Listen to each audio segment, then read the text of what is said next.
close the window. Excuse me, thank you, baby. Yes, baby.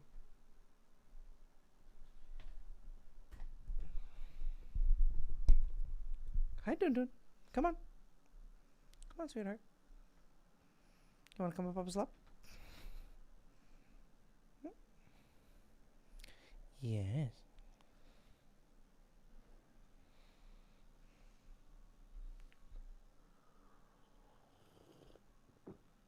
Come on, baby.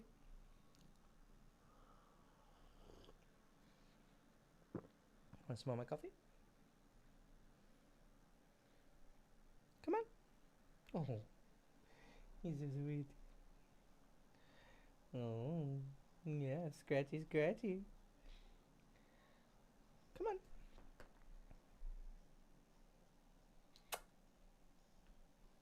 Hey, yeah, you cutie beauty. Yes. Oh, sweetheart. Here, come on. Yeah, she's back. It's Nana. Although Nala is a very pretty word, a pretty name. But yeah, Nana with a 2 N's, Nana. And her sister is Mimi. But she's a little more shy, and she likes to stay in the bedroom with my wife. But Nana likes to be with Papa. And she likes to be a terrorist. Huh? Come on, stay in my lap. You relax. Nana and Mimi.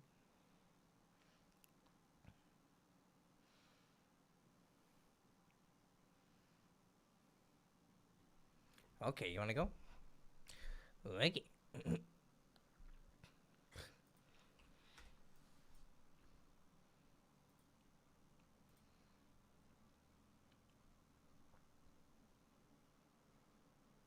Boom, boom, boom, ba-dum, boom.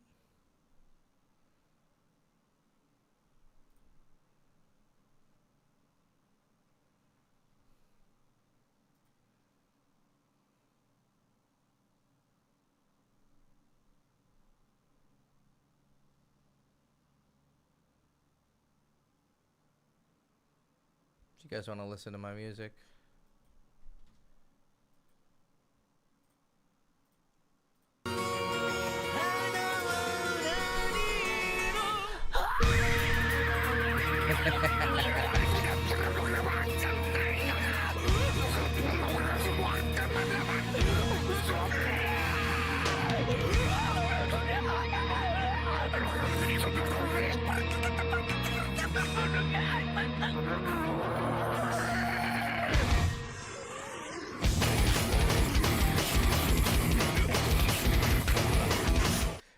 This would be like, I don't even know. Like, obviously it's like death metal. But what genre would Deer and Grey Roboros album be? Like, that's some animalistic ass fucking growling. Progressive metal? Really?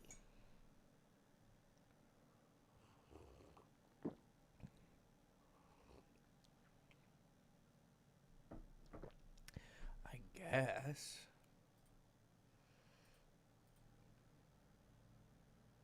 Oh, you're a deathcore guy. Okay, here. Deer and Grey. They're Japanese. So I think with live streaming, you can play music and then it's just the recording that gets like muted but I think it only gets muted at those points. So I mean, I don't make any money off of those points, so it doesn't matter. But yeah, Deer and Grey. I think you would like.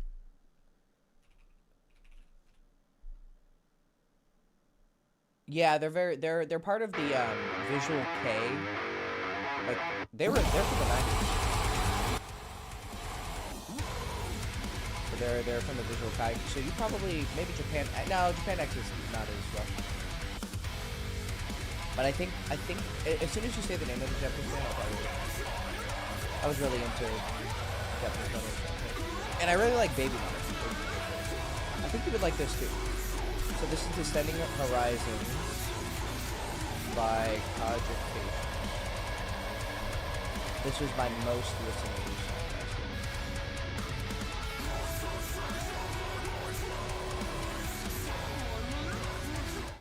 You can't hear me above the music? Here, one second. I'll turn up my mic now. Because I'm not recording a game. There we go. Probably a lot better. But sometimes there's some static that gets through.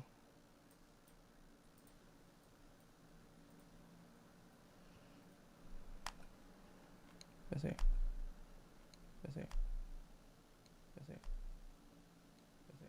Testing, 1, 2, 3. Testing, 1, 2, 3. Okay. It's a little bit better. Could probably get a little bit louder. Worm Shepherd. That sounds like some fucking Cannibal Corpse type of music. Worm Shepherd. Yeah, it's got the... Bro, you can always tell all these bands have the same fucking type of, like, art. Just, like, the most, like, grim... Alright, let's see. Just, like, the most brutal shit. Okay, one second. Wait. Okay, I'm listening to Whispers of a Buried Land.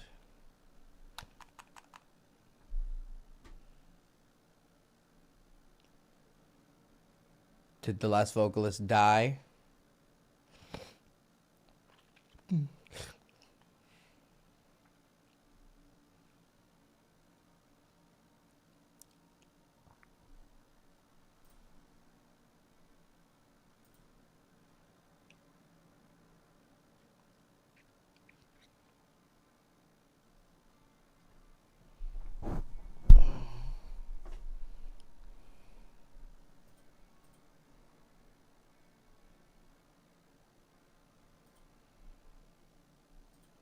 I like the opening.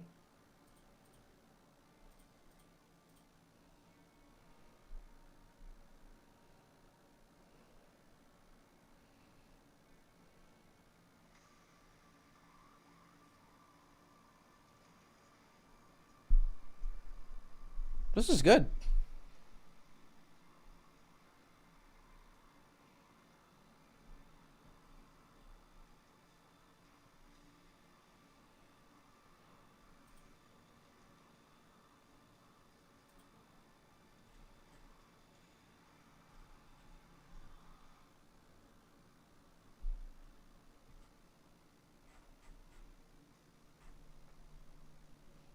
This is fucking good, dude.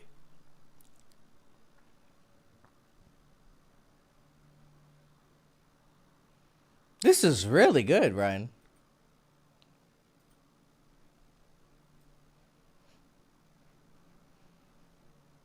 You guys will probably not like it, but...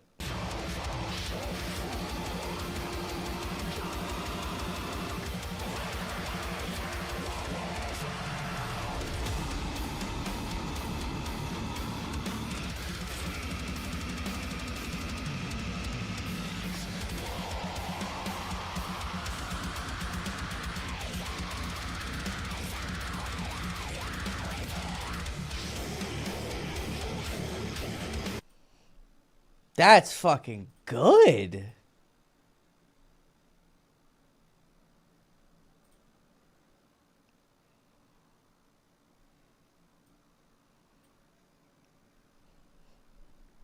Ooh, this part right here.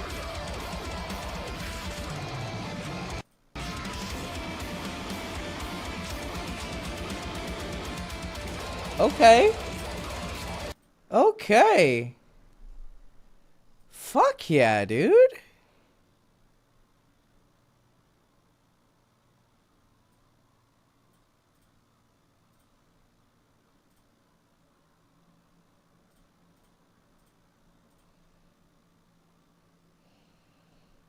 It keeps getting better.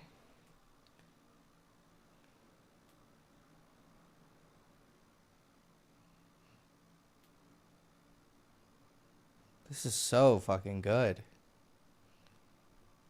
If the entire album is like this, oh my god, this is really good. If you like this, definitely go check out the Cogitations, man, that I told you. Descending Horizons, Cogitations. This is really good. This is really, really, really, really, really, really, really good. Those growls have a lot of range, and the band themselves, the band is obviously good, but like, I like the progressive element, because a lot of these like bands that kind of growl like this, they just know like the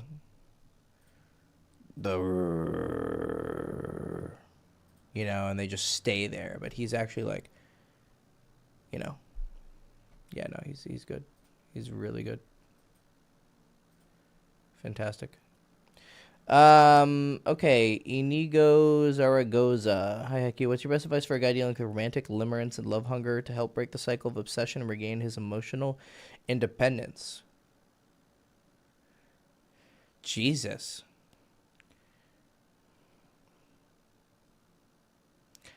My biggest advice to you, honestly, would actually to be less dramatic.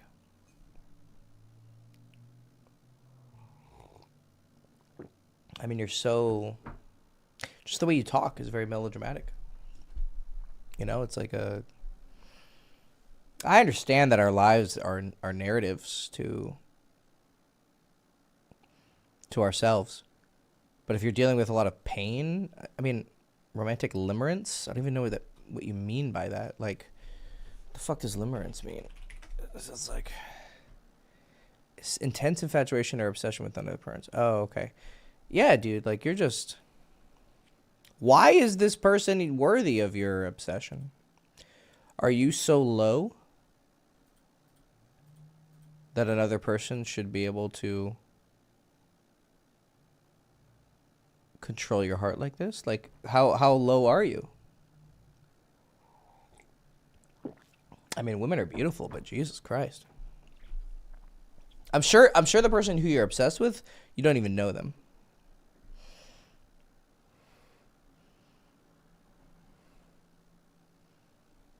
Like, it's ironic. Like, it's kind of hard to simp for girls when you're bending them over and, like, fucking them like a whore. It's pretty difficult. Like, yeah, this girl's beautiful, but once I've ever slept with a girl or connect with her on a date, if they took the right actions, I get very attached. Interesting. But again, why?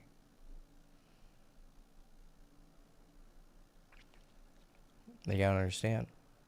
I mean, here's a funny thing. Like, how many of these girls have you been obsessed with? Well, once you're obsessed with 2 or 3 or 4 or 5, you go, huh? They're not that special. I mean, if you can keep doing it, it doesn't sound like that person's they're like super special. You know, so how many girls have you fallen in love with? I mean, I've fallen in love with so many. And I've gotten upset and da-da-da. What you realize is that it's not romance.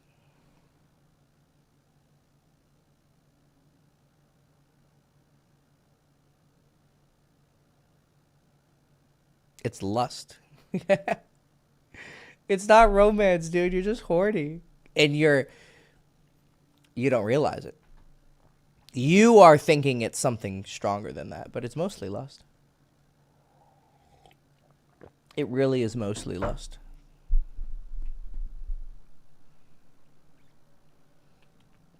Lust and pride. No. I understand you want to spend time with them, but I know, I understand that you want to be in a relationship with them. You have to understand what lust really is. Lust doesn't just take the form of like physical beauty. Like, lusting for someone, if it's hot, that's not love. you're also craving their presence. I would consider that lust, not love. It's just a different form of lust.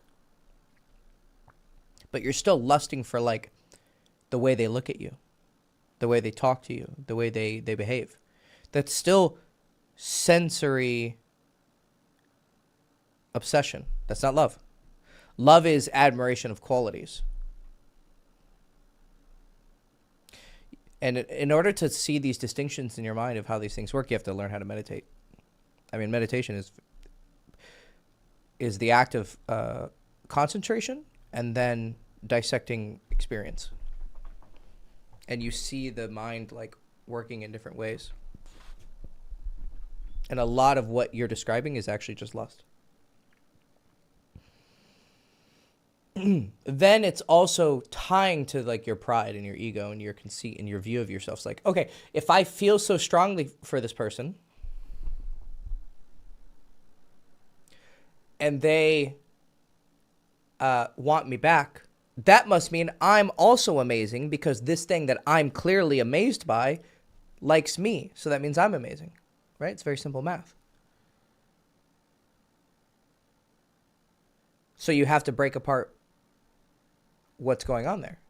First of all, are they as amazing as you think they are? Well, one of the things, like I said, that can kind of dispel this illusion is, are they really that amazing? Because you seem to be finding them again and again. Like when I was young and I was obsessed with like the girls I was obsessed with when I was young. Now I look back and I'm like, they weren't shit. They're like sevens. And I don't just mean looks. They weren't good people. They weren't this or anything. I don't know. She just had big fucking tits. There was one girl who like, I just liked her tits. I'm not really a tit guy, but I don't know. You understand? So you're not, here's what's interesting, is I'm saying things to you and you're not actually responding to what I'm saying. Like you're not directly responding to what I'm saying. This is very common with students who don't learn. Like I'm saying XYZ725 and you're just saying, yeah, I'm trying to figure and analyze myself. Okay, then give me a response of what I'm talking about. Like you keep repeating yourself. It's usually she means by looks and personality, mostly looks. Like, are you having a conversation with me or are you talking to yourself? You asked me a question. I gave you an answer. Respond to what I said. I'm saying X and Y and Z. Okay, sorry, I'm drunk. Oh, okay. Yeah, you just want to talk, right?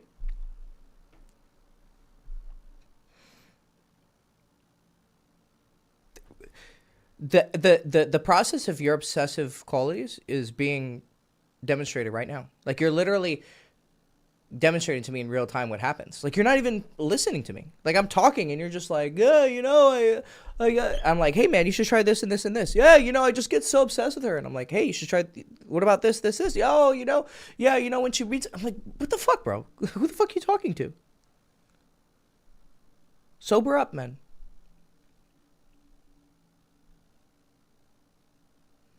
Yes, it's still lust. No, I really need advice. I'm drunk because I'm sad about this girl stuff. Okay, I'm sorry. I'm not trying to be mean to you. You're not like annoying me. Like I'm not like upset.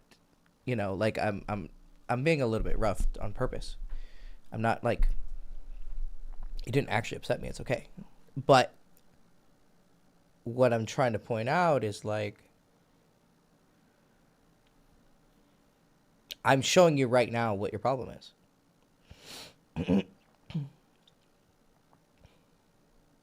Like from the very first message, I could figure out what your problem is.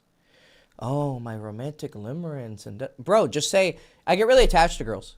You know, like, hey man, when I fuck girls, I get really attached to them. Like, why can't you say it simply?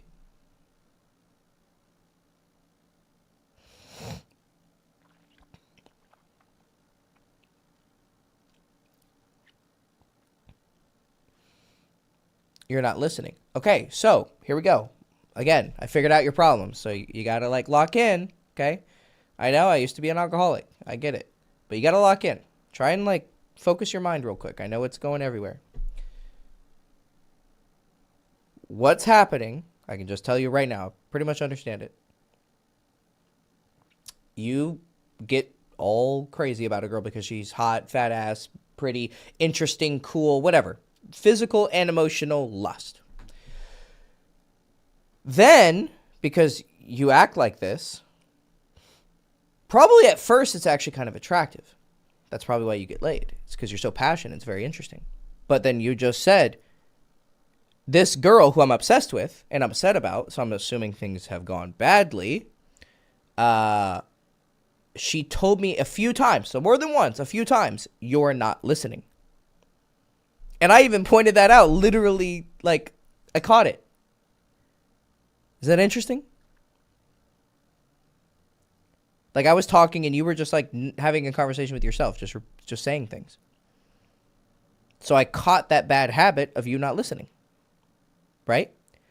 So here's what happens. You get obsessed with girls. They like you at first. You fuck them.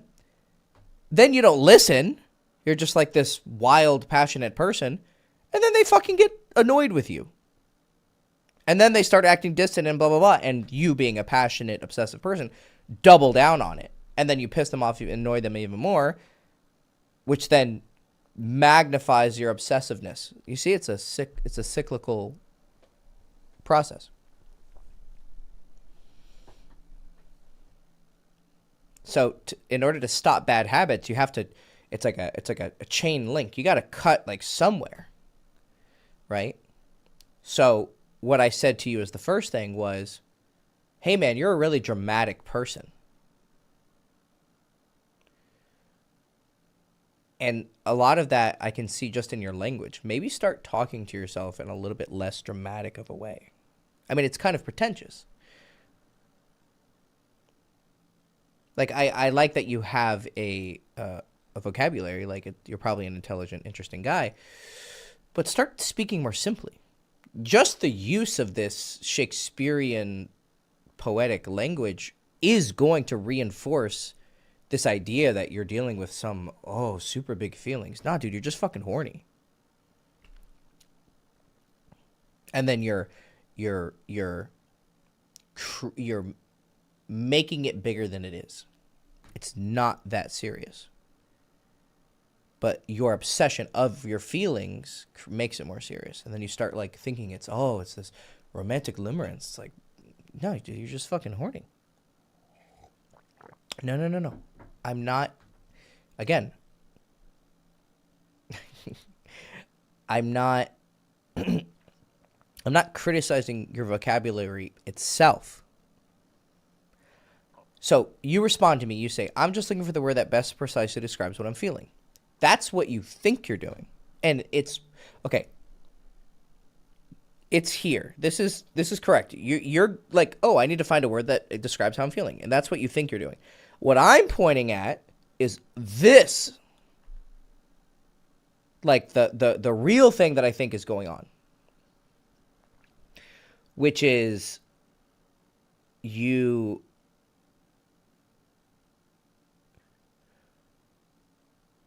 make your emotions more intense by giving them such poetic reality in your mind through your language. So the fact that you use this language is already a sign that you're an intense, passionate person. That's going to be really hard to change, but we can point it out. But what you can, you can't change the fact that you're emotional really quickly. That's going to take a lot of time. But you can change the language that you talk to yourself with. It's like if someone's really negative. Well, I'm not going to make them a suddenly positive person overnight. But what I can do is I can change the language that they use. Like, you're not allowed to say this word to yourself or to other people. You're not allowed to complain anymore. And in the practice of them complaining less and using less negative language, it'll actually it'll start to like reprogram this part. Right? So it's hard to get to this. This is like hidden deep inside. But you can start to change your language. Then you'll start to understand this better. Then you can start looking at, why am I such a fucking intense person? And I get it. I'm an intense, incredibly intense person. Like, I've never been shy about that. Guys, like, everyone who's ever had troubles with women, I have gotten so upset about women. And I'm not afraid to tell you this. Like, where I was drunk one night, and I got so upset because there was this really hot girl at our school, and she liked me. But my friend kind of liked her and kind of called dibs, and so I, like, backed off. And I was really obsessed around that time of, like, I gotta succeed. And if I didn't go out and get laid or get something, I would think I'm a failure. And this particular night, I got so jealous because he went home with her and fucked her. And I definitely could have, but, like, I chose not to because I'm a good friend. He ended up being a psychopath. Like, he doesn't care about any of those rules. Which, you know, probably deep down I kind of knew he was a piece of shit. But I was so upset, I threw one of my glass bottles against the wall. And I was very drunk. And the glass, like, shattered and I fell on the ground. I was crying. I'm serious. I had some serious issues. And, like, I grabbed one of the pieces and I was like, I feel like fucking gouging out my own eye. Now, I don't think I was close to actually doing it. Like, I wasn't, like, fucking insane. But the fact that I felt that emotion was, like, I wanted to. I wasn't going to. But I wanted to because I felt so much that I was a failure. I felt so deeply that I'm unworthy. I saw myself as so low. Right? I'm the kind of person where, like, one day I'll think I'm a literal god. Like, I'm not exaggerating. Like, I will think I'm the greatest thing since sliced bread. And then the next day, I will think I am the lowest piece of shit in the world. Well, I used to have that problem. I don't have it anymore. I'm always here. No, I'm joking.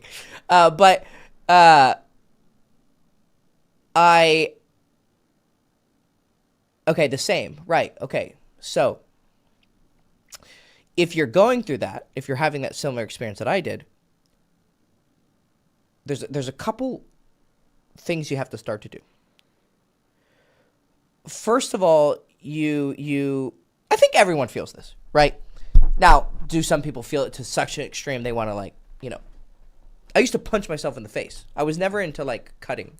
It was weird. I don't like sharp things. But I would punch myself.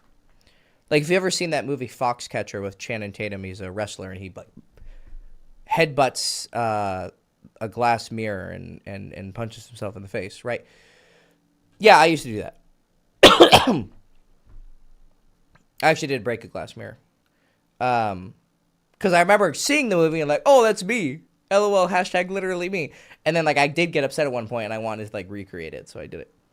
Very unhealthy, right?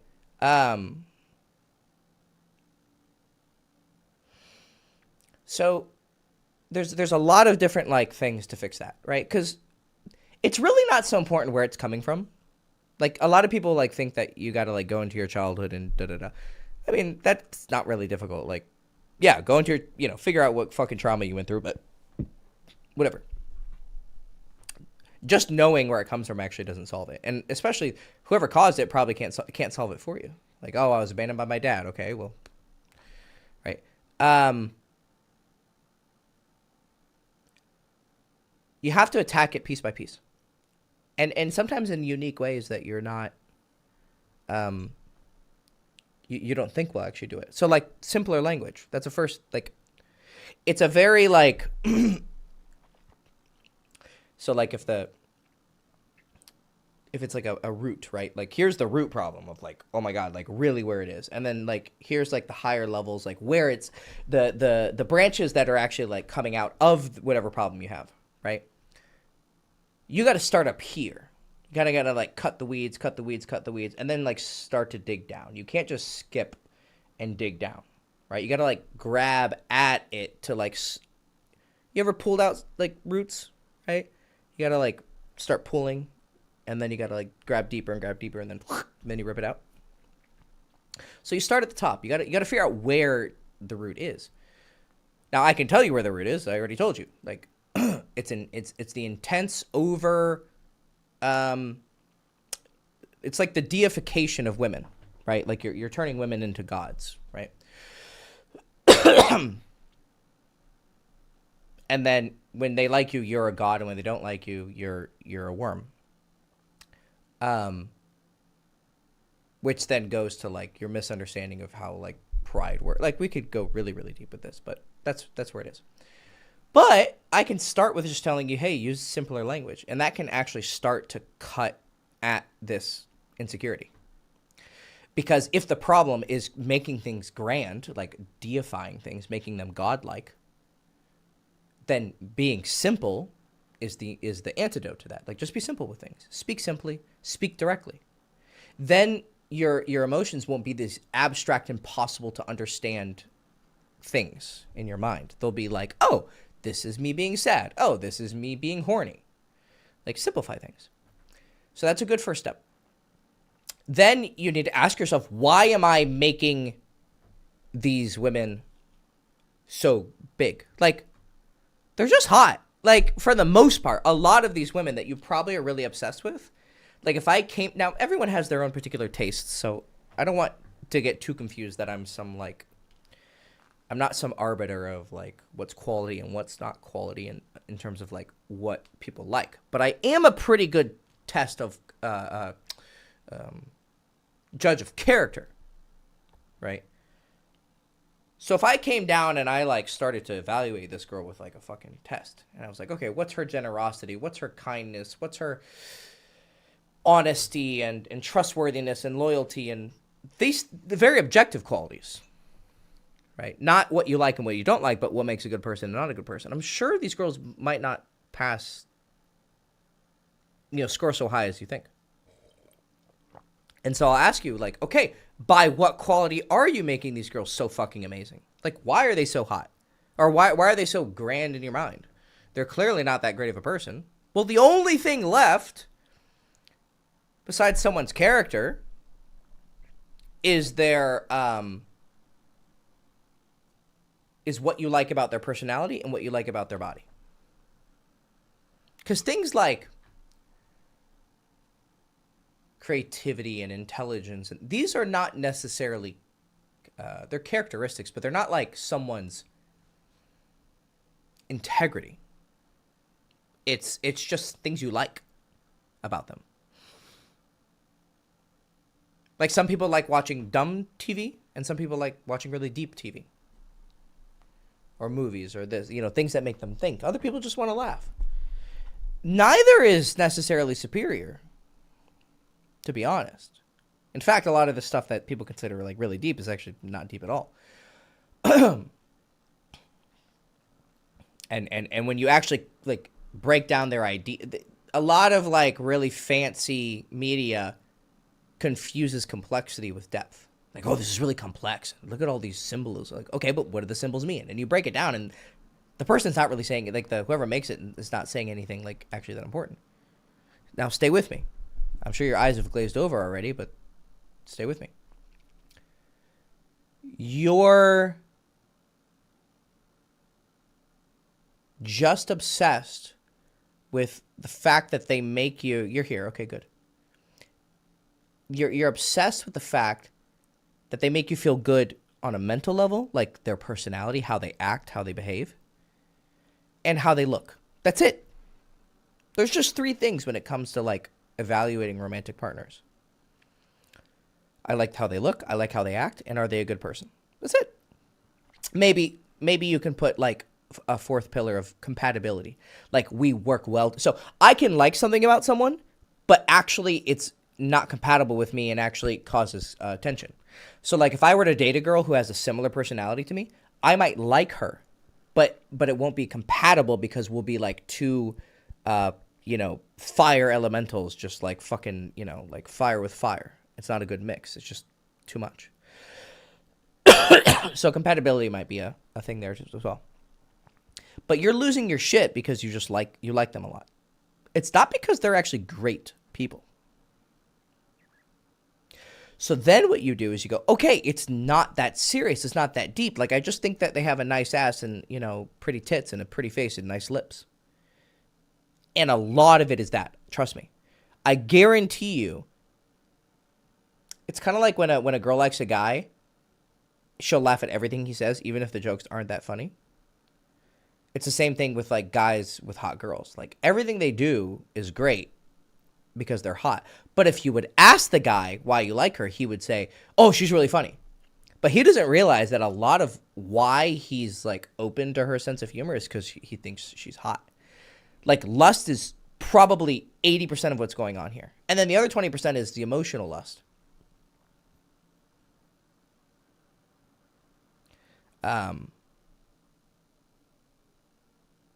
And even that isn't really that special. Like,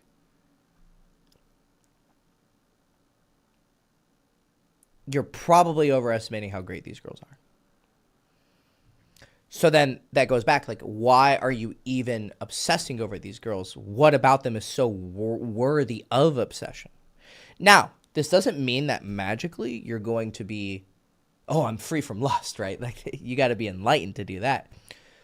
All I'm saying is be aware of it. And being aware of it will temper it. It'll calm it down. It won't eradicate it. Like, I could still see a girl with a fat ass, and I will, like, lose my shit. Like, I'll be like, oh, my God, I just want to fuck her. But I'm aware of that. Like, I'm ready. It's like I have a tiger in my heart, and I know he's good. Or it's like you're walking a fucking pit bull. You know this pit bull is going to fucking run, right? It's going to fucking go hard. So just, you're ready, so you can brace yourself. You can be like, all right, get ready. And then the pit bull goes, whoa, and you go, okay, I'm, you know, it's dragging me, but I'm still kind of ready for it. Whereas right now, you're letting this pit bull just run everywhere because you like this pit bull feeling, this feeling of, like, intense emotions towards girls. You like it. It's exciting for you.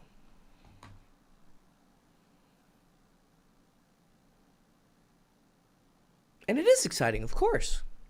You're probably a person who gets, like, when they get bored, they get super depressed. So you're always seeking these, like, intense emotional experiences. You gotta, there you go. Boom. Hey, maybe I need to learn how to be boring and bored. Or, like, not stimulated.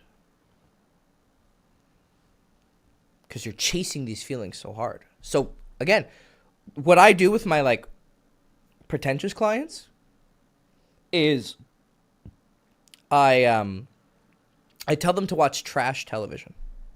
Like Love Island and shit like that. And to stop watching, like, pretentious TV. Like, just watch dumb shit. Watch Gossip Girl.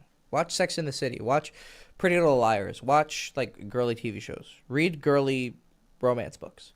Read, watch trashy television. Watch reality TV.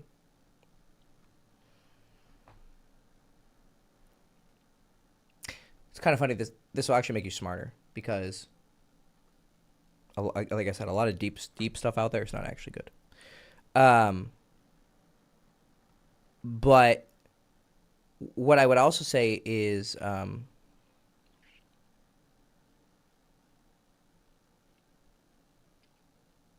one second. I was going in like 3 directions. I got lost in my mind.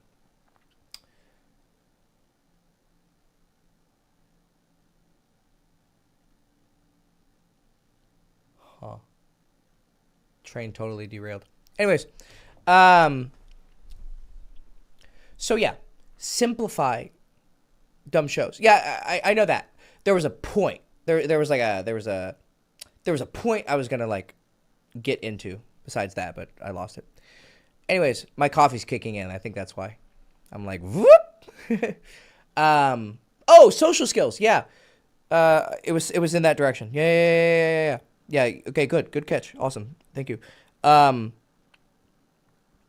this is what it was. So you'll read, like, romance books, like girls' romance TVs and Love Island. What you'll realize is that women are just as big of gooners as we are. Like, I'm sure that you probably, because it seems like you read my Twitter. You said something out earlier about Twitter, so you're reading my Twitter. Yeah. So I'm sure you've seen me post about how like girls are gooners, right? And they're just as horny as we are. But once I gotta turn on a fucking fan. This is my ADD, guys.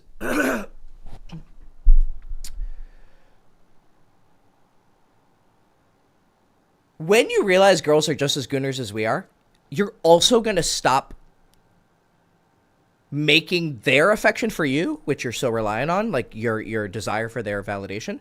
It'll become more dumb. Like, she's also, just as you are primarily mostly obsessed with, like, her fat ass and her pretty lips and, like, a little bit of her personality, she's mostly obsessed with, like, your personality because girls are more attracted to, like, personality traits. But that's their gooning. Like that's what makes them wet and goon is our personalities and how we act and our fucking swag and this and that, right? And our big dick energy.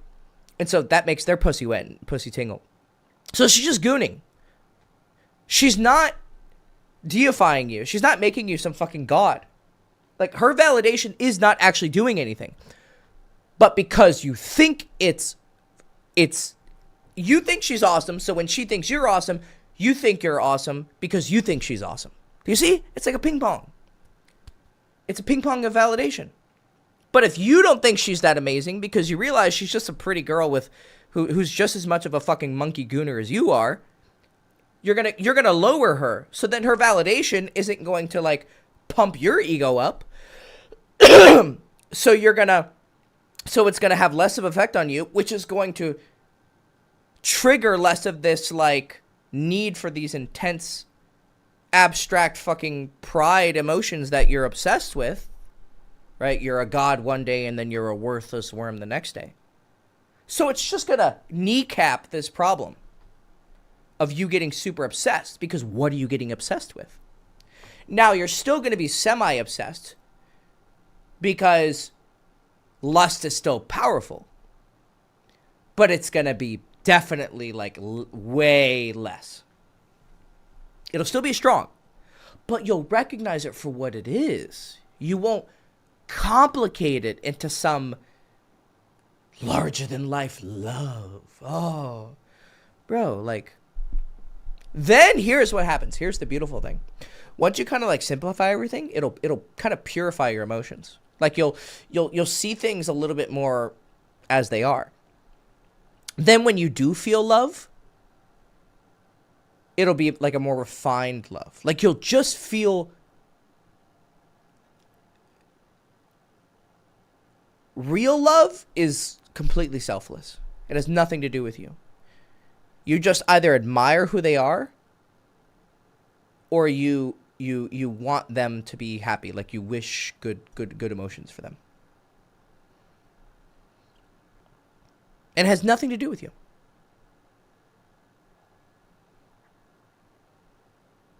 But right now, you're lost in all this like crazy. Yes, correct. All the drama that men have been writing about for millennia. Helen of Troy, Romeo and Juliet, it's like 85% lust. Yep. Oh, yeah. No, all of the poets and philosophers of history are gooners. They're just gooners, dog. Like, they're creating fucking universes of meaning out of, like, very simple emotions.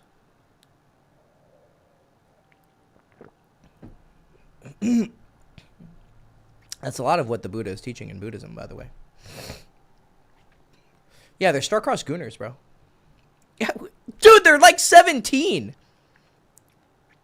Romeo and Juliet, they're just fucking like they're horny teenagers. Like, come on. Really, be real. They're horny teenagers who fucking killed themselves. Like fucking retards. And Shakespeare's over here. Oh my God. No, bro. They're just fucking horny teenagers, bro. Shut the fuck up. It's not that deep. Now, the way he portrays it is very beautiful. That's why it's had such an effect over history. Clearly, he's very good at what he does. But this is what I mean. Shit's really not that deep. Here's two families that hated each other, probably for good reason. I mean, they probably both cunts, right? And their kids want to fuck each other. And they cause all sorts of problems because they want to fucking get their dick wet and their pussy filled. And they end up fucking killing themselves. What the fuck? Yeah, it's just lust. I mean, who knows? Maybe Shakespeare was more aware of it than we thought. Like, maybe it's, like, somewhat parody, right? But, yeah, dude. It's not that serious. You're making these emotions of love, like, far more. What does it mean to be in love? Well, like I said, there is an emotional lust element. But real love is just like you want the best for them. But I'm still not like, I'm not retarded. Like, I get that, like, you're going to pick a partner that you like to fuck and that you like being around. It's okay. It's okay to have this lust. I'm just saying, understand it for what it is. Don't deify your feelings. Don't make them some grand thing. So you have your physical lust and your emotional lust. Right? I like how they act and I like how they looked. Pretty much. That's it. And then she also likes how you act and how you look. Then, as a third thing, real love is just wishing the best for them and doing your best to give them a great, life.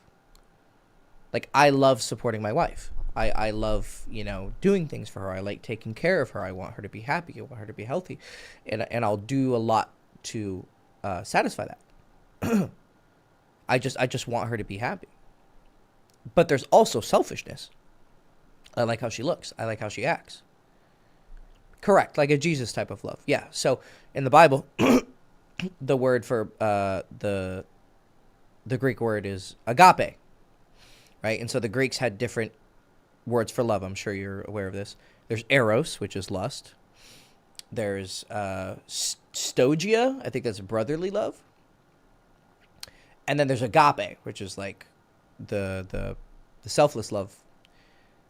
And then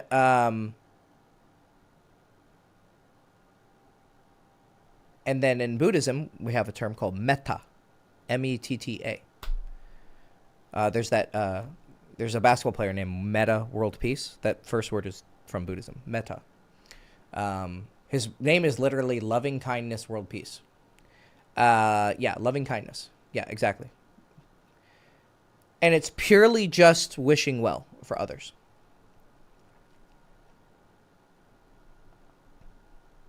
It has nothing to do with you.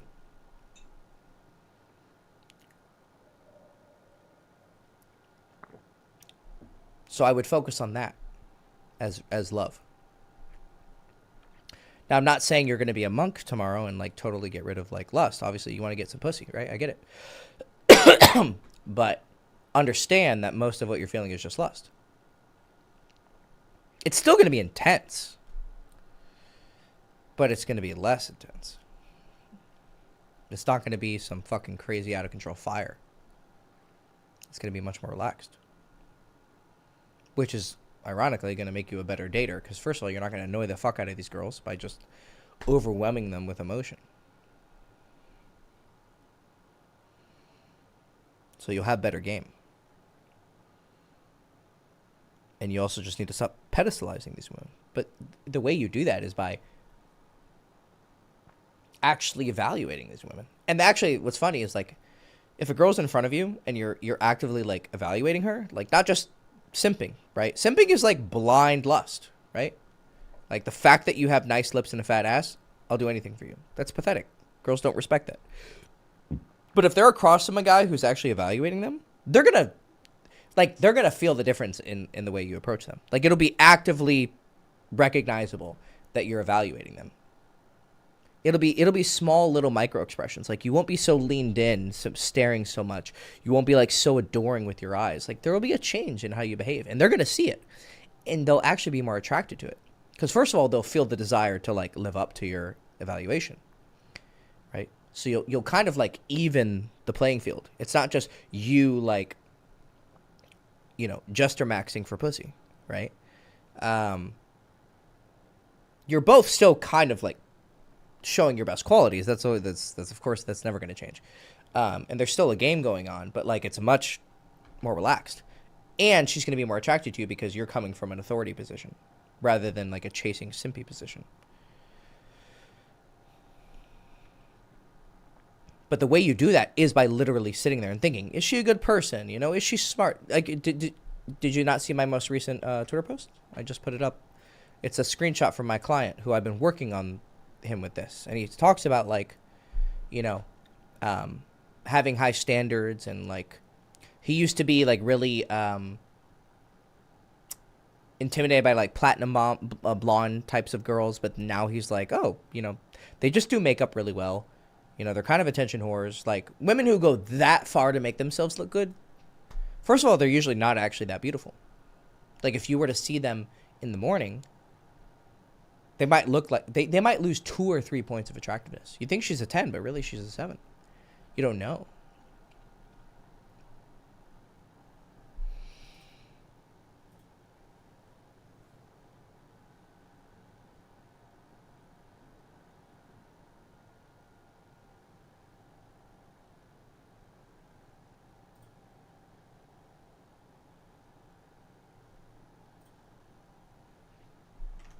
One second. Where's my... There it is. So basically, yeah, go ahead.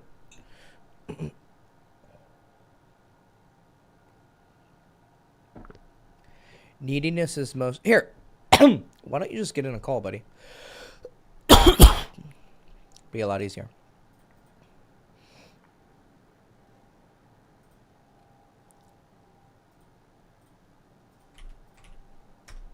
Here you go. Come on in.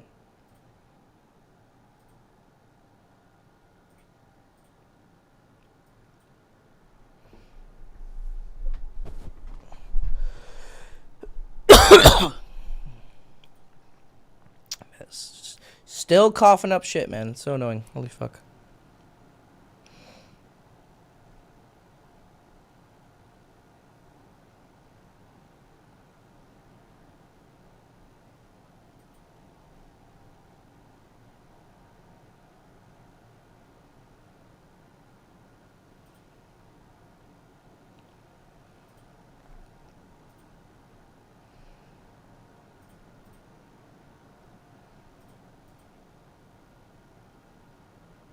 Okay, so while he's getting in the room, this reminded me of your Twitter post where guys aren't seeing the big picture when it comes to language and causing disconnect with women. Yes, exactly. Yeah. Women are not seeing how men communicate, and men are not seeing how women communicate. D-lifts. Hector, I have a few instances of girls giving me presents or making me a homemade dessert as presents while flirting with me. But later on, I learned that they had boyfriends while flirting with me. I found out later that one of them was even engaged. I'm confused. Can you explain this? Why does it keep happening to me? I mean, if you're consistently attracting women who are taken, I mean, it's a sign that you're attractive. I mean, you're not guilty just if you didn't know that they were taken. It's still a good, like, it's still a positive sign. You don't want it, but it's still a positive sign. It's kind of like gay guys flirting with you. It's like you don't want to fuck them, but like the fact they're flirting with you tells you that you're attractive, right? But why specifically are you kind of a fucking lightning rod for taking women? You must be giving exactly what they're looking for. So usually taken women like women cheat for primarily 3 reasons. One is vengeance, but let's not go over that one. Because not relevant, but it's either because they're not being desired by their husband anymore. He doesn't fuck her anymore. Doesn't show any romance. Blah blah blah. Or 2, their boyfriend or husband's a pussy, so they're just not turned on by him. So would you say that you're a really sexy guy, who just oozes sexual energy, or would you say that you're more of like a romantic, like you make people feel good kind of person? I mean, you might be both. But usually most guys kind of like have a strength. So that would be the answer. You're providing one of these emotions really well.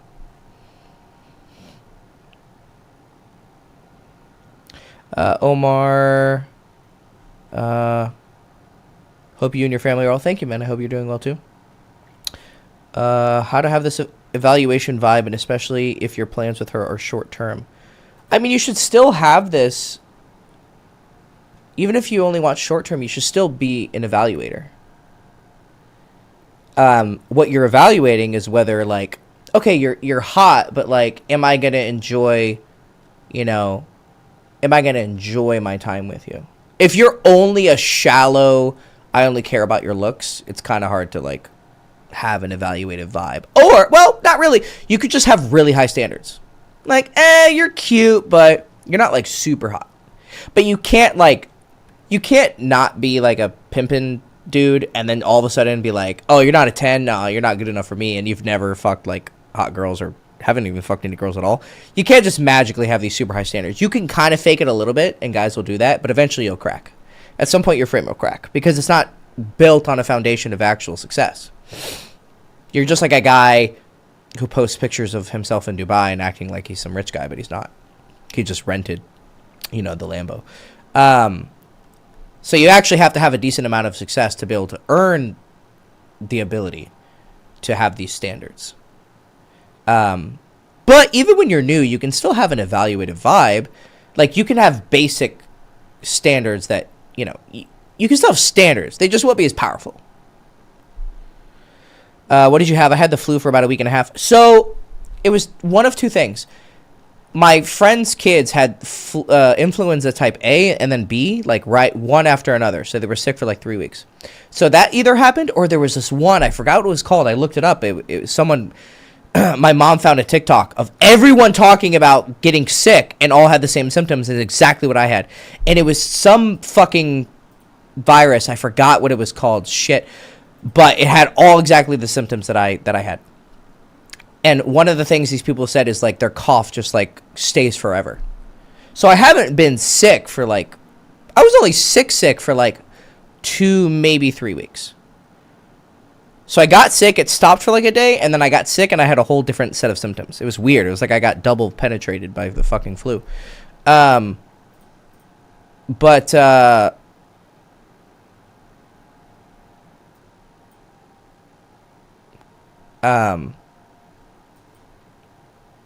Or is this other thing? But the cough is still there. I'm still coughing shit up. And not a lot, but it's still a little bit. Are you serious, Dimitri? This is another one of your fucking burner accounts? What? It's the same account that I use. Inogo Zaragoza? Look at the logo. It's the same. It's an eye with a letter green. Yeah, but you have that. You have Vampire Slayer, whatever it's called, Vampire King. And you have what? A third one. What is it? So you God damn it, bro. I'm sorry, dude. I thought you knew because it's the same logo. No, you just sneak fucking brother. You're like a little. Okay. Well, now that I know it's you, let us change these things. But yeah, I'm sorry, but I'm really, really fucking depressed right now. So I know I haven't done my 20 approaches yet, but like you haven't done your 20 approaches. But I'm gonna do it because like I'm sorry, I'm just really depressed because like I'm down from this girl. I'm hit with that fucking one-itis shit, bro. Like real bad. Did you fuck her? Yeah. Is it a whore? Did you pay someone to fuck them? Yeah. God, no, dude, no. We're no. No. We're not getting feelings for a fucking prostitute. No way.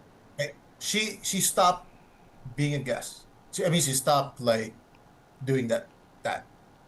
Like she stopped seeing, she stopped working at the brothel. Because she's with you? No, because I think she got problems with the guests or Well, the question, did you pay her for sex? Yeah, but it's not like hey. What do you mean it's not like? Like you'll pay me X dollars for this hour. It's like an informal thing where like spend the whole fucking day. You got a premium you got the premium VIP package. You're still paying for sex, dog. I understand, but this feeling that I'm getting Like I told you in the chat earlier, I've had this like 3 or 5 times since high school before I even Then these ate girls are as not that special. I mean, look, man, I respect people, but she's a hoe, like literally. So yes, yeah, I mean, I don't know why you're getting so. How many non-prostitutes have you had sex with in your life? like 4, Okay, and how many prostitutes? 50.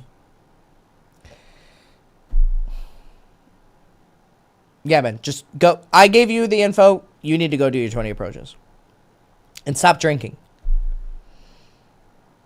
I'm only drinking. I rarely drink. I always start drinking again because I Nope, just nope. feel so bad. Stop it. Stop it. Stop drinking. It's making it worse. So all those years of like crying like a little bitch over these women, it's just mostly lust. Yes.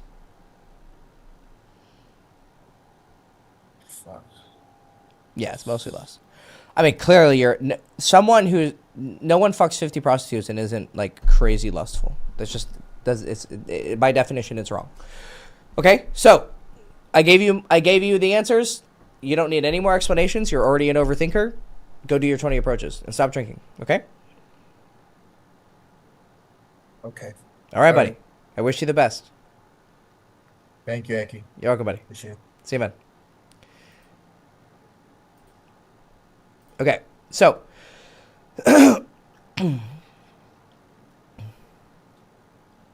Hector, what's your opinion on a beginner doing a one-on-one boot camp for day game to get started? I got your day game course 2 months ago, but haven't done anything with the information. I mean, here's what would... okay. I've heard from guys that doing a one-on-one boot camp helps them get started. But I've also seen it not help. Right?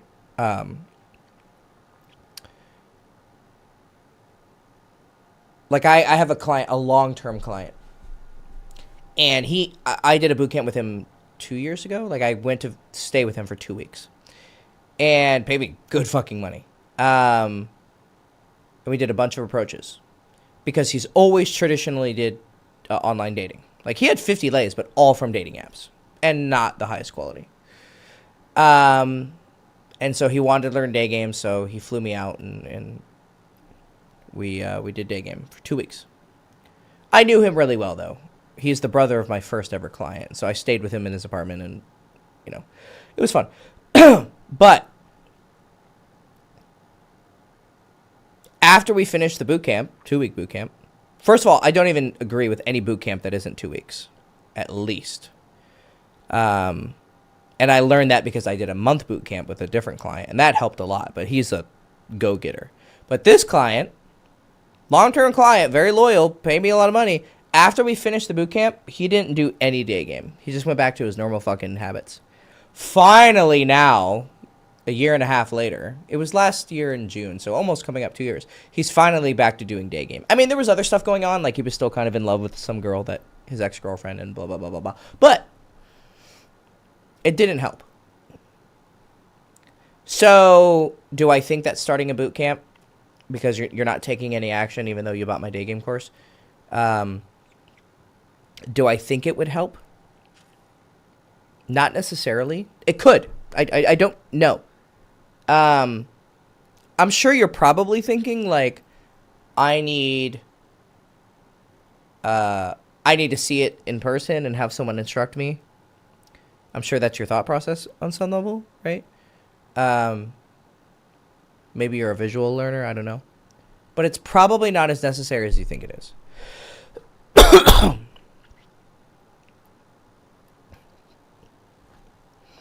Something is stopping you from biting the bullet.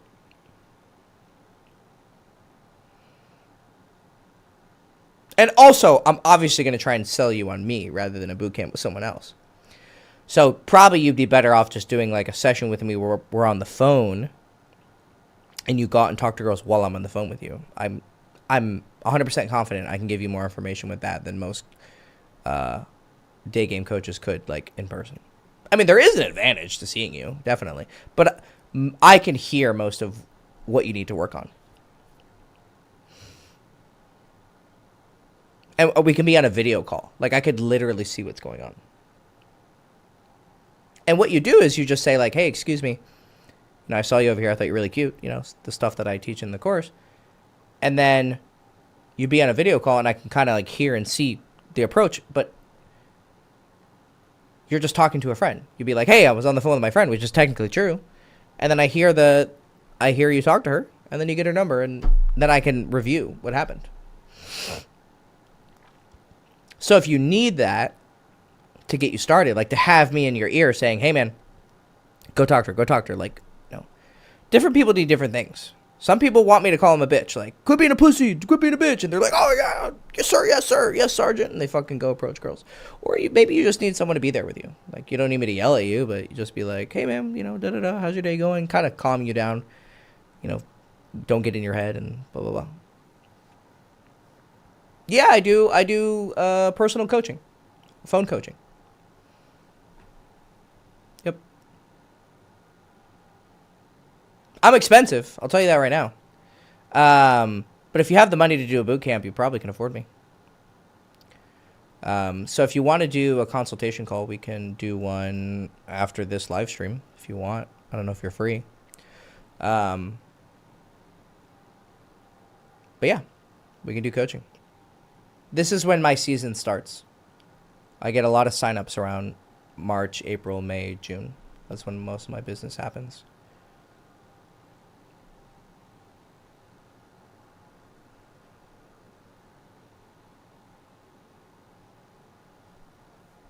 But yeah. I don't want to fill a form on your website. Yeah. Just go to the coaching page. Give me your phone number. And just be like, hey, it's me. I mean, if I see something come in the next 20 minutes, I'm going to assume it's you, but yeah. Just go to the coaching page. And to be honest, like,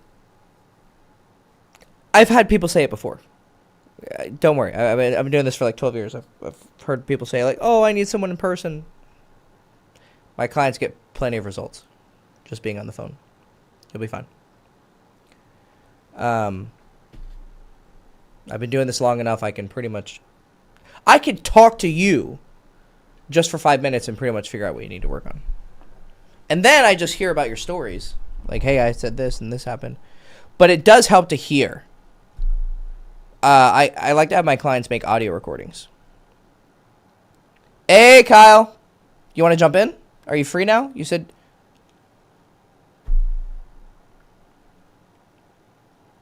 Kyle couldn't make the start of the live stream. He was busy. But maybe he's free now. You want to hop in? Fuck you.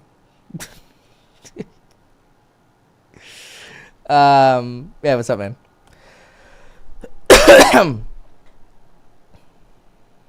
Kyle was one of the first to notice that I changed my Twitter to I totally turned off comments and replies on my Twitter. He's like, bro, that's such a good idea. I was totally thinking of doing it. And I was like, yeah, dude, fuck these retards. No one on Twitter should ever be responding and telling me. Like, I'm tired of hearing stupid opinions. Like, Twitter is where I say things and people either listen and like it or they don't.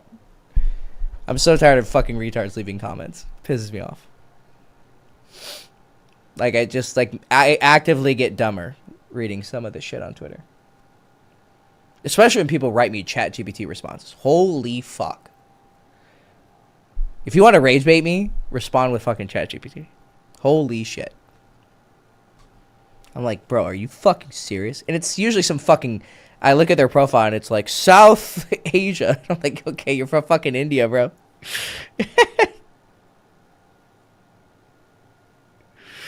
Oh my god. They're not even good at prompting it either. Oh my god. But yeah, no. I've spent so many years being... I really try to understand people's positions. Like, I'm a very well-intentioned debater. But I've realized that most people do not have an interest in having a conversation. Not 99.9% of my interactions online debating with people have been a net negative. Except in that they taught me how to like play the gladiatorial social game. Like I know how to do that really well. But to be honest, it's only really useful defensively. Like starting shit with people online is a net loss 99% of the time. Yeah, they just rage bait. I love how I'm even using the term rage bait. Like we called it trolling back in my day. I don't know when it got the new name, rage baiting, but it's kind of honest at least. Yeah, some of them are conscious rage baiting, but like some of them are actually just fucking stupid.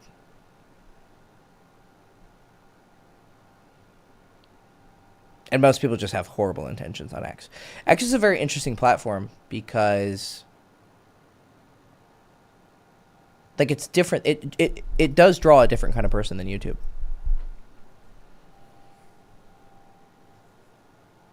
It tends to draw the more pretentious types because pretentious people tend to be more written word oriented because they think they're fucking smart. And it just has a simple interface too. I think that ease of access, just like people just fucking riff. They just like say things. And to be honest, the good part about X is that it's very pro free speech. The bad part is it's very pro free speech. So people can say some really reckless shit on there. And it's allowed, which I agree. I think they should be allowed to say it. But it is going to draw like really fucked up people. Like some of the like some people say some really insane shit. I'm surprised they don't get banned. Like borderline criminal shit. Like some of these incels say some really, really fucked up shit. Like basically we should make women slaves.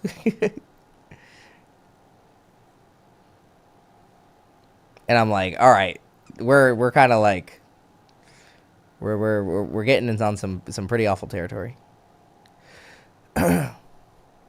Like they say shit like we need to install a dictator to reorient the like I've seen them literally say this. Or they say things like women literally owe us sex and we're going to get it one way or another. And I'm like, that's actually demented. Yeah. Yeah, it's really fucked up. Like these people are actually clinically insane. You cannot have conversations with these people.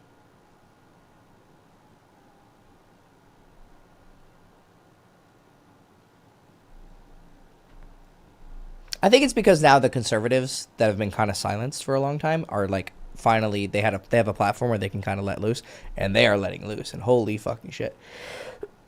They're just as bad as the most crazy fucking libtard you can imagine.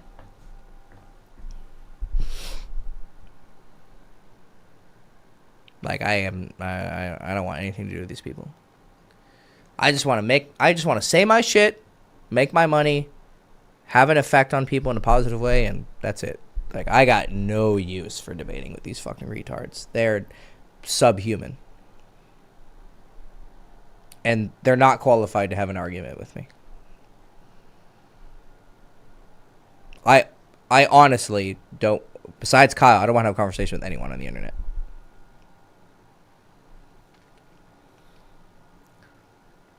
Yeah, no. You're right. Both sides of the political spectrum have been insane since forever. We're just hearing it now. Like it's much more like they're letting it out because they've been bottled up. Because they have been censored. That was obviously very clear.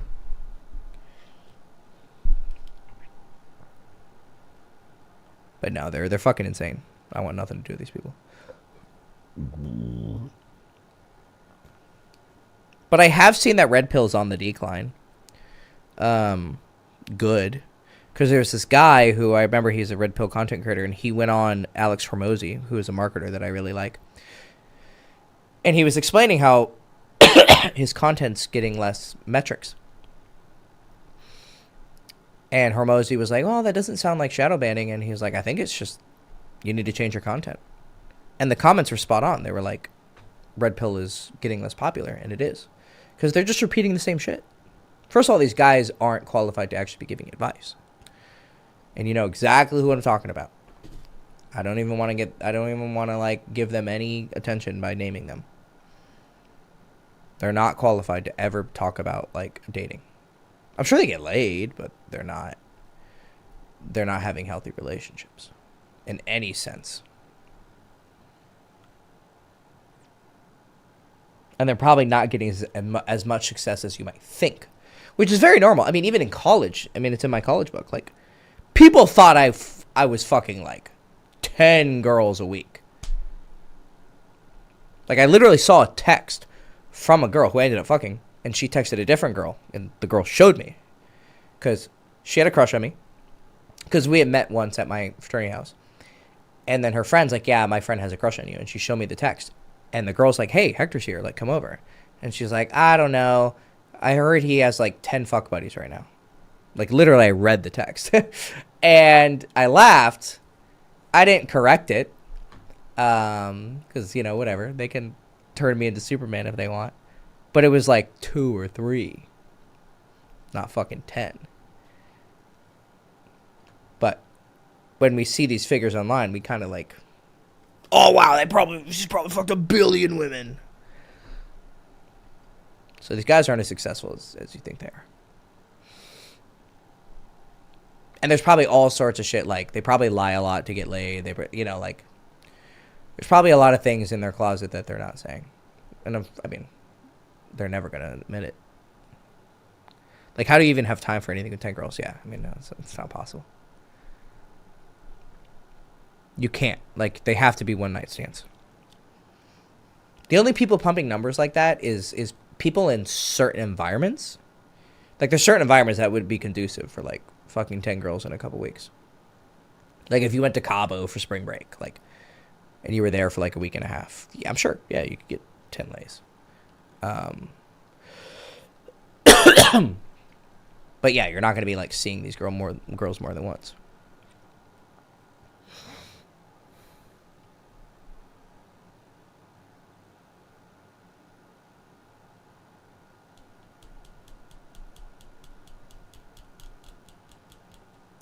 But yeah, no, red pills. Anyways, oh yeah, I got sidetracked. The guy was explaining his metrics are going down, and Alex was like, doesn't sound like shadow banning. It sounds like your content is just less popular, so you need to adapt. And that's true. Red pill was very, I mean, like I said, dude, I've been around a while. I'm kind of a fucking unk. That's another word I'm learning. An old head. That's what we used to say. Back in my day, when I got in the industry, it was called the manosphere. You had your Chateau Artiste, who is a self-admitted psychopath, if I remember correctly. I'm like 90% sure I remember him explaining he's a psychopath. Or maybe he's just cosplaying as one. That guy, I remember Rational Male was getting popular. How to Beast.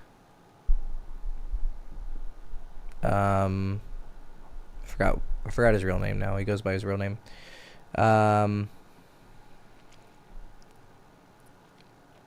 Fuck, what was... Who else? Oh, Return of Kings, Roosh V. That was the big website back then. It got shut down.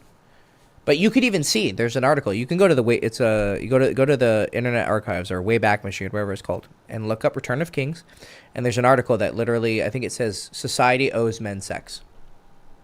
And it was published by Return of Kings. I remember reading that article and going, holy shit. I actually tried to publish, because Chase had published an article on there. And then I wanted to publish one, and I wrote it. But the article was kind of like, naturals are better than pickup artists. Because I was a natural, and I just found the pickup community. And I kind of knew that these pickup guys are a little goofy. And I was like, okay, I was trying to explain the technicals behind it, but I kind of had some subtle digs in there. And he rejected the article. And he kind of like tried to insult me in his response, too. He basically said, yeah, he's kind of similar to this other writer I have. And, you know, they're kind of at the same level. And I'm like, what do you mean same level? Fucking goofball. Fucking autistic retard. And I was like, okay, I mean, I'll take the constructive criticism. I'll, like, rewrite it. And I rewrote it, and he didn't like it. I was like, okay, interesting. And then he went on his fucking, oh, I'm an Orthodox Christian now. Okay, buddy. He's severely autistic. He's very Aspergery. But then I remember seeing that article later because he was just letting everyone write shit, just like the most random shit. And then I saw that article, which was Saudi owes men sex. And I was like, what the fuck is this shit? And I read it. I was like, oh my God. And that's when like I fully understood what the manosphere was going to evolve into. Like it's like a vision appeared to me, and I was like, oh God, that's where this is going. Because this was back in like what 2013, 14. I was like, oh, okay, we're going back to like hyper conservative values. That's all it was. It's just fucking Middle East fucking burqa fucking mentalities.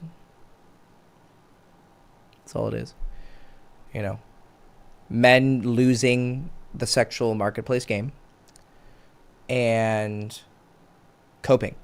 That's it. That's all it is. I mean, I even posted on X today, and some guy reposted it, and I was like, we live in the best dating environment ever. And someone reposted it with some fucking retarded bullshit. I was like, oh, I disagree, you know, da-da-da. And some guy left a comment, yeah, it's only really good for women and, like, the top men.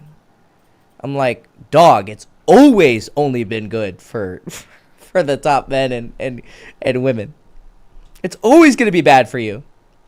And it's always going to be bad for, like, mid women. Just because they find men doesn't mean they're fucking happy. The world is always going to be better for the 1%. That's what makes the 1% the 1%. The women who are beautiful and, you know, have standards and know how to tell good men from bad men are going to have good relationships and good lives. Men who have value and are attractive and, you know, et cetera, they're going to have good lives.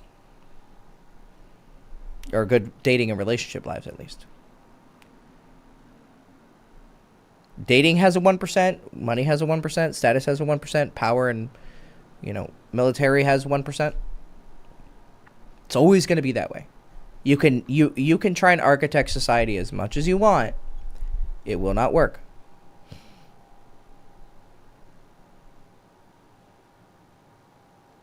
Exactly. Yeah, it's no, you can't socially construct getting your dick sucked and being happy in a relationship.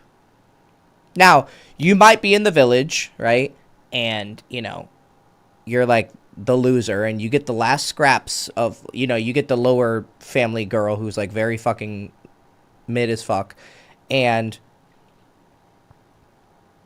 you know, your family trades the 2 pigs for her, and you know, you finally get pussy. You're not going to be happy. But to the incel who's never had anything, something seems better than nothing. But he'll adapt. He'll get married to her. He'll fuck her. He'll pump some kids out. He'll go to the local, you know, inn with his buddies and drink and bitch about their wives. And then he'll go home and, you know, get chewed out by her or beat her, whatever dynamic evolves from it. And then, you know, the same shit will happen. He won't be happy. He'll adapt. He'll realize he's not in the 1%. He won't have a woman that he truly loves. He won't have a healthy relationship. And the same thing will happen to her. You can't architect happiness on a societal level. You can architect, like, some level of safety and prosperity. But no, dude, we are living in the best time for dating. Oh my God. Like, the amount of choice you have. Travel and communication technology. That's it. Like, you have so much availability.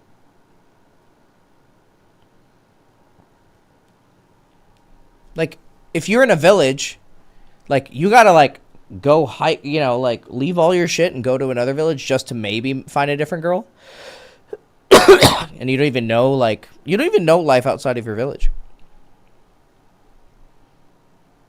Here, if you don't like your town and your city, you can just go fucking anywhere. I mean, you can literally order pussy on your phone with dating apps. Like, what the fuck are you bitching about? Like, I don't understand. Like, the lack of gratitude is just incredible. You're living in such an amazing time. Modern medicine, modern communication. Like, holy shit. Any complaining is just retarded. Like, you can complain about, like, small stuff, but to complain about the big picture society, like, some of these guys really do want to go back to, like, the old times. They would immediately regret it. The moment it happened, they would regret it.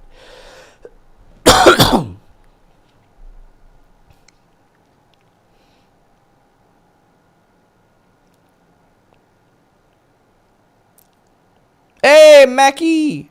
You're here. You ready to do coaching yet? Did you go do your approaches? That's the first question. Did you do your approaches?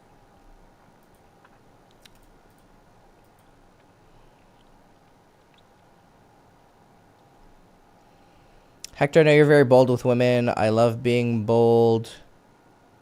How did you overcome that fear? I wish I could be like you in the boldness. I mean, I practiced. I just like you start small. Like, telling a girl you think she's pretty is very bold. Then when you're on a date with a girl, you know, find a moment and be like, do you want to go home with me? She's like, what do you mean? What do you want to do? And you say, I want to fuck you. She goes, what? And you know, you feel that awkwardness, and then you try it again, and then you become much more smooth at it.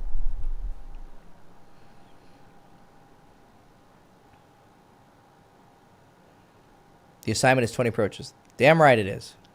That's everyone's assignment. 20 approaches.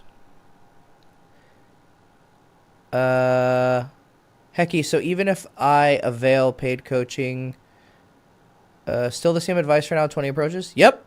20 approaches. All of you. Everyone's assignment is 20 approaches. If you don't have a woman that you're happy with, or women that you're happy with, go approach. There's no other solution.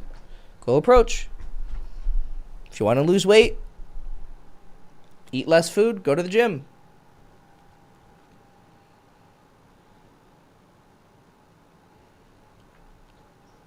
The process is very simple. The learning how to do it better, that's the complicated part.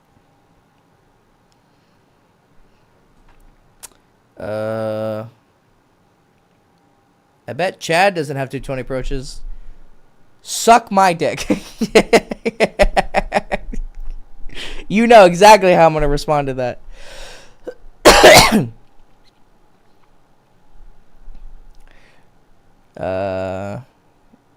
Yeah, people like to complain about modern dating because all they know. Exactly. Just got home.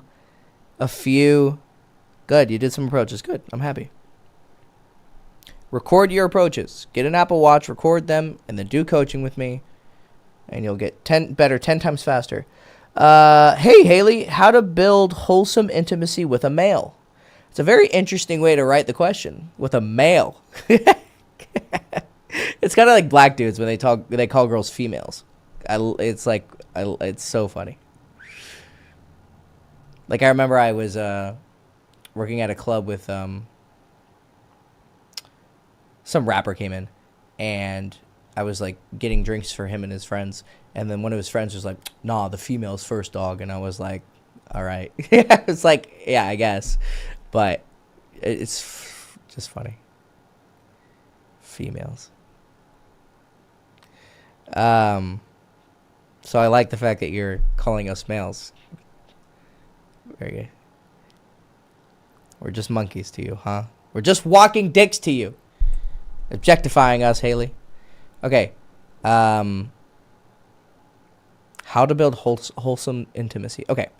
Why don't I ask you some questions about you and what you want? Because it's a very general question, right? It's like a girl saying, like, how do I get... Or a guy saying, like, how do I get girls, right? So, I got to get to know a little bit about yourself. Well, actually, I'm sure... Here. If you're not shy, you can get into this Zoom call, and I can coach you. I've coached women before. You would not be the first. You'd have to show your face. People are just going to hear your voice. So, I'll just call you by your first name. Don't give any, like, personal information, you know. Pretty chill. I mean, I'll ask you, like, basic stuff, like what do you do for a living and how old you are. You be as open as you are comfortable being.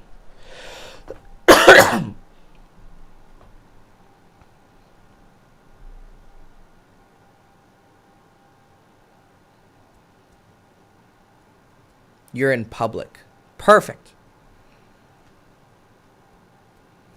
Perfect. Don't be scared. And can you find somewhere a little bit private, like where you can be on a phone? Or are you in an elevator? I mean, I can say the fucked up shit, like pussy and dick and whatever, and you can just keep it PG. I'm sure you're smart. I'm sure you can figure out a way to do it in a non-weird way. Sound will be awful. That's fine. As long as I can hear you. If it's too bad, I'll tell you.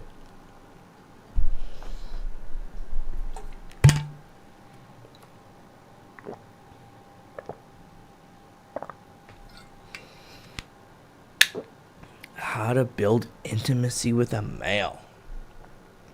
Or wholesome intimacy. I like that qualifier. Wholesome intimacy.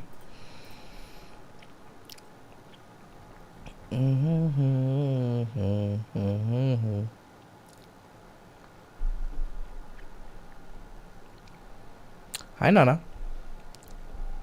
Yeah.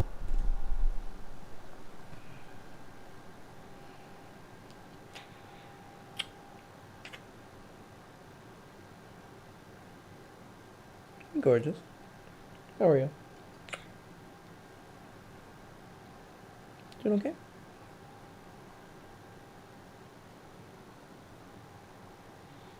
How was your nap? Good.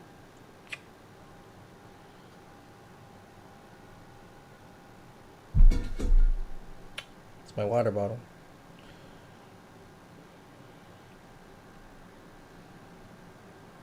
Wanna go? Okay. Can't we just chat because I don't want to go to my dorm? Sure, whatever you're comfortable with.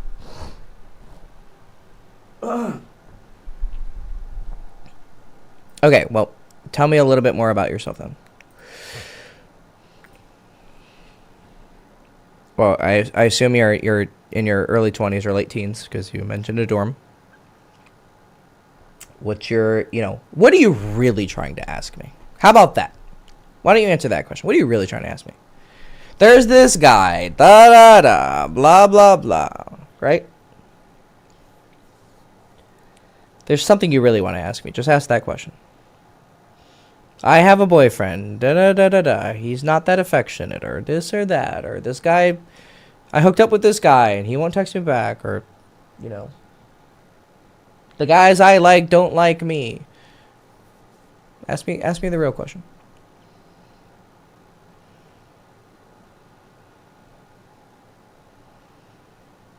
Because wholesome intimacy means, I'm trying to figure out what you mean by that question. Like, I understand. I guess you mean, like, a guy who fucks me and cares about me?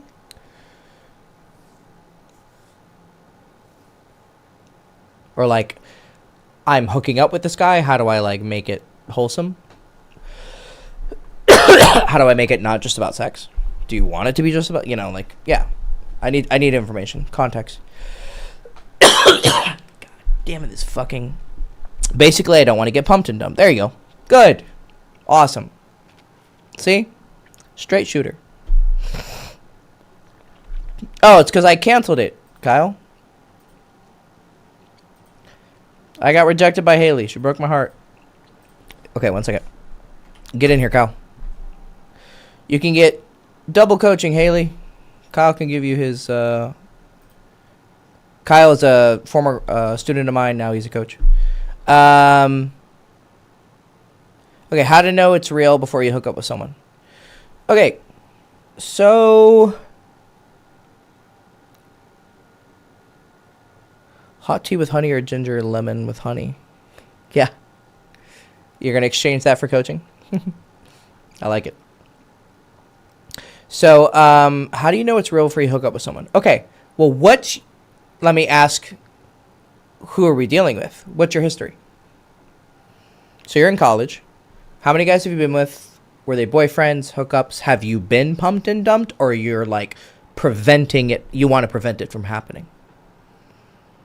This will help me understand where you're coming from emotionally. Like, did you have a bad experience and now you want to like prevent it, or you know that that's what guys do because your friend got pumped and dumped and you don't want the same thing to happen to you? Also, you got to be super honest with me. How hot are you? That will have an effect on my answer. What's your face card, and do guys think you're hot? Very important, because us men are very visual.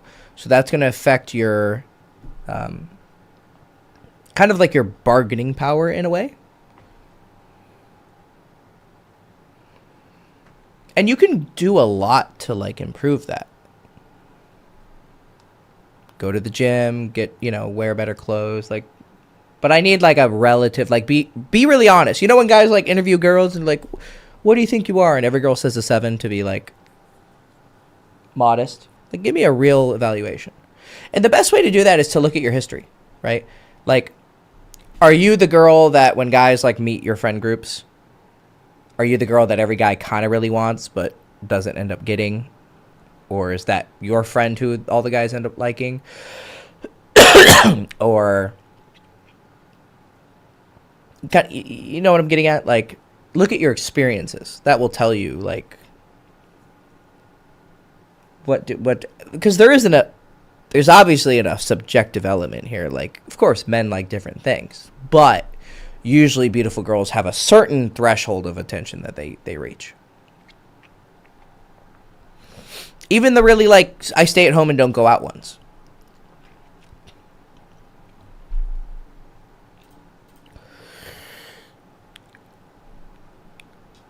Okay, I want to prevent it. I was talking to a guy. He found out I live near. I told him no, and we stopped talking.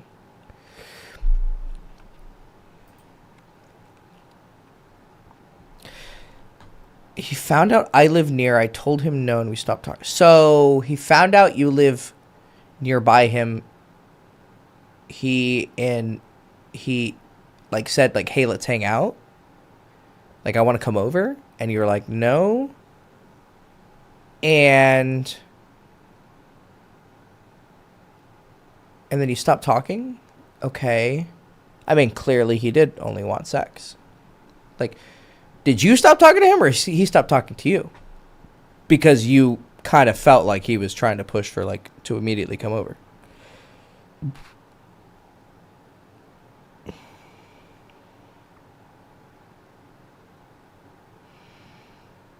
I meant for coughing, not coaching. It's okay. You're fine. You're okay, buddy. It's not a big deal. It's okay. I forgive you. I just thought you were joking. Like, I thought you were joking, like, oh, I'll give you honey lemonade or honey tea and, we do coaching. I thought it was a funny joke. I don't know. Okay, so near the university, yeah, hang out. So he did actually come to your room. So you got to give me more context here. Like, you just said, talked to a guy. He found out I live near. I told him no. We stopped talking. So he actually came over. And you had to tell him no like 5 times? So I'm guessing you were at least kissing. And he was like trying to go, go further. And then you said no.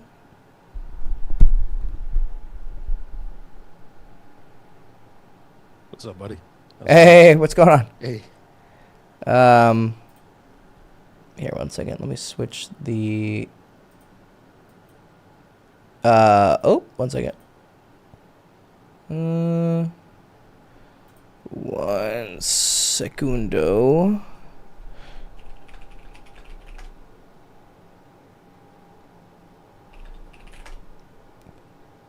I sent you a message, Kyle. On Zoom. Do you see it? Yeah. Okay.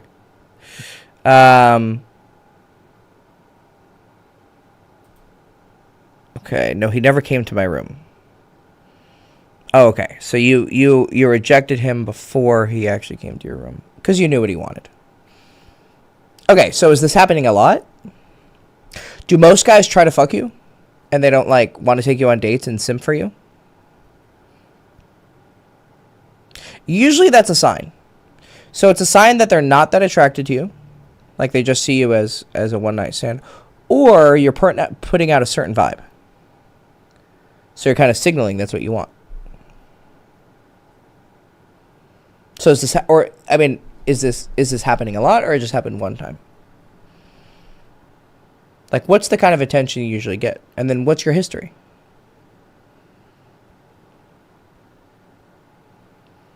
Basically, you asked a general question: how do I have wholesome intimacy? How do I not get pumped and dumped? The answer to that is first you have to find someone who is interested in more than just that.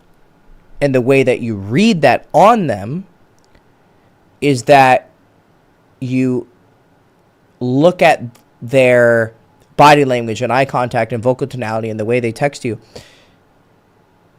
And if their interest... Now, here's the thing. Them saying they want a relationship isn't necessarily like guys can lie, or like, guys can be confused. They think they want something more, but really they're just horny. Right? They're like I said earlier to that guy, like to Dimitri, like your emotions make your ideas of what you want more than they actually are, right? So let me simplify this. Most girls do the trick of like, okay, he needs to take me on dates and show him he's serious.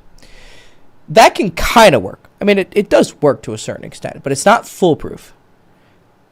The closest you can get to foolproof is you have to be good at judging people's character. So you were smart enough to realize this guy immediately asking to come over was just looking for sex. 99% chance that was true, right?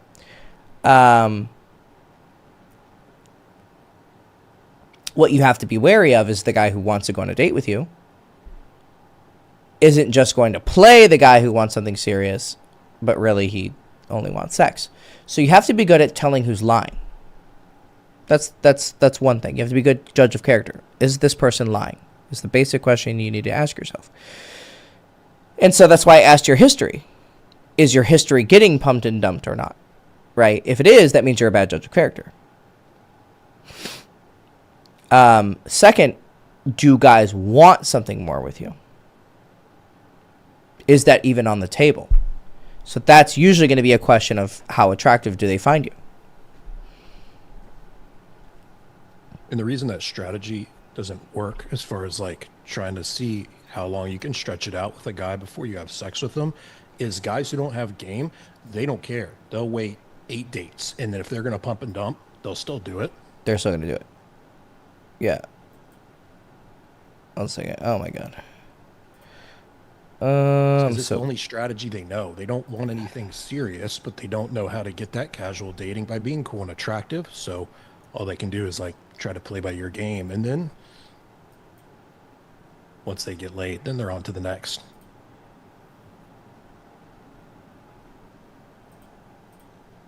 Yeah, what Kyle said. They'll wait it out. The really good players will wait it out. They know how to play that game. And I've literally heard girls like tell me that's like the stories of like guys that they thought were like super into them because of the amount of time they spent together. Yeah. Just for that to happen, it's just like it's a story, a tale as old as time. Yeah. Yeah. So you got to be good at. So you can practice this skill with everything. Like, are you good at telling when, you're at a party and you're talking to people and someone's bullshitting and someone's lying? Like, are you a good judge of character? Do you know when people have good intentions or bad intentions? Are you able to look at people's behaviors in conjunction with their... So, like, let's say a guy is waiting a long time to... Like, you keep saying no, but every time he hangs out with you, he still tries to fuck you. Okay, his intentions are clear. But he's saying, oh, I'm looking for something serious. Now, it's not necessarily a contradiction, but in probably 98% of cases it is. But a guy wanting sex isn't a bad thing. That's what you also have to not... Like, it's very nuanced. Like, it's not bad. Every guy wants sex.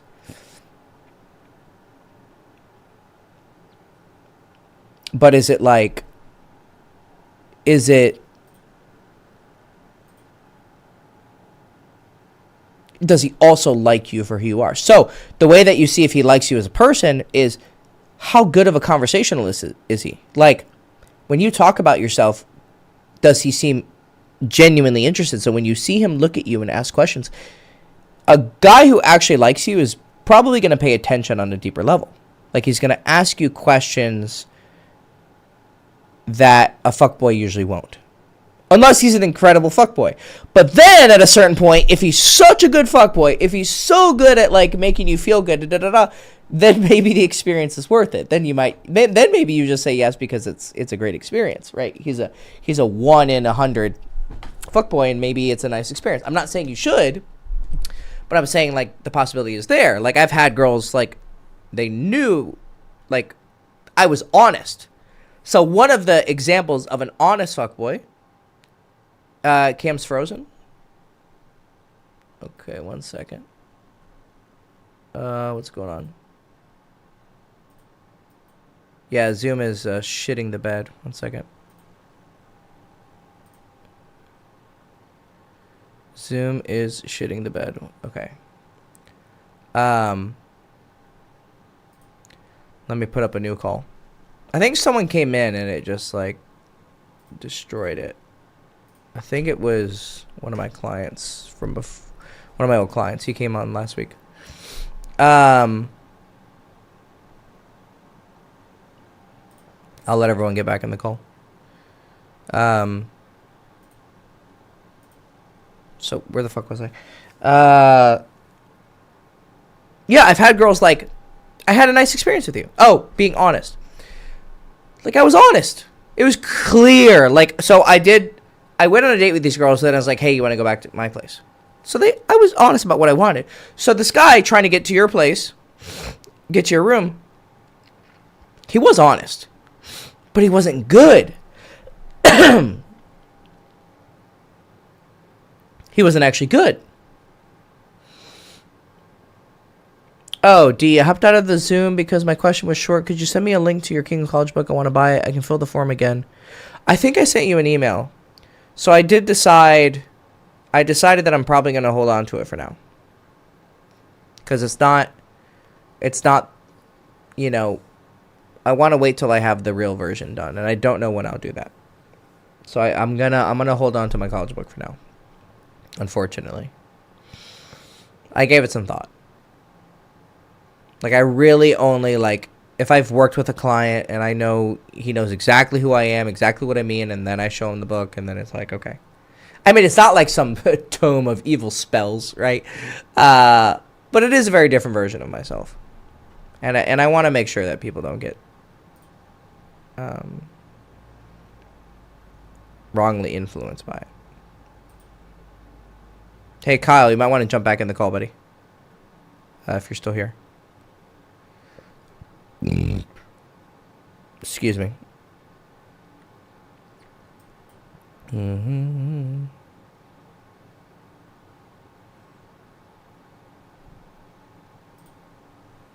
So, Haley. Okay. So you probably weren't attracted to this guy. Like, you probably thought he was cute, but you weren't like, oh, this guy's like awesome. Or did you really like him, and then him asking to come over really turned you off?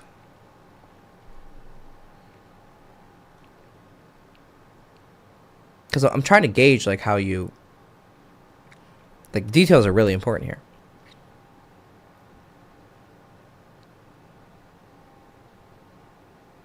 Was that the unhinged timeline for you, Hector, during college? Yeah, I know, yeah. I did not receive it, but thanks for clarifying. I thought I emailed you. 1 second.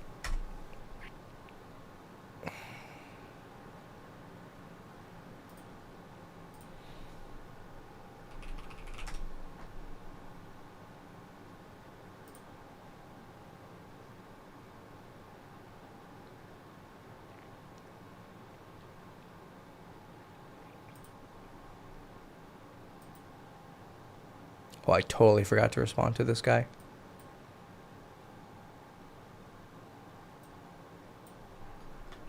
I need to keep this open. Oh, I totally forgot to fucking make the MP3 files. God damn it.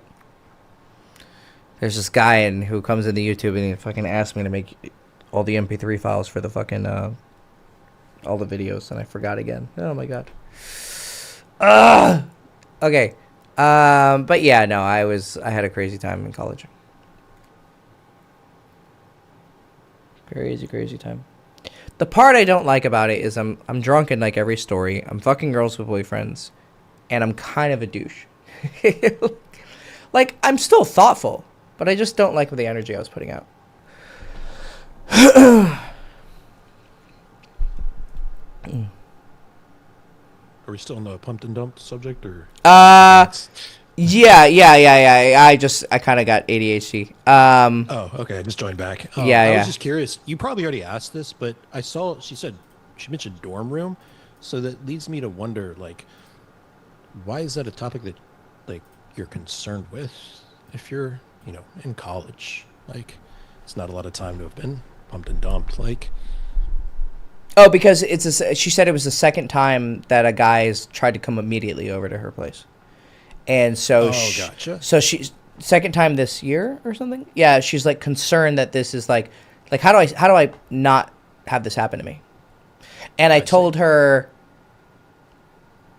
I said, like, you should only let that really amazing. If you're gonna hook up, you should probably hold off for that really amazing experience, right? But it sounds like she does want something deeper. He never asked deeper questions. We started hanging out because of auditing notes. I didn't understand he ran errands one time to buy food, but I'm not losing sleep. But yeah, I seeked him out because he was smart, but he stopped helping me with homework and notes after I told him no. Okay, there you go. Good. You're smart, right? Like, he was helping me, but then he wanted to come over, and he had obvious intentions. You smelt it, right? Like, you felt it. And then he stopped helping you. Well, yeah, clearly he had ulterior motives. Good. Right? So what you're seeing is you watch behaviors and you watch words.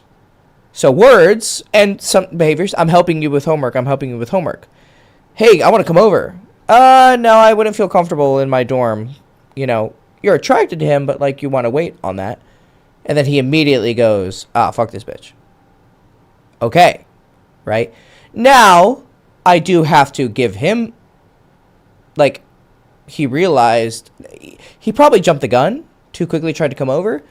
But on his end, he is allowed to have self-interest. He was looking to either fuck or date you. He felt that, it was time to go for it, and you rejected him, and so he, But it doesn't mean that's all he wanted necessarily, though. Like, I mean,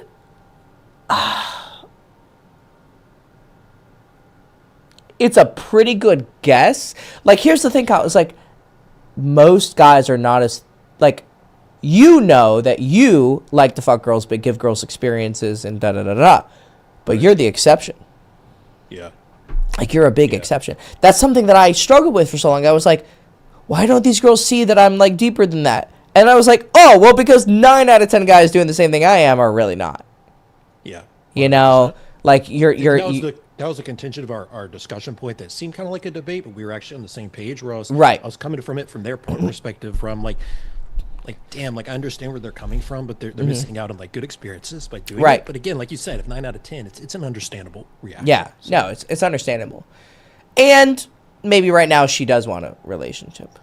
I'm assuming she's in college, so that's what I wanted to ask her, is, like, I'm assuming she's not that experienced. Are you still a virgin? That might be a very important question, actually. I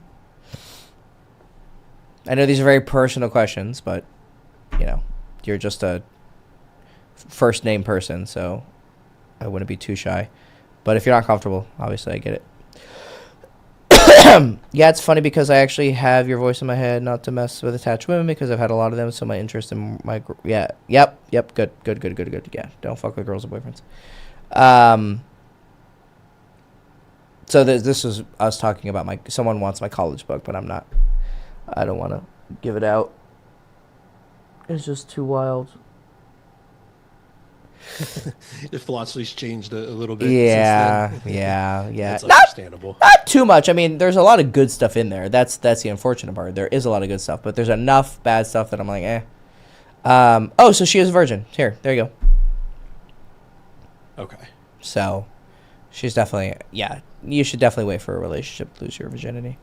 Um, Because the first experience, if it's bad, it's just gonna leave a bad taste in your mouth moving forward. Yeah. It can mess you up. yeah, yeah. No, definitely, I would. I would definitely wait for a relationship. So that's your question. How do you get a relationship? So, I mean, it's pretty normal for. You definitely should make a guy wait a bit for your virginity. I mean, it's not a foolproof plan. You could still get fucked over. But I would say that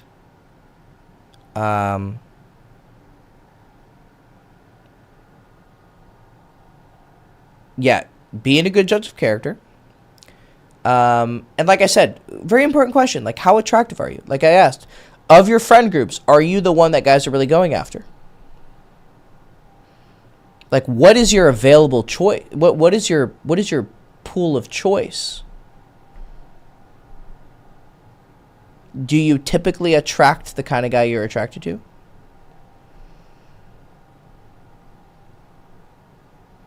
Or are you struggling with, like, the guys who you really like don't notice you?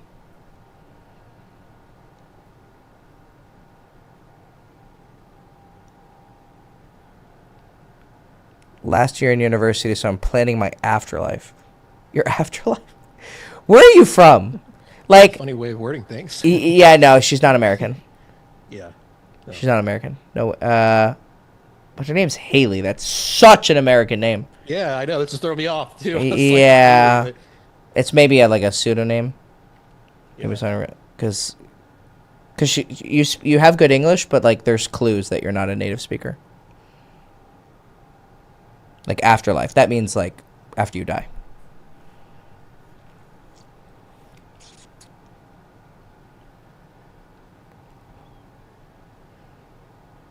Dimitri, what did you do? Your 20 approaches? What's going on? Why are you back? What do you approach this?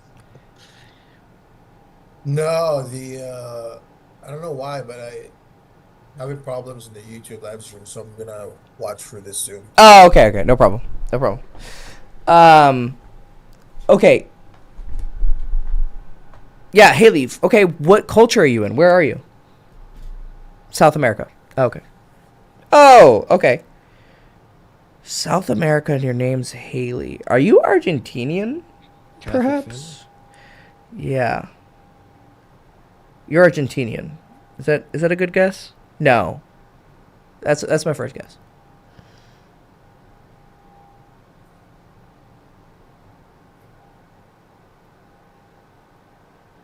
Also, yeah, I mean, dude, like South American guys, like holy shit.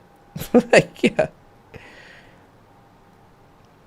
Yeah. Like the average lay counts in South America are all really high. Yeah. No shame lover energy down there for sure. No. No. You're definitely going to have a lot of. Oh, South African. Oh, I understand. Okay. I mean, kind of same problem. Yeah. Yeah, South African. Yeah. SA South African. Yeah.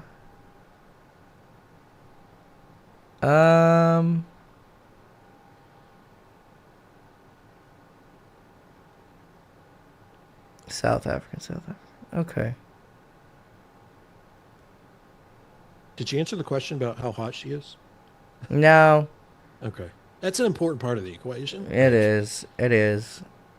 It's a rough question, but it's real.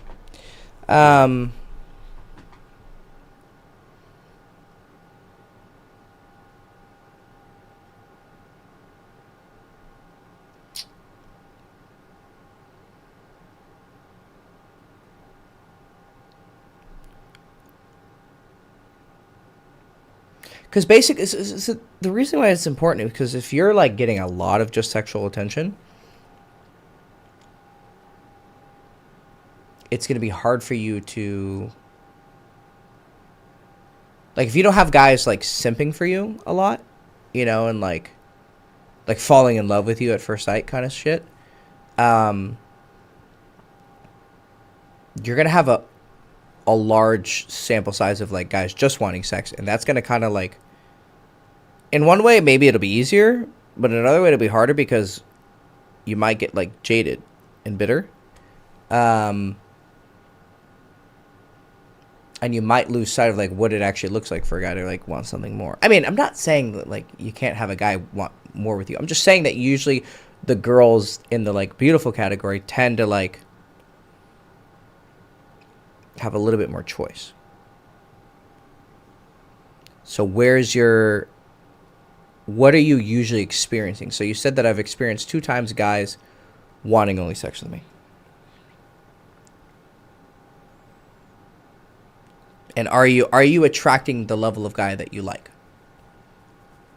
Or no, are you kind of like, treading water? Like, the guys you really like don't really like you. Because then what you need to do is you need to work on your attractiveness, too. Not just your character judgment. Your character judgment just helps you screen. But you actually have to get the guy interested in the first place.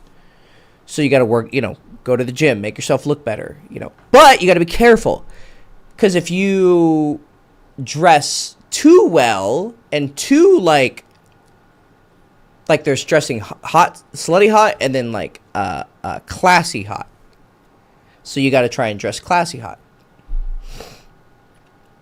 because it literally advertises what you want. What were you gonna say, Kyle? Yeah, I was gonna say this is the exact client that me and Justin work with, is this exact archetype type of guy. And like I was literally like, I'll write their bios for their online profiles. I always see classy as like the descriptor for the type of woman they're looking for, because I ask them like describe their ideal woman, because it helps me write the bio. So yeah, they look for that classy look, like clockwork, 100%. The slutty look's just gonna attract a lot of the players. Yes. But a lot of women do that because it's better than nothing. Yeah, it at least gets the attention. Makes them feel good. So you also have to be disciplined. You have to be. You can't let the attention become something that you can't be desperate. And that requires a lot of. Go ahead. Oh, sorry. I was just going to say there's another element to at play. I don't know how the culture is there as far as college goes, but obviously here in America, it fosters a very casual environment. So that can be it can be a little bit hard to gauge, as a girl, whether you are good long-term material or not, because everybody just wants, most people just want to do casual in college. So that can kind of throw things off as well. Yeah. I don't know how to answer hot. Question. No called me ugly. When dudes invite my friends to chill, I can get in the room, but current guy was okay. Okay, so you're probably cute, like probably all right, but the guys aren't like falling all over themselves, it sounds like. Or you might just be being modest. In looks, he was my first choice. No, not my first choice. Yeah, but you went after him because he's intimidating. Maybe it's possible. It's possible you could be being modest and actually. So, what I would do here.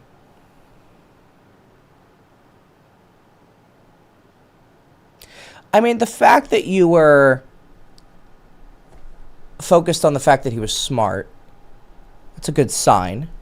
You're not just listening to you're not just being horny. I mean, that's probably a pretty good sign, actually, that you're not desperate. So you probably are fairly attractive, which is going to help you, like I said, with your bargaining power.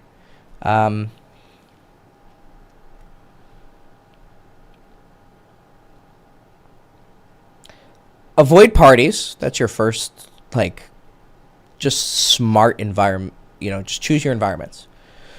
You can do hangouts, like private hangouts, friends meeting friends, especially like coffees and like dinners. I would very much avoid parties. That's your first clue. But the body standard here is big booties. I don't have that. Okay, so you're a white South African. I mean, your name's Haley, so duh.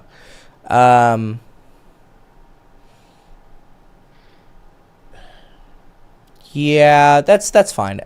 I mean, if anything, a big booty might make you actually like more of a sexual option. Like, it might actually help you. You have like the more like cute girlfriend attractiveness rather than the like fat ass, you know, girl he wants to fuck. So that's a good thing.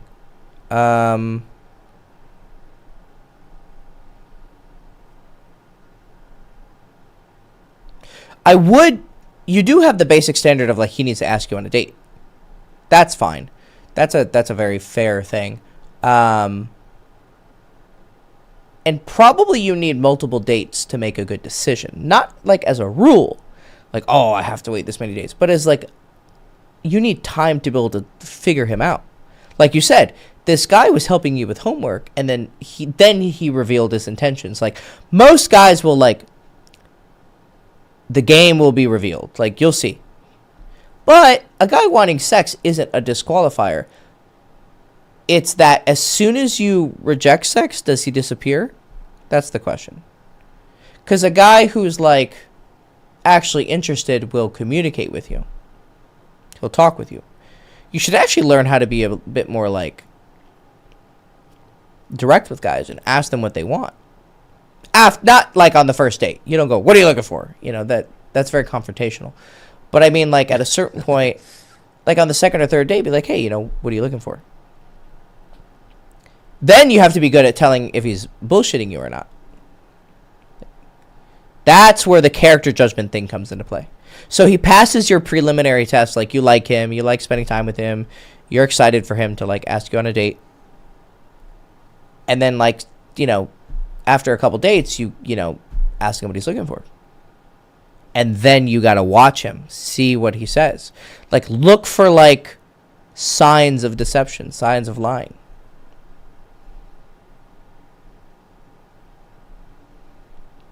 Also, do your research. Ask friends about him. What's his history? Usually, history repeats itself. If it's a guy who has all girlfriends, it's usually a pretty good sign that, you know, it's not 100%, but it's usually a good sign. But if he's known as the player, well, probably that's what he's going to do. Although, I did have a pretty big player friend get tamed by a pretty awesome girl, so yeah, it can happen. It can happen. Yeah. It's hard though. It's definitely hard for sure. He's a player for a reason. You know, the odds are not in your favor. Exactly. Guys won't mind waiting too if they can get the sense that you're wanting to wait for, like, especially since you said you're a virgin, so like your mannerisms are probably going to convey that, which the right guy will pick up on. Because for me personally, I don't like it when a girl's making me wait because I can sense she's like carrot dangling. That's like a huge turnoff. Carrot dangling. She might not understand that. Oh yeah. She's like using. I can tell she's using sex like purposefully to like. I don't want to say get power because that's this that you know, could say mean bad intentions, but like she's using sex as a way to like purposefully manipulate the interaction versus a girl who just wants to wait because of comfort. Let's say she's less experienced and she just wants to get a little bit more comfortable first. I can sense that in a girl, and I actually don't mind that. I won't try to like push and be like, oh, you know, and try to make it happen. Then I'm totally fine waiting, you know, when a girl needs more comfort. It's not a big deal. And like, I feel like the right guy has that same mindset. Yeah. That if they can sense that you just need a little bit more comfort for whatever reason, and like I said, you're probably going to exude that since you are a virgin. You're not trying to like play games. Like, you just genuinely want to wait, and that'll come out, and the right guy will pick up on it. Mm-hmm. Yes. Basically, the trajectory is that you're going to get to a point where it's going to be hard for you to say no because you genuinely actually want to have sex with them. Then, yeah, you do have to take a risk. Now, you could get the relationship before, you know, get the commitment, right? I'm not a huge fan of the whole, like, we make the agreement and shake hands and then we have sex. I mean, it can work that way. It's not a guarantee. You can do that. But that handshake commitment means less than just his intentions. It can be a sign of intentions. You know? You ask him, hey, what are you looking for? He's like, oh, well, yeah, I like you. Da-da-da. Hey, I'm looking for a relationship. This is going to be my first serious relationship. Okay, yeah, blah, blah, blah. That's what I'm looking for, too. Okay, let's get to know each other a little better. You get comfortable.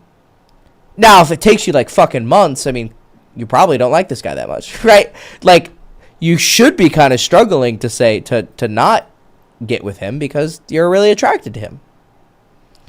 So there's two extremes. There's the extreme of, like, getting pumped and dumped, but you letting it happen because you're so horny and, you just fall for him. And then there's, like, you're not actually that interested and you just make him wait and wait and wait. And it's like, if waiting is easy, like, I remember I had a female client and she was really, really attractive. And this guy waited 3 years to get sex. And that's fucking unreal. And 7 years into the engagement or relationship, but they were engaged, she broke it off. It's like, well, clearly you weren't that attracted to the guy. Like, the fact that you made him wait 3 years. Now, 3 years is her playing games. 100%. 100%.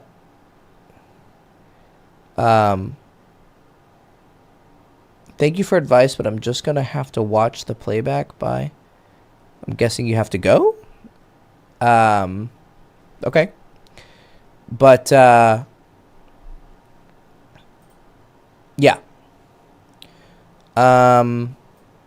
Okay.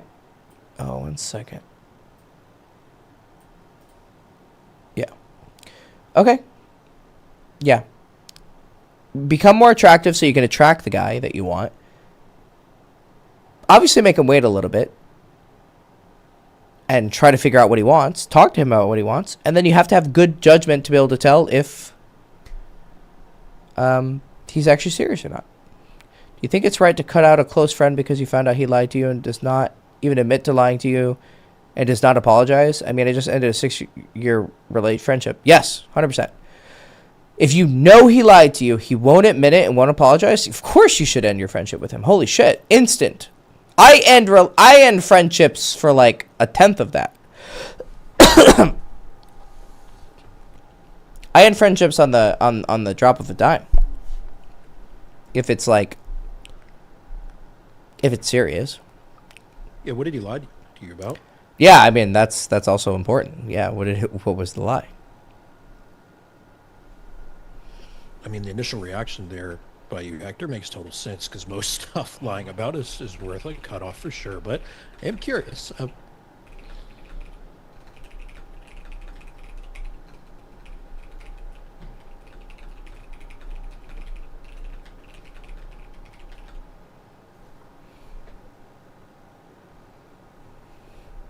Wait, is this Kyle? Are you the guy with a testimony from Hector from years back?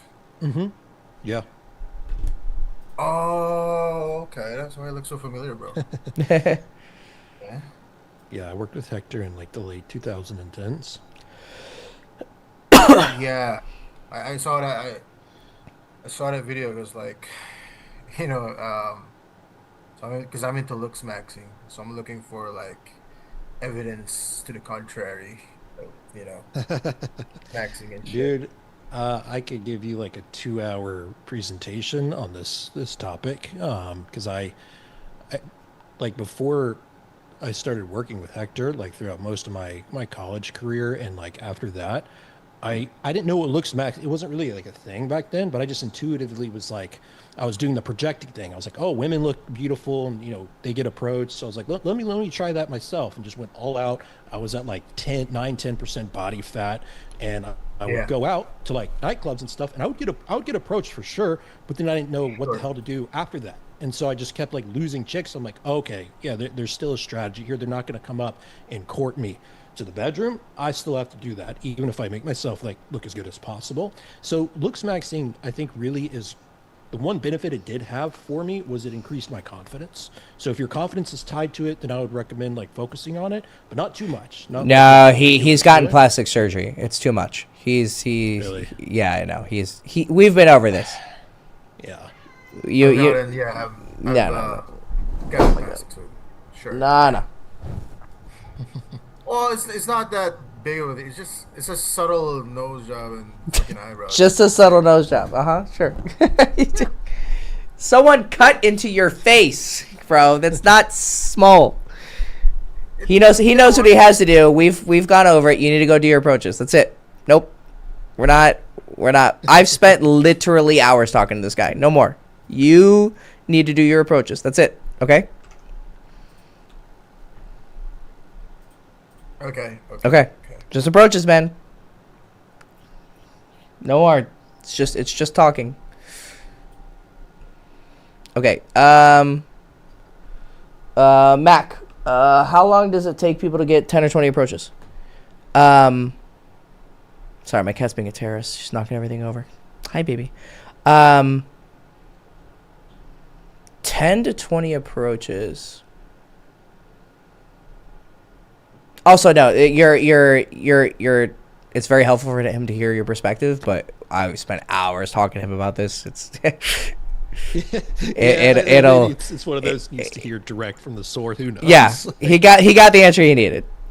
It's helpful. Be confident. Don't take it too far. That's it. That's all I needed to hear. 10 to 20 approaches. I mean, I can do like 10 approaches in like, I don't know, half an hour. Like 2-3 minutes each. Sure. But it depends. Like, I mean, you have to actually have depends like what your standards are. Are you just going after anything that's like cute? Or are you going for only beautiful? Well, you might not even do an approach. Because but like, for you, I think you should go after anything that you find cute. I don't think you should approach a girl you don't find attractive. I think that's a waste of time for the most part. But, 10 to 20 approaches, if you're not having approach anxiety, I mean, it could a couple hours. And if there's enough traffic.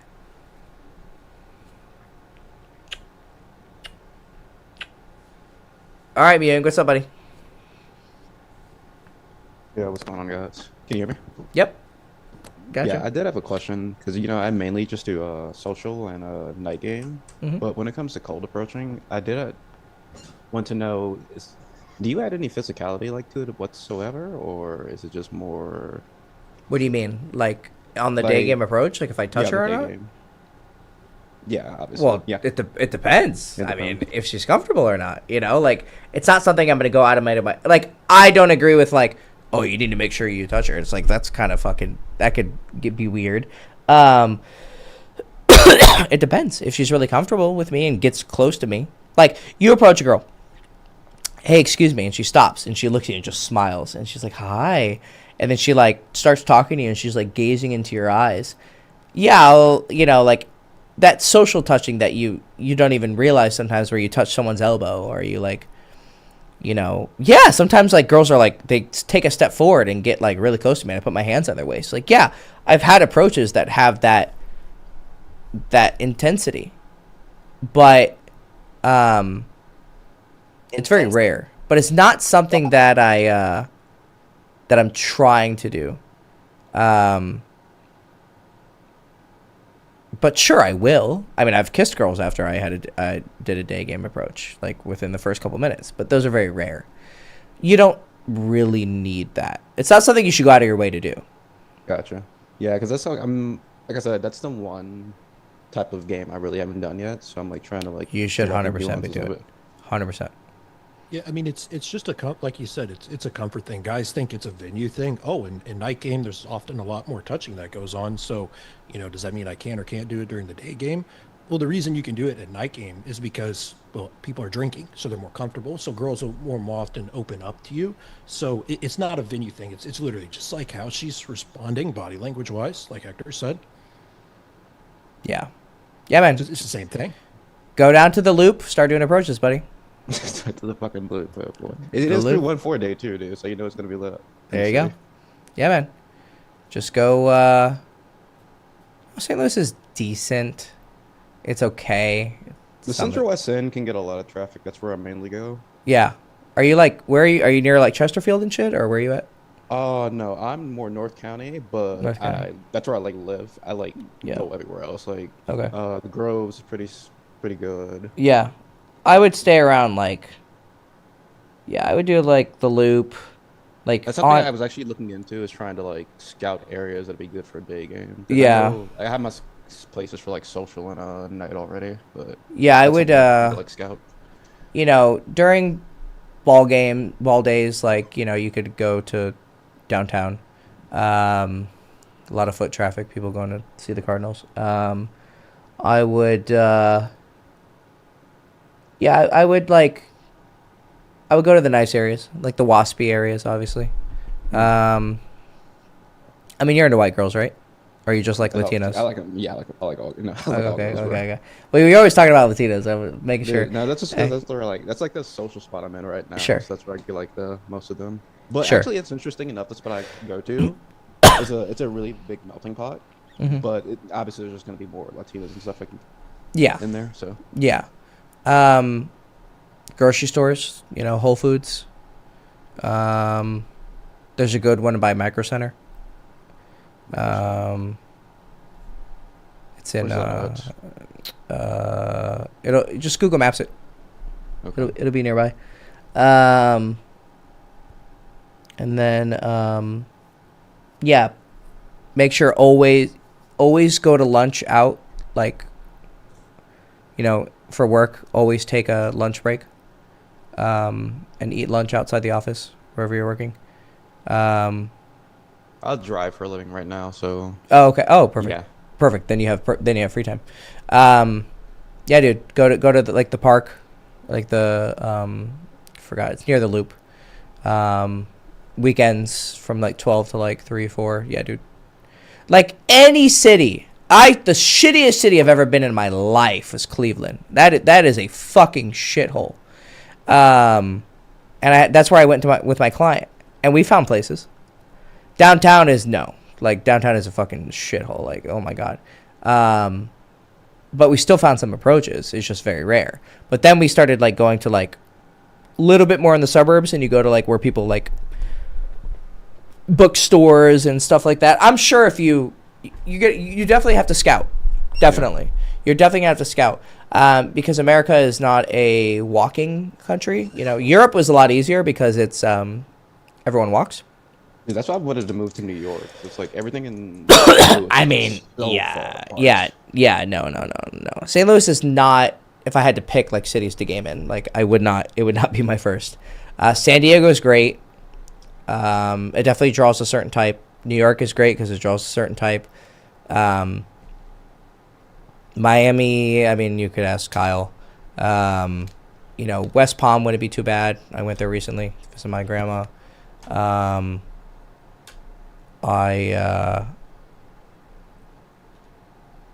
No, I mean, Europe does have an advantage with day game because people walk everywhere. But, I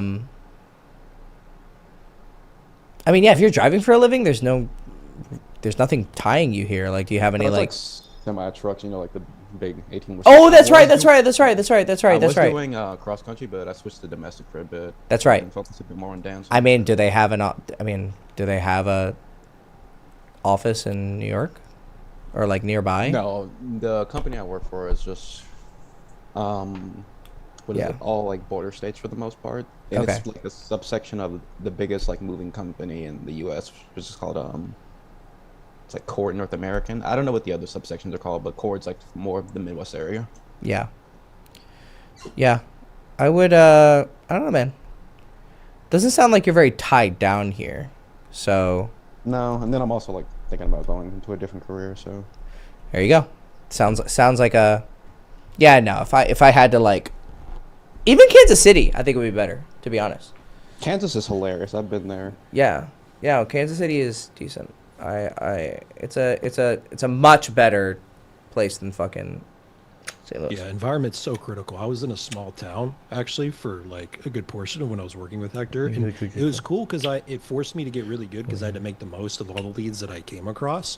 But man, like moving to a bigger city was a total game changer for sure. Yeah. Definitely something to consider because I want to get more into it. You should. You'll have a lot less of the problems than you've been coming to me with. A lot less. Like, I mean, every single girl that you'll meet in any other environment is also walking around in real life because they're living their life. But the Venn diagram of the girls that you won't meet at enchilada night. I know it's bachata night. I thought that was funny. Or, you know, the social circle girl who makes out with you in front of her friends and then acts like a fucking bitch. You ever hear from her again, by the way? Yeah, we talked last Did she week. chill out? Did you call her out? Did you fucking put her in her place? Okay, so I decided not to go off on her, but I let her know. I was like, hey, what happened? Like, that was really some fuck ass shit. And she was like, you know, Did she apologize? to me, it didn't sound like it. It sounded like she tried to explain. Nope. Nope. You should have called her out. Nope. Should have called her out. Should have called her I out. told her that I'm probably. And I'd get not gonna receipts talk from to it her. too. Yeah, I said I probably wasn't gonna talk to her, and she's like, yeah, she understands. So. No. And I would have because those texts I would have screenshotted. Like I'd be like, no. Good, yeah. Well, no, I would have tried to get her into a conversation and then get her to admit she was. Kyle, just quick, basically, this girl, he made out with her in social circle, and then she tried to send these texts oh, I wasn't really interested in you, and you kind of made me feel uncomfortable. Not anything directly insinuating, or not a direct insinuation or a direct call out, but kind of weird. And I just wanted to make sure that he is not even in that territory of her trying to play these fucking games. And it's she kind of you can tell when someone's trying to sweep things under the rug. Yeah. They want things to kind of go back to the way that they used to be because she was trying to act how she was initially, where she's has more of this silly when I met her, I was she was literally a breath of fresh air. She was super chill about everything, goofy. Yeah. And she tried to show that energy again, and I was just not feeling it. Yep. But yeah, dude, hey, man, it sounds like you're at a good crossroads. You should 100% do day game. Literally just got a message from that client who I did day game in Cleveland with, long-term client, and he finally is doing day game again. And literally his response is, the girl I approached was hotter than 95% of the girls on the apps. He's an app guy. So you're a social circle guy, so you're still meeting hot girls. He's an app guy, Yeah, so he's definitely in the spot that even outside of that one social circle area, just a place I meet at night game, there's some good looking women in St. Louis. Yeah. I'll say that for sure. Yeah. No, they're out there. Yeah. But day game will help you find the hot ones who are also not fucking bitches. I mean, like I said, bitches aren't vampires. They're still walking out during the day. But you're going to find that Venn diagram, that pool of girls who you do not meet anywhere else. They're not going to clubs. They're not going to parties. Unless you're in their social circle or at work. Or, work with them or their childhood friend. You're not going to meet them. You have to meet them from day game. So, yeah. Hey, man. Yeah. Go take Casting a... the what? Go ahead, sorry. Oh, my bad. There's a little bit of a delay. Yeah, there's casting the widest net is really one of, if not the most helpful things in strategies in dating. Because Hector's right. I mean, I've met some pretty cool hot girls from the apps, but it takes a lot of screening to do that. So it's gonna be mostly suboptimal results unless you have a top tier profile. And same with night game too. It's gonna attract more of kind of the toxic crowd. But yeah, every source is great. Are you doing social circle mainly because you like it, or is it just one of your I best enjoy lead it. sources? I do enjoy the as Really? Okay. I'd say I can be social when I want. I do enjoy my alone time, but at the same time, I enjoy people too. People are interesting, so you never know what you're gonna see on a night out. So Yeah, and one thing I like about social circle too is if the group dynamic is really good, it just creates natural good vibes among everybody. So it can be real easy to make things happen with a hot girl in the group, because you have other people gassing you up and a bunch of good stuff going on. So it just creates just this overall good environment. I will say the dancing scene can be very fucking clicky though, like extremely fucking clicky.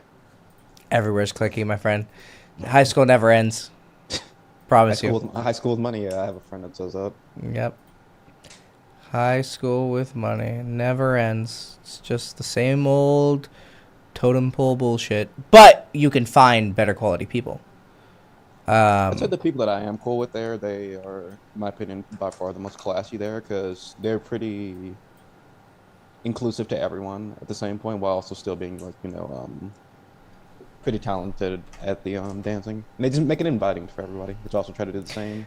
The only thing there is, and this is like, any artistic environment is going to have very dramatic people by nature. You're dealing with people who passionately express themselves. like they're going to be a bit more on the dramatic side. Not there's still some decent people in those environments, but they're definitely you're going to get more dramatic personalities. Yeah, I can say that. I mean, I've experienced it. You have like a lot of people coming from like different types of dance too, like zouk, ballroom dance, like just so many different like types of expression. Mm-hmm. All right, but yeah, give me something because you've actually also given me some places that I can look into. So Yeah, and then in terms of like the big, like man, consider changing your life. I mean, you're still young, right? Yeah, I think we're about the same age, you know. Oh, okay, I mean, it's still young, so I know. Apparently, I was called OG the other day. And that's I was like, funny. Oh, shit, I guess I'm at that point now. Yeah. Yeah, you're unk now. But yeah, man, go fucking. Why not? Why not move to New York? Like, just do it.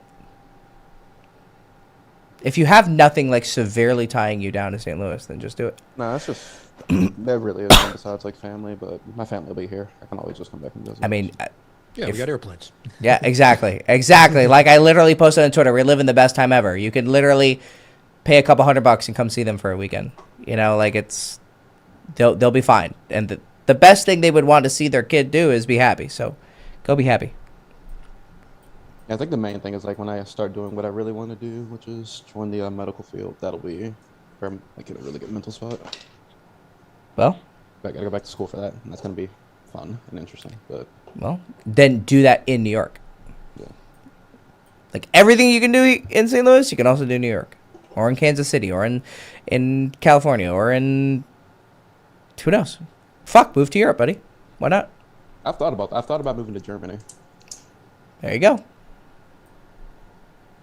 It's worth it, man. It's awesome changing your environment. Yep. Do it. All right, sounds good. Good on you, man. All right, I'll talk to you later. See you, buddy. Yep. Macaroni and cheese. What's going on?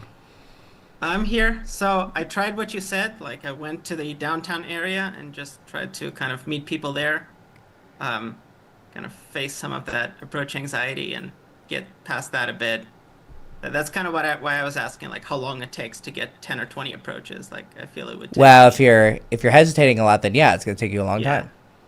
Yeah, I feel like there's like a girl there and then shoot, too slow. Yep. 10 minutes later, damn it. Yeah.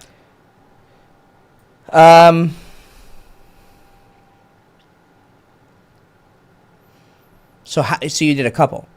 So I did, I mean, like 2 in that downtown area, and then just going to bars and stuff, another 4. So like 6 since last time, which, I mean, is a bit, but definitely need to get more reps in.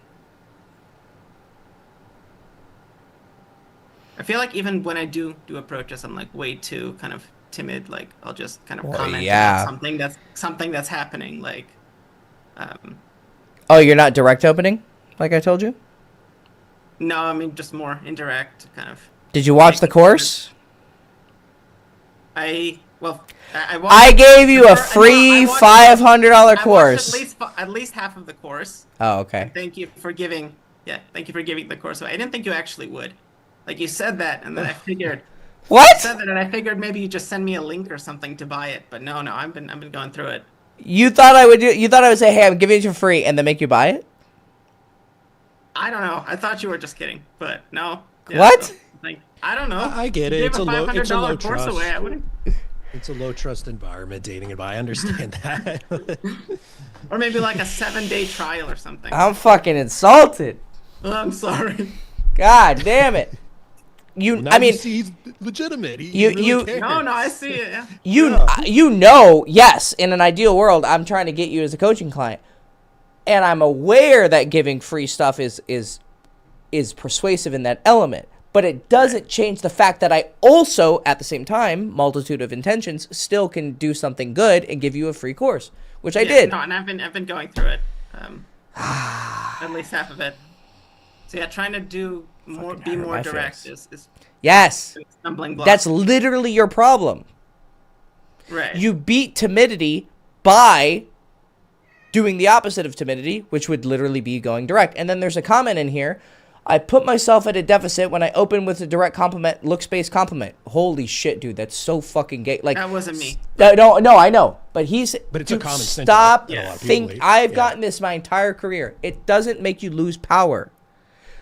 If you approach a girl at all, you are putting yourself at a vulnerable risk of getting rejected. You've already lost power by doing an approach. You can fuck around as much as you want, act like, oh, I didn't really actually. Dude, you are like way 400 IQing this shit. You just get lost in no man's land. That's the problem. Now Right. she's wondering, what are you here for? Like, people always talk about women having these big egos. Not necessarily. They might She's think, confused he's a while you're social talking to her. guy. Yeah, like, why are you talking to me? And then, like, ironically, when I started doing more direct approaches, I noticed that it was a lot more comfortable, and that aura of awkwardness went away. And yeah, no, it doesn't lose any Like, I mean, I points. hope it's obvious, but maybe it's not even that obvious. Like, or I'm just trying. I to be mean, friendly. Like, if I just walk up to someone and introduce myself, I mean, I'm either trying to approach her or I'm like, I don't know, selling something. But I'm not selling. Yeah. eventually she'll put it together. Maybe in the first couple seconds, but eventually she'll be like, either it will be clear, and so you're being sneaky about it. Because I only do indirect openers, as you saw on the module, when it immediately comes to me. Mm-hmm. Like, again, I remember a girl passing by me, and I see her tattoos. I'm like, oh, what's your tattoo? Like, I'm asking about your tattoos, and then boom. Or like, I'm in a bookshop. Hey, what book are you looking at? But if it doesn't That's come more immediately, indirect, though, don't do right? it. Correct. Only do it if it spontaneously comes to you. But don't go out of your way to be indirect. If you're going to go out of your way and just like beeline towards a girl, then you should be direct. Okay. Because it's attractive. Like, this guy thinks that you lose power doing it. That's people who say that are not good. Like, they're trying to like 4D chess this shit, and they're not good at actually like thinking about dating stuff. They're like, there's people who say, oh, saying excuse me makes you lose power. Shut the fuck up. Like, that's so fucking stupid. It's just polite. You know, if anything, I think it helps. When people see social norms, like excuse me's, it triggers like a part of them that like default goes, oh, yes, can I help you? Like, it'll calm them down because here's a normal person, right? And usually a normal person announces their intentions. I saw you over here and I thought you're cute and I want to come say hi. Right, you're like following the normal script and Yeah. kind of deviating a bit, but not Yes. just completely Yeah. throwing. Yeah, you pivot into a little bit more bold of an approach. You don't lose power at all. If anything, you get it because you're demonstrating masculine qualities. Risk taking is a masculine quality. And like you said, and we've gone over before, yes, you're very jittery and skittish. Like, we both know this. It's in the way that you talk. So by practicing bold directness, you will be training the opposite. You'll be training your ability to just say it. And then after you do it 50 times, 100 times, 500 times, 1,000 times, whatever, you will sound like a different person. If you have, like, you know, problem-solving skills. Like, you go, excuse me, hi, you're really cute. And you go, okay, well, that was fucking retarded. And you try it again, and you try it again, and you try it again. And eventually you get to like, hey, excuse me, saw you over here, and I just thought you were really cute. I want to come say hi. And then maybe you eventually get to, excuse me, hi. I saw you over here, and you are just so cute. What's your name? Like, you can actually add some, like, sexiness onto it. Like, not just charisma, but sexiness, right? Like, sexual intent. But first, you just need to get it out there. Like, you were at fucking stage 1. I just need to say it. Mm-hmm. Right? So don't even bother with indirect, just kind of. No, I think it's a complete cope and a waste of time. Wheels. You're spinning your wheels. It's not gonna. You're not gonna have any development towards anything. Just doing indirect. Yeah. Because even if you, let's say you do direct and it crashes, it seems like it crashes and burns. Don't take that as like a loss in your head. Like that's actually like you moving in the right direction. Yeah. Yeah. Yeah. Yeah. It's a net positive. I mean, approaching it all is a net positive. So even an indirect approach, I guess, would be a net positive. But I think it might build the wrong habits. So by, I guess, indirect, do you mean like even just going up like, hey, how are you? Here's my name. No, that's direct. Okay, But that's direct, no, I mean, but it's not, but it's not giving any context. It's confusing direct. Like, why are you talking to me? I mean, it seems obvious from my perspective. Yes, yes and no. Yeah, like I said, yes and no. Like, women are smart and they kind of figure things out, but they're also not sometimes. Like, they might be confused because it is strange to approach people during the day. Now, if you're in a context where it's understood, like at nighttime, yes. A guy walking up to you at a bar and saying, hey, what's up, how are you? Okay, Yeah. She's immediately knowing what your intentions are because she's not retarded. But during the day at a mall or a grocery I guess store, during the day, it's more. And they're not Exactly. getting approached. So Yeah. we don't know No what the one's social doing construct this. is. correct. So you have to guide them in that direction. Yeah. Yeah. But being bold is a masculine quality. It is a masculine quality, and masculine qualities are attractive to women. Like, fundamentally. So being direct is bold and adventurous, and it does risk. You're open. So what this guy meant by I lose power, what he's meaning is I feel more vulnerable by being direct. He's correct in that sense. He's wrong in thinking that she has power over me. That's an incorrect understanding of losing power.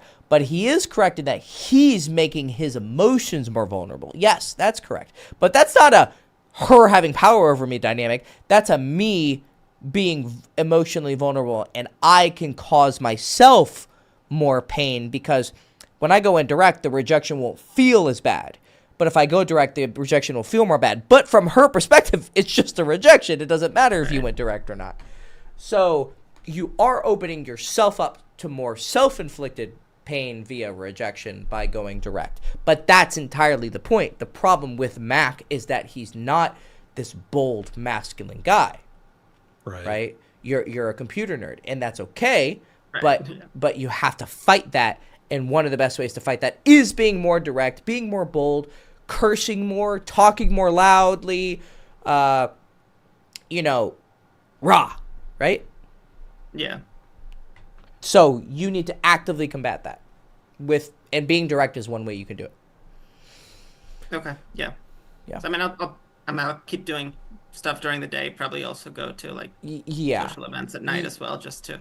Yeah, you just need to get for both sides. You just need some reps. I would even advise you waiting until, like I told you last time, like you need some reps before we even work together because you need you need some meat. Well, and even if you send it the thing and like go really hard with exploring this other side as far as like being bold, often I've found like with a lot of my clients that have specific troubles with certain things, I will try to get them to overcompensate, but they never hit that overcompensated state because they still have that internal force tugging against them, pulling them back to their natural state. So that's why you have to overshoot it. I mean, this is something like me and Hector worked on together, right? Like I had some trouble with like making moves and because I wasn't sure. So I had this timidity. So I had to go like really hard on just like sending it with making moves. And never once did girls have like a bad reaction when I started doing that because I still had this like slight shy side to me that was like pulling me away from doing that. Yeah. Yeah. Yeah. You will definitely not overdo it. My reference point and her reference point are very different because she obviously Exactly. doesn't know anything about me. You got it. It's just different reference points. Yeah. No, in 100 out of 100 universes, Mac is not going to overdo being bold. Like you're not gonna. I know that you won't just suddenly snap and go, "What's up, bitch? You want to suck this dick?" Like it's just not going to happen. You're not going to do that. So go overboard. It's okay because it won't be overboard, as Kyle says. Yeah, he's exactly this phenomenon I have with every client. I always tell them go overboard, and I tell them you're not going to go overboard. It's impossible. Unless he's a guy who I am afraid of that happening, and I have to say, do not. Like I have a client who's like actually autistic, and right. he was like, I went up to a girl and I said, do you want to have sex with me? And I was like, okay, wait a second. What did you say first? She's like, no, that was the first thing I said. I was like, okay, no, like that's obviously stop. But he didn't get it. He's like, yeah, but I'm sexualizing. I'm like, oh, holy shit, no. Like, you know, it was our first session. Like, I was just like, no. You need hard rules. You are not allowed to do that. That's one of the people who you put very strong constraints on them. Because he's autistic, like, he doesn't have the same barriers that normal people do. Like, he doesn't have the normal, like, nervousness keeping him from doing things. Like, he just does things, right? But you have the opposite problem. You have way too many. You have so many straps on you, and like I said, we can hear it in your voice. You can't hear. You can hear yourself, but you don't know how it sounds to someone like me or Kyle. Like we instantly understand in a fraction of a second, just hearing your voice, where you're at socially. It's immediately obvious. I literally can hear who you are, and I'm sure it'll be obvious with my body language too. Like if you just see me walk up to someone, it'll be right, and she'll know it too. She won't maybe like. She won't go, oh, this guy's obviously a virgin. Da, da, da. Like she'll just kind of feel like, oh, he's kind of nervous. Like, you know, she won't like write a paper on it. She'll just kind of feel it, and then she'll or like just feel that I'm boring. Which is... Right. Now, some girls might like you. Here's the thing. Like, you could be totally new. You could actually walk up to a 10 out of 10, and there is a pool of girls who just will like you because you're exactly what they like. Like, there's something about you that they'll like.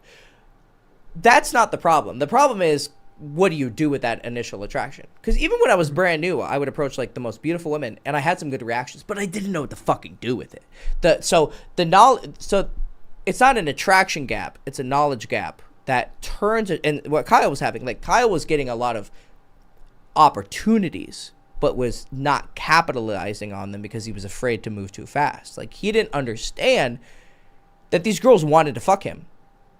And then once he finally got it through his head and he just went YOLO, all of a sudden the floodgates opened and then once he started getting success, it was like cancer, but good cancer. It was like, you know, like, oh my God. And then you look back and you go, how many times did I fucking miss out? You know what I'm saying? I think everybody has those. Yeah. It's a long list for me. Yeah, no. I have missed literally like a dozen threesomes. That's just three. Like, I'm not even gonna think about it. I'll just punch myself in the fucking nuts. So yeah. Just start approaching. You're what you're doing is you're looking for that pool of women who will like you no matter what. Mm-hmm. Then you're looking for that pool of girls who like maybe might like you, and then as you get more charismatic and this and that, you'll like just be more attractive in general. So your pool of women will open. And then you're going to run into these pool of girls who like will never like you, pretty much never, no matter what. You could be the awesomest version of yourself and they probably just won't like you. And then there's maybe a sliver of girls who like probably won't ever like you, but I guess if you like hit like your absolute, like you're really a great version of yourself, they might be open to it. And then they'll really like you once they like give you that chance. But you're really mainly focusing on that sliver of girls who like will like you no matter what, but then you need the skills to actually take that attraction and continue it and not fuck it up. And then because of like whatever insecurities or just like you're an asshole or your problem is not going to be you're an asshole. Your problem is going to be mostly insecurities. But and then you find that middle ground of girls who like might like you, but they're probably not going to give you that chance because the marketing wasn't good. If they looked at the product, they might actually like you. Like, oh, Mac's a nice guy, and he's smart, and he's interesting, and he's funny, and he cares about me, and this like, but you're not hitting them on that initial attraction point, which is like, I think he's cute.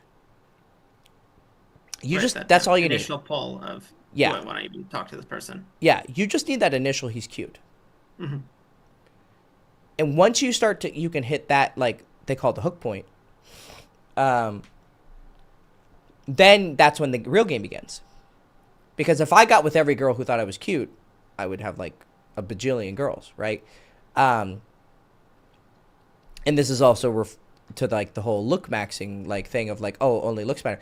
It's like, well, no, that gets you in the door, but clearly it's not enough. Because if it was, every guy who's ever attracted a girl, whether by looks or height or money or this or that, he would have gotten with every girl, but that's just not true. Somewhere along the line, you lose her, and you lose her because of a behavior.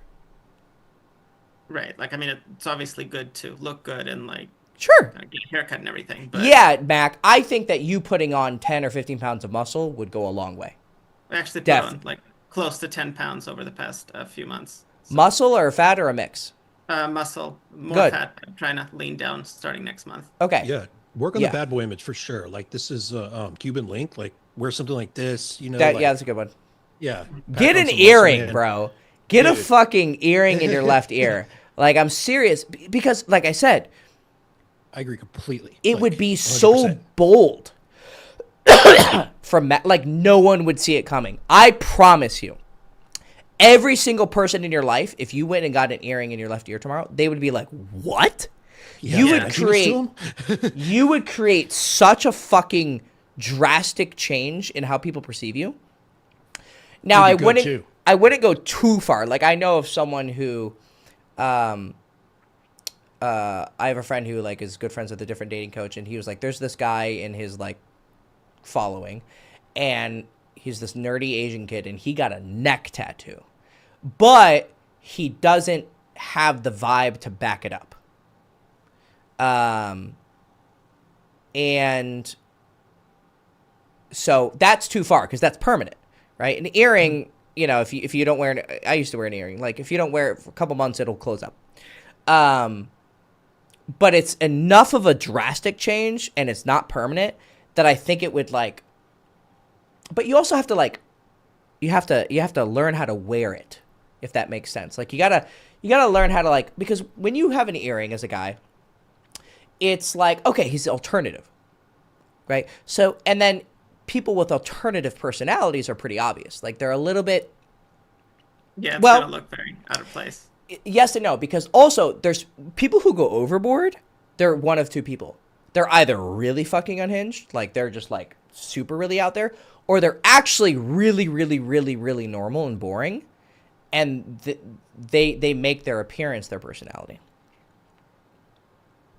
Yeah. It's all when people go really far. But the coolest people, the people who are like, look totally normal, but then he has like black nail polish just on one hand. It's like, well, that's kind of interesting. That's weird. Those end up like, you want it to be like tasteful. It's like having salt, right? Like you want a little bit, but not too much. None is boring. Too much you can't eat. A little bit. So a little bit of salt to your appearance and a little bit of salt to your personality. Yeah. So I think thou who protests the loudest, Yeah. I'm serious, Mac. I think you should go get an earring in your left ear. Like just the fact that you did it, like I did it. It was a funny experience, and then that was done. Like I didn't need to do it anymore. Like it was like, cool, that was fun. Same thing with like dyeing my hair. I dyed my hair for like 6 months or a year. I tried gray. I tried blonde. It was just something fun. And I was like, cool, I tried it. Like I never thought I would dye my hair. And I was like, fuck it, let me try it. I just did the front, the tips. And I was like, cool, I liked it. That was fun. Like it looked good, but I don't need to do it. So you could try both. Like get an earring, dye your hair, you should probably get a haircut like mine. I think that would fit like probably you the best. You get the sides shaved, and then you get the top like this. And it would. You get the sides shaved or just kind of Yeah. I get them like a 1. The sides a 1, and then you blend it. Yeah, that's what I do. Mine's You just a little blend bit it grown out now, into the but top. I do a fade blended up. Yeah. Oh. Yeah. It's going to help you get into this like edgier persona too. Like I know that worked for me when I started repping like jewelry and stuff. I'm like, okay, I just naturally started acting a little bit more at that edge. Because I mean, obviously, you know, Hector, when I first like met you, I was obviously like this little bit too overly polished, you know, Yes. corporate guy. And so like I had to go on that journey myself. And I'm still like, I told Hector this, I was thinking about getting a tattoo. Now that's permanent. So, but you know, I don't mean, monogamously, do- so I'm trying to really get into this Do like, something bad work. tasteful like this. Yeah. You know, I wouldn't go full sleeve. You know, start small. Exactly. Like you said, sleeve might be a little bit too much of the overcompensation energy. Yeah. It's and usually get something with meaning. Yeah. I'm not saying get a tattoo. Definitely don't. Mac. But an earring or dyeing your hair, fuck it. Like try it. Yeah. You know, like work policies are pretty open now. I don't think your software engineer company is No, gonna. they're not gonna care. But Exactly. other people I know are gonna be like, "What Try the it. heck?" Try it. I'm serious. Wait, other See what people are going to happens. be, you said they're going to like it or not like it? No, they're gonna be like, "What are you doing?" They're not gonna see it coming. Yeah, Like, early midlife crisis. yeah. Yeah. So what? That's what Yeah, you who need to gives a shit? do. That's what. Exactly. Like it's kind of funny. You're like, oh, I want girls to respond to me differently. Okay, then you should do something that makes people respond differently to me. Oh, well, people are going to respond differently. Yeah, that's the point. like Yeah, that's the point. You take a risk. Any polarizing behavior is by nature risky, yeah. but there's also reward in it. Yeah. If you continue to be how you are, Kind of you're going to moving continue it, to get the results you're getting. yeah. Yeah, Yeah. I was trying to play it safe just overall with my dating strategy, and it got me it got me stuck in no man's land. Like I wasn't enough husband material for them to want me for the long term, but I wasn't edgy enough for them to want, you know, me as the fun guy. So I had to lean into one or the other, like go full on husband material or go full on like lover boy energy. Like being stuck in no man's land is the worst place to be in. Yeah, yeah. So you're 100% in friend zone right now. Like Yeah. that's the only value that you're showing girls. Maybe there might be a subset of girls who would like take you as a husband, but they would totally control you, right? Because you are a software engineer, so like immediately they hear, oh, right, Provider. yeah, you know. he's making good money. So early on in your career, like, let's say you came to me with a girl, and you're like, oh my god, you know, she likes me a lot. I'd be like, red flag, right? Like, Yeah. like be a little bit careful. I'm not saying there's not a girl out there who would immediately like If, you if, yeah, as she's you too are. interested in like Yeah. what I do at work. Right. Exactly, and like is already asking for like this or that. Like they're gonna show signs. Gold diggers are not. They're usually not smart, Yeah. but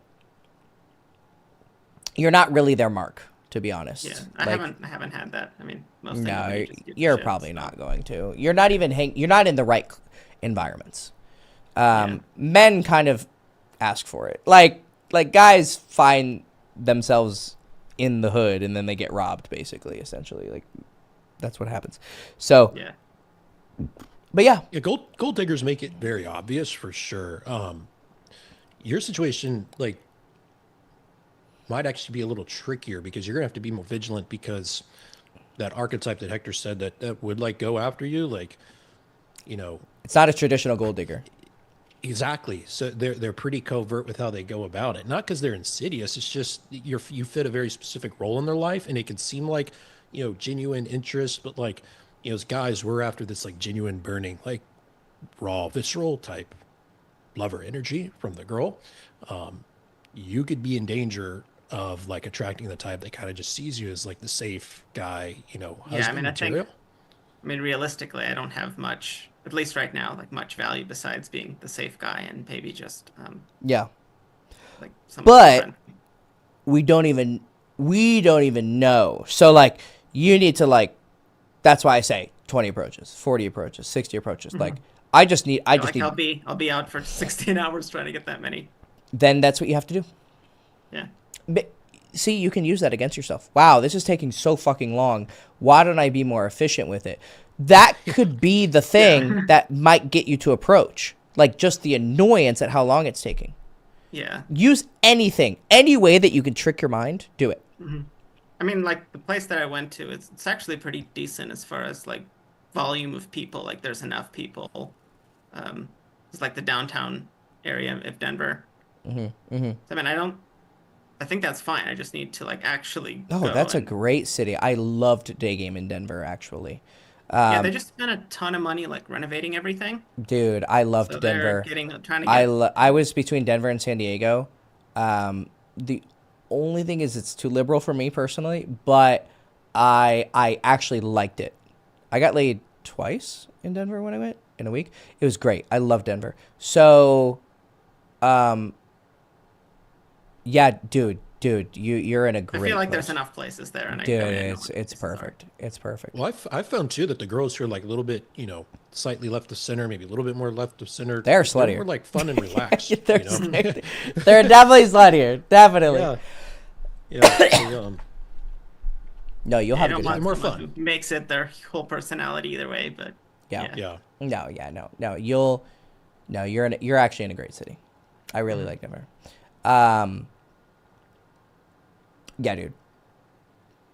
Yeah. You got that big downtown street. I don't know, like the Union Station. yeah, dude. Like you're in basically going there. That's golden. That's golden. Yep. Okay. Yep. So when I'll you try get to like get at least 10. yeah, 10 is a minimum. 20 is you'll really start seeing progress. 10 it's like going to the gym 2 days a week versus 3. Go 2, you'll start seeing something. 3, you'll really start seeing results. Yeah. Okay. All right. Thank you. Yeah, good luck, buddy. All right. Take care. See you, man. Man, I can't believe he didn't think I'd really send it to him. Fuck. Oh my god, hurt my feelings. All right. And see, the thing is, Hector, with him too, it's like that's where I really see the value in doing the cold approaches and stuff versus just like going straight to online. Because I did my trial by fire through in person for a while before I did. Online was the in phase of my development, so like I totally see how important it is to do cold approach in the beginning like that when you're just getting started with this. Because otherwise you could do online, but that behavior is still going to come out, Yes. on the dates and stuff. And so you're going in without being properly like equipped, like landing on D-Day without weapons and armor pretty much. So Yeah. like, Yeah. I still think you should primarily do day game. I still think you should do it. I think you it's should a do it. comprehensive, well-diversified portfolio. I think you should be going Do it so all. hard. So Do it hard. all. You'll get so much better. Optimized online profile definitely with cold approach mixed in for sure. Yeah. And night game if you have the time. Yeah. No. All right. Brian, what's up, buddy?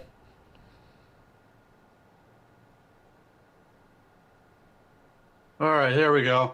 Sorry, keep trying to get my phone to work properly. I need a new phone. Can you hear me though? I can hear you. Okay. Turn my camera on just for the sake of Okay. it. 'Cause You are going to be on I don't care. Oh, you don't care. Okay.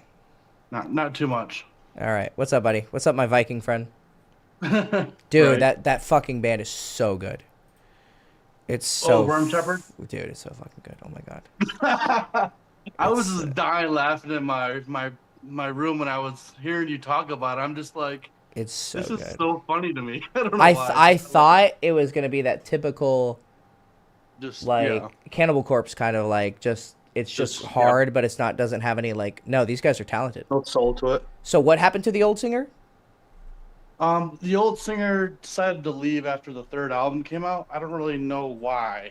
Oh, okay. I haven't researched enough into that to They're know new. exact reason, but They're like 2020-ish. Yeah, Yeah, 2020. 2019 maybe. Yeah, no, Yeah. they're really new. Yeah, they're I can't remember where they're from. Doesn't matter. Probably U.S. Swedish. Oh, they're Or not no? Swedish. They're Oh from the no? U.S. somewhere. Oh, I think like okay. Midwest, U.S. somewhere in there. Yeah, no, I just Interesting. the original vocalist had like an insane range. Like he would go for everywhere from like Yeah, way up there and then some. I'm just like, I don't know how he does it. yeah. Like No, I no. can't fucking hit those notes like that. But so I've so when you say doing 20 approaches, are you talking about within the week and then start over? Yes, yes. Okay. Because last week was spring break for me, and I went to my folks' house for that week. So I That's okay. didn't approach anybody but my mom, and that's not really what I want to do. So Yeah. Hey, mom. I Excuse me. approached her for food, but I I gotta, did. yeah, I gotta go talk to this girl. I've approached Yeah, girls in that's front of my cool. mom. I've approached girls in front of my mom. I have to. She found it funny. Oh, okay, good. Yeah.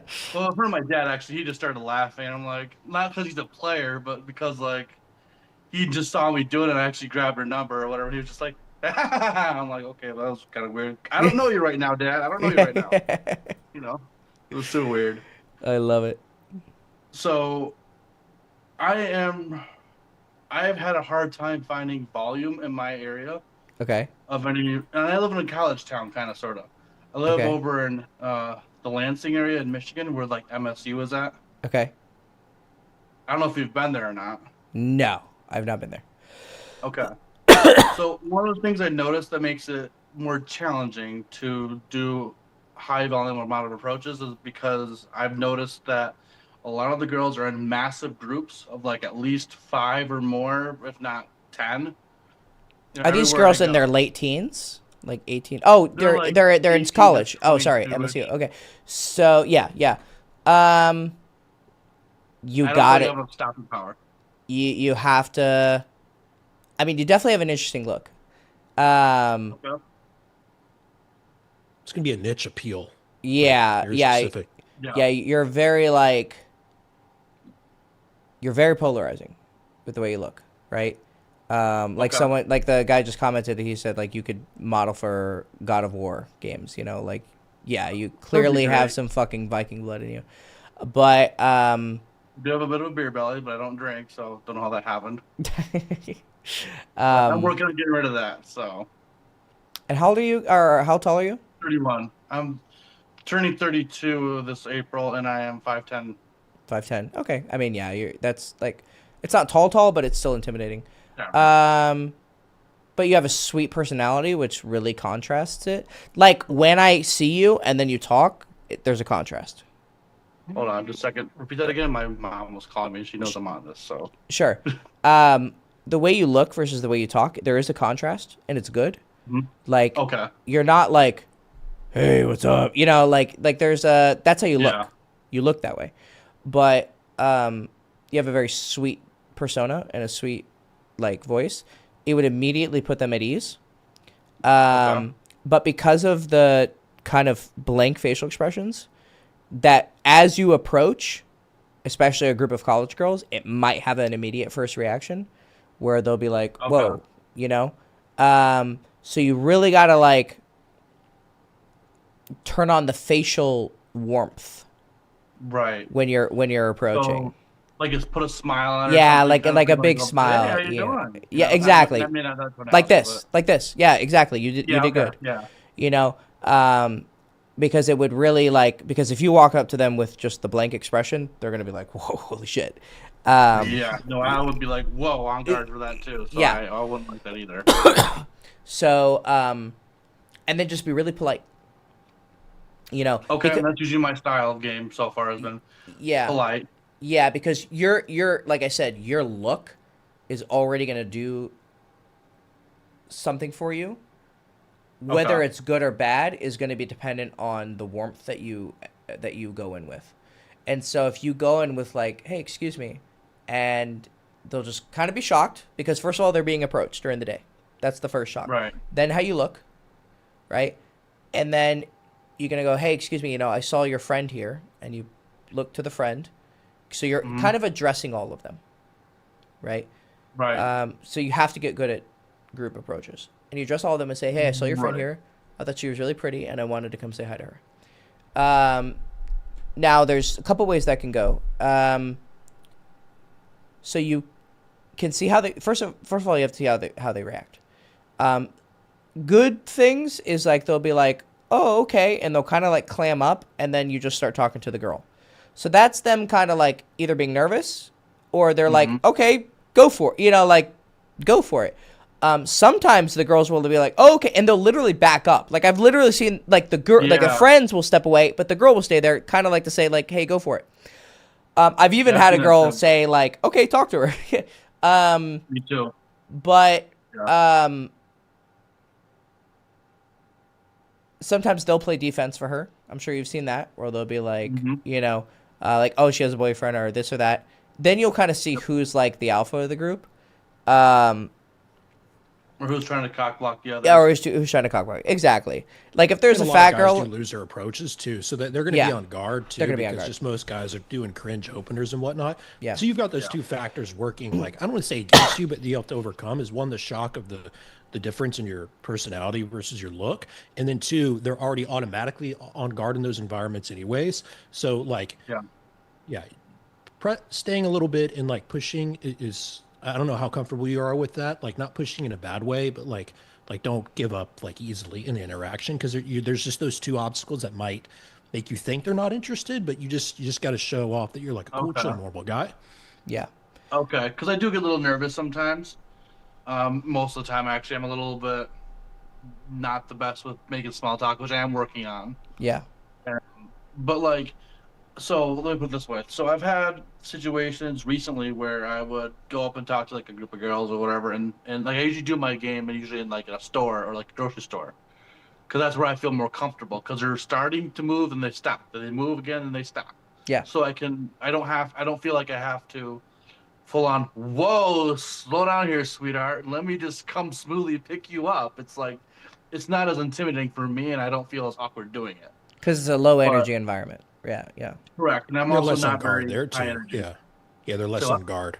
They're yes, less on yes, guard in those exactly. environments. Yeah.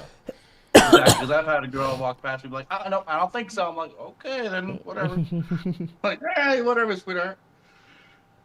Okay, have a good day. Yeah, exactly. That definitely hurt though, but yeah. Yeah. Like, fuck, what were you saying? So I just try to be polite usually, but I also noticed that when I do approach, like I approached like 3 girls in like in a group today. One I did like, and she had a boyfriend, but she I just did some observational opener, like she was looking at some candy or whatever, I don't know what it was, or this was like Coca-Cola thing or whatever, and I was like, get that one. She's like, what? Like, Yeah. like what? But I like she that actually. caught on to what I was saying. Yeah. Yeah.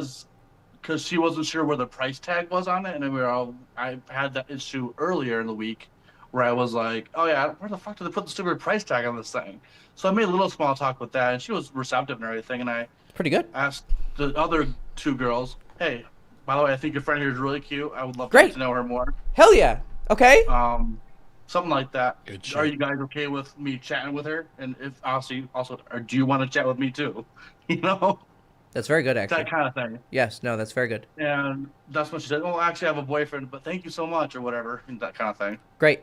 That means that they're recognizing you as a normal nice guy. Not a nice guy. I'm not using it nice guy. I mean, Okay, cool. I mean in a good way. Like there's nice guy with the cool. quotation marks, and then there's just nice guy. Cool, chill right, guy, okay. brings good vibes, like that type of recognition. Yes. Yes. Okay. So you're doing good there. So Okay, cool. I would keep hammering the small talk. That would be I wouldn't worry about being sexual, like not sexual in a sense, like sexy. So the sexual is like actually like, going for it, like going for the kiss or like saying you want to fuck her. Then there's sexy, which is kind of just a passive like aura, right? I wouldn't worry about either of those right now. I would only be worried about small talk right now. I think that's gonna be because you've said in our last time we talked that that's kind of your weakness, right? Yes. Anything to do with mindless bullshitting and small talk is like my major weakness. Yes. Yeah. Do you not like it because you're afraid girls won't like it, or do you just genuinely not like it?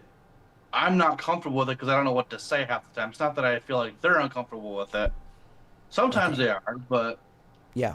if that happens, like with the last girl I banged, I was like, I'll be honest, I suck at small talk, but I would really like to get to know you more. You seem really pretty. It's really sweet. Whatever, yada yada yada.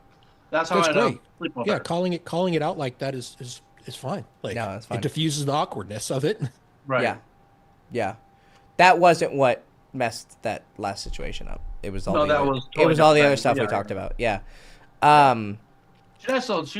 She hit me up the other day though. So You know, I'm you got to have I'm respect not for yourself. sure. You can't let yourself be a back pocket second choice. Right? Okay, because I thought about asking, like, where do you see me in your life? Like, what's No, really going on? you don't Just have to see what she be. says. You're too direct. You need to practice reading situations and making educated guesses and then acting on those guesses rather than always having to ask directly. Now, direct open Okay. communication can be good, but you've already tried that with her. Sorry, Kyle, there's a lot of context here, so I'm just going to just Sure. tell her. Yeah, it's a huge story. But with her,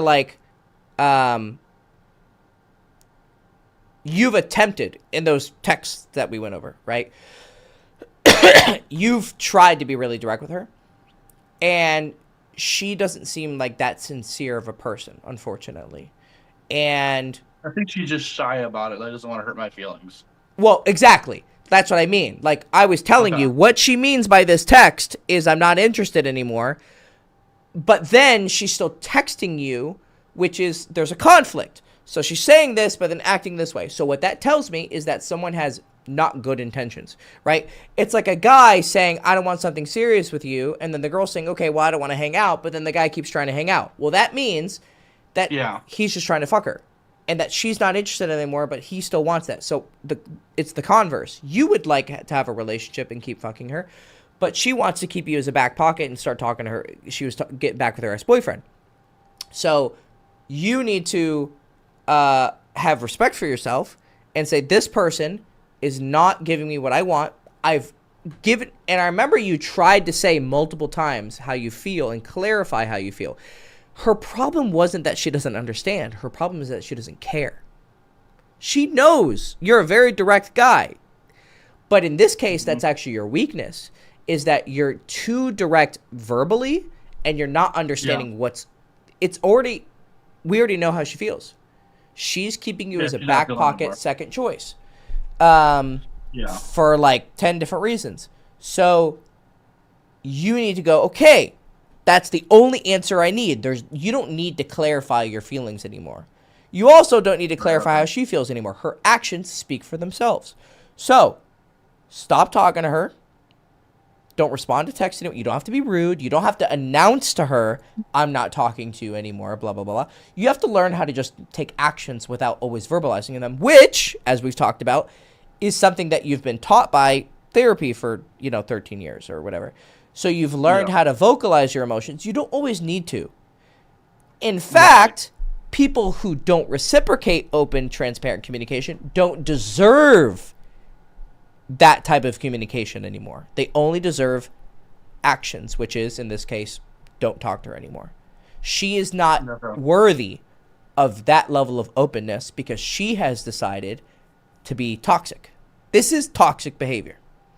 Hey, I don't want to be with you anymore, and letting you down really gently, which is in this case actually cowardly. She should just be super direct. But Let's just burn my emotions a little bit at least, which is kind of nice. well, exactly. Well, that's why it works. Because if she was more direct, Trap. yeah, it's exactly. It's like she's putting a little bit of honey so that you're not mad at her, so that you can and kind I'm of not mad keep. at So her, you so. exactly. You should be mad at her. That's the problem. You should be. You should be. Why would I give her that kind of power over me? Not. No, you're Like, misunderstanding power. what I mean by mad.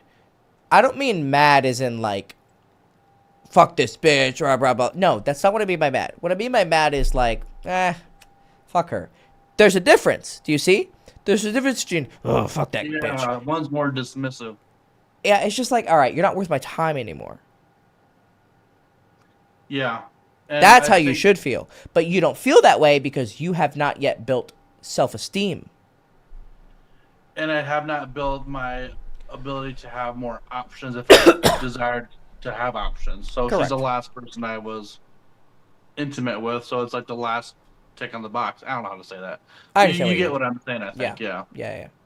Yeah. Okay. If you had more So, choices, this wouldn't affect you so strongly. Correct. And had I not have reestablished communication with her like 4 months after we stopped talking initially, this probably wouldn't be an issue. Right. You open It the had wound moved on. yourself. Exactly. Yeah, my therapist, he didn't tell me to do it, but he said, "Well, you won't know unless you ask." I'm like, that's probably true. Okay. I'm not a therapist, but I but know. he And I know needs it's a to dumb idea. he needs to stay in his lane. Yeah. He's not a dating coach. Like, let Yeah, I him know, deal with yeah. like that stuff. I'll help you with the dating stuff. Like, he is Right. not, because he has a specific goal in mind. He's trying to emotionally regulate you and blah blah blah blah blah blah.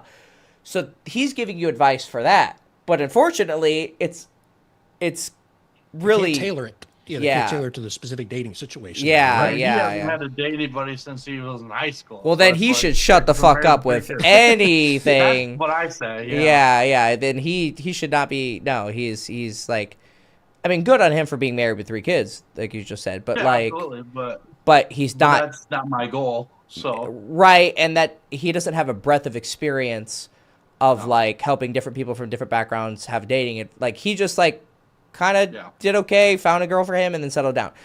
But that's not someone who's an expert on dating. So yeah, Right.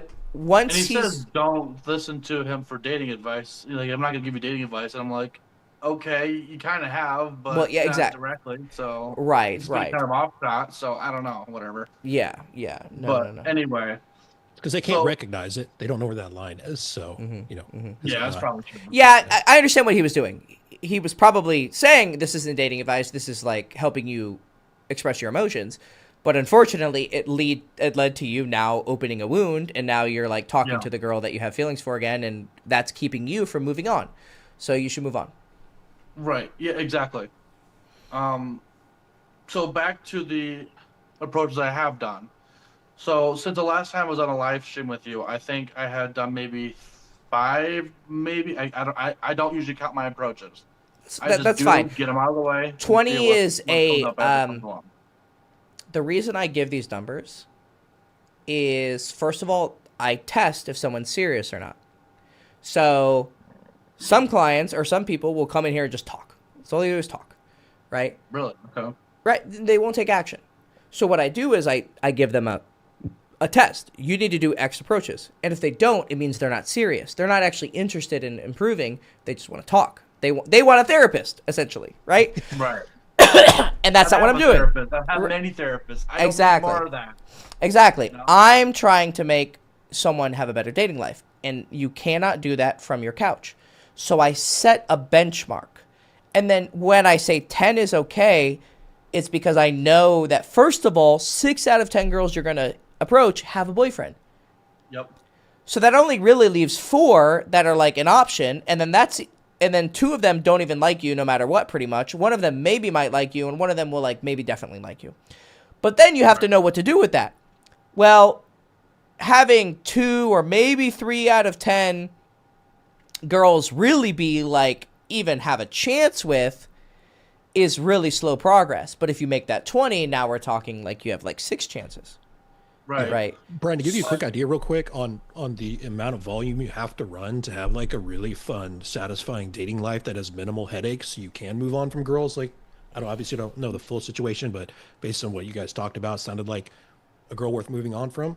I found in my experience, anywhere from like, just depending on your skill level, anywhere from like 6 to 12 phone numbers a week can be what it takes to find, whether, depending on whatever your dating goals are. If you like, whether you want hookups or whether you want a girlfriend or whatever, 6 to 12, anywhere in that range is what it's going to take for you to have to achieve your dating goals. So, Because you're gonna fuck up a lot. I Well, found, okay. Kyle is specifically non-monogamous. He only wants to hook up and have casual relationships. Okay. And he's basically like, I want to have as much fun as possible. So he's definitely on the high end. So when he says 6 to 12, but he's correct in the fact that, like, if you get 6 numbers, 3 of them are not even going to meet with you. Right. That's what he's really getting at. Yeah, But and he's some of them definitely might on the be high ones end. you're not your type that aren't your type, like ones that might start misbehaving a little bit. So it just depends on how much like type of behavior are you willing to put up with, really. Like, what are you willing to negotiate on or like give up as far as what you want to tolerate, as far as does she make you wait long for sex and all these things. So yeah, it's totally flexible, but like to really play by your rules, depending on where you are with that, Yeah. it requires a lot more volume than most people think. That's the bottom line. Yes. Yeah. Okay. Because most guys are willing to make a lot of sacrifices. What he means by sacrifices is their goal is, hey, I just want a girl who's like cute and nice and whatever. Like they have low standards, basically, is what I'm saying. And Yeah. so that doesn't require as much work if you want like total freedom. I want to be able to like get my personal 10 out of 10s, and I want to be able to do that with like consistency. Like, oh fuck, I mean, you're gonna have to do thousands of approaches if you want to reach that, potentially even like 10,000, because Okay. of just the amount of work, and also because you're on the spectrum, your work is kind of magnified because you don't have these things that a lot of people have naturally going. You're going to have to mechanically create it, and so your Yeah. progress is going to be like logarithmic rather than linear or exponential. Yeah, no, I've experienced that. Like, when was it? Like a few years ago or so, I was doing a lot of game out in the bar area at MSU, and I was doing a lot of gamey stuff, and I was just like, it was not. I got a lot of probably attraction, I think, or at least fun vibes from girls about it, but never have I, that I remember at least, did I get a number that actually Went anywhere. any girl even responded to me with. So you got attention but not attraction is probably what was happening. I think so, yes. Yes. Yeah. I was like dancing monkey-ish back then. Exactly. Yeah. And so you're going to need a high volume just to I mean, even people who are not on the spectrum have a huge some can have huge learning gaps because of whatever. Insecurities, blah blah Yeah. blah, this and that. So it's not like you're doomed. It's just like you're definitely on the higher end of like you're going to need a lot more work than the average person. So that you can recognize your patterns. So like for instance, like with when you were texting this girl, like what I'm really trying to get across to you is that you're so open and direct that it's not inherently bad. But because that's your default state, you give that to everyone. But not everyone deserves that. So you have to learn when to augment your language. Like this person I speak to this way, this person I speak to this way. This doesn't make you Yeah. dishonest. It just makes you just adapt. You talk to your mom very differently than you talk to me, right? So Not really. I mean, in the sense that but you should is what But I'm I know trying what to. you're saying, yeah. Like you should Like, actually still- talk to me a little differently than you do Like, her. I'm definitely more open about the pickup stuff with you than I am with Well, her, that's what I obviously. mean. That's But, what I like, mean. The way Like, I'm speaking, the way I'm communicating with you, and then my tonality and stuff Okay. is fairly similar, if not the same. well, okay. Here's the thing. If you're talking to a girl on a date and you want to fuck her, are you gonna? And you talk to her the same way you talk to me, you're gonna be worse on the date because you should be talking to her with a different tonality because you want to turn her on. So slow the slow the speech down a little bit. Be That's- a little bit. That's one way. That's one way. I know what you're meaning. Okay. You're meaning instead of like, hey, what's up? How are you? Like, oh, hey, what's up? How are you? Yeah, slowing Right? it down a little bit. Right. But not but there's 10 different ways you can do sexuality. Like you can be like kind of sultry, or you can be really outgoing, be like, hey, what's up? How are you? How's it going? Like you can still be high energy but sexy, right?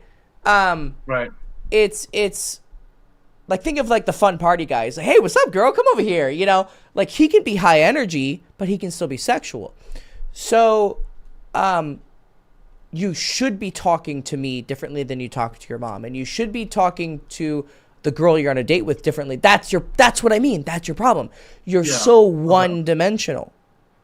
Well, I think part of my reason for steering myself in that direction has been because I'm tired of having to mold myself to everybody. Because I had a people pleasing problem, and I still probably do. I actually have that. and I feel like a lot of times I'm trying to just find. Now I'm more like trying to find my authenticity a bit, and maybe I'm taking that too literally. I'm not sure. You're taking it too literally because Okay. because You authentic. have to behave differently in different environments. You just like Yeah, if and I I were in a agree with corporate that. environment, if I were in a corporate environment, totally different than how I'd behave at the bar afterwards. Right. Yeah, and I see a reason for that, and I used to be that way more. So now I'm just trying to fucking figure out how to just be myself, who that really is at this point in my life. That's kind of why I've been more one-dimensional, I guess. Yes. But if I'm talking to a girl, I do not talk to them this way, this intensely. Usually, Right. I'm just a little more anxious, so I'm not quite as grounded. Okay. I'm not quite as clear. Okay. In this particular, okay, like think of personalities as a bunch of files, right? Mm-hmm. This file that you just said, speaking more clearly, intensely, you actually should talk to girls the way you talk to me with that little folder. Yeah, that folder that should one actually only. be the same, Yeah. right? Or use the intensity and the clarity. Yes. Yes, Okay. because it's attractive. Right. Because if I'm then not as mentally clear when I talk to girls. Is what I'm trying to say. exactly, you should be. Okay. Because that's attractive. I want to talk to someone. In fact, if you really want to be authentic, that's more authentic, to be as clear and honest That's as possible. exactly where I've been trying to steer my ship with that Right. intensity and clarity. 'Cause Yes. That's whether I talk to you or my mom or a girl like this. This is kind of how I like to present myself if I can. Yeah. Yes. But you're only seeing it as one thing. This is honest and this Okay. is dishonest. Personalities are far more complex than that. Oh yeah, 100%. As long as you're not disguising intentions or outright lying, different personalities, just think of them as colors. Wow, that's a brilliant way to look at that. They're just I like colors. Pink is still a color, right? It's not fake. It's not a fake color, right? But it's different than yellow. Is that not true? That is true. There's probably some pinks that you like, and there's probably some pinks you don't like, right?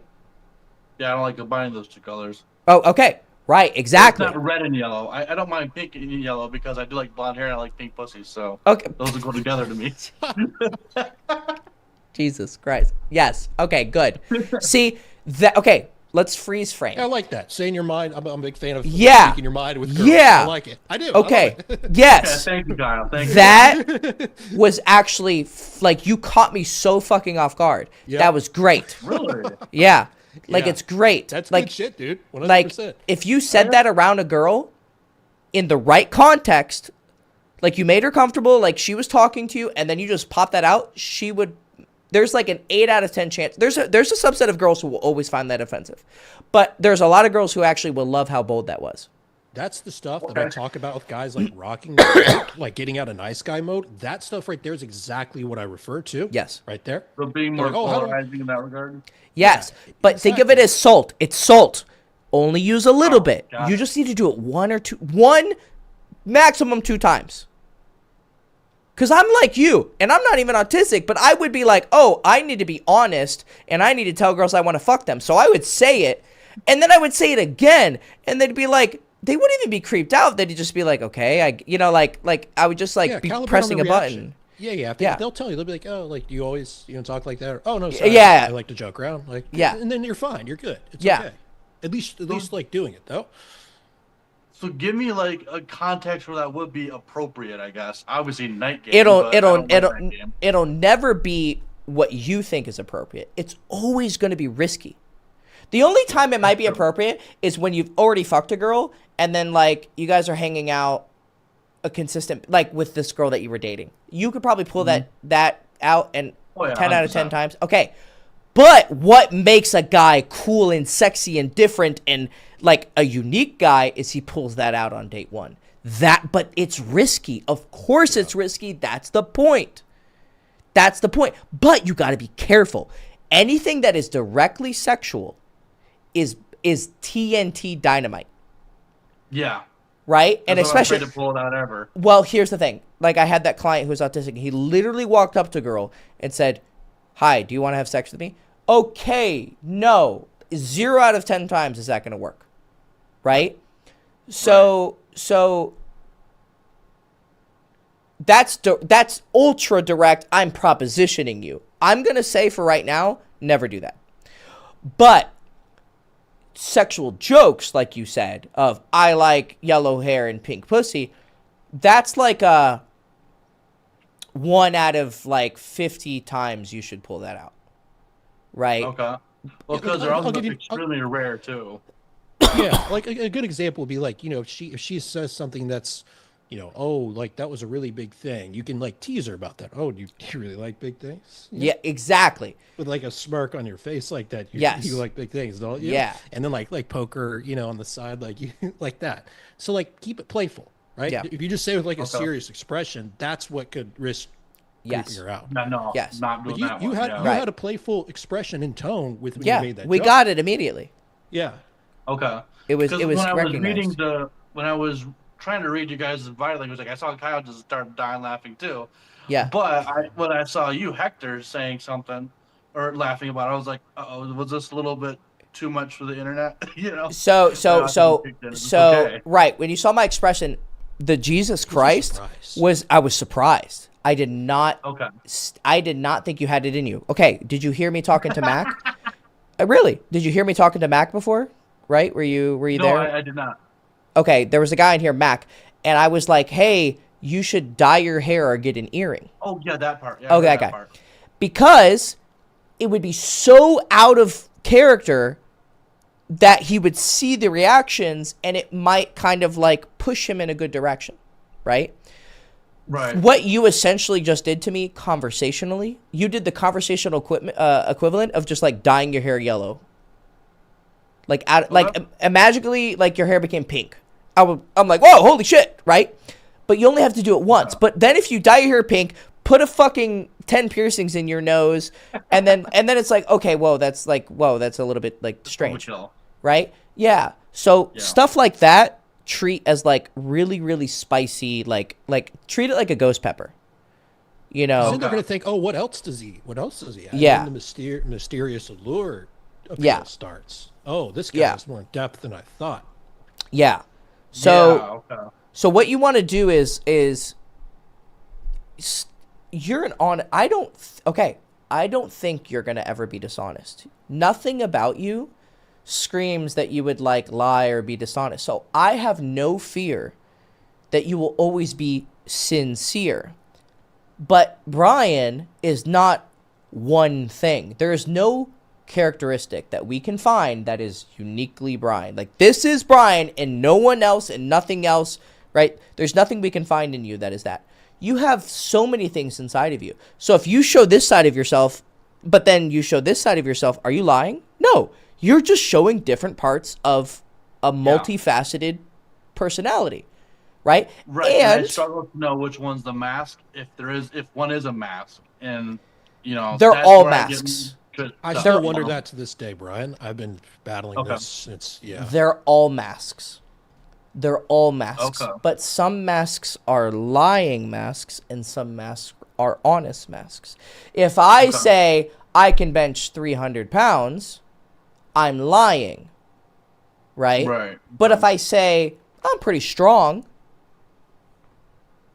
I don't know. That's not lying. That's, Right, it's not lying. that's- Like it could yeah. mean 225. It could, right. So what I mean is that you see language and personalities as like this thing is this thing and it only is this thing and this thing is this thing. No. It's a lot more fluid and complicated. That's precisely Right. what autistic people struggle with.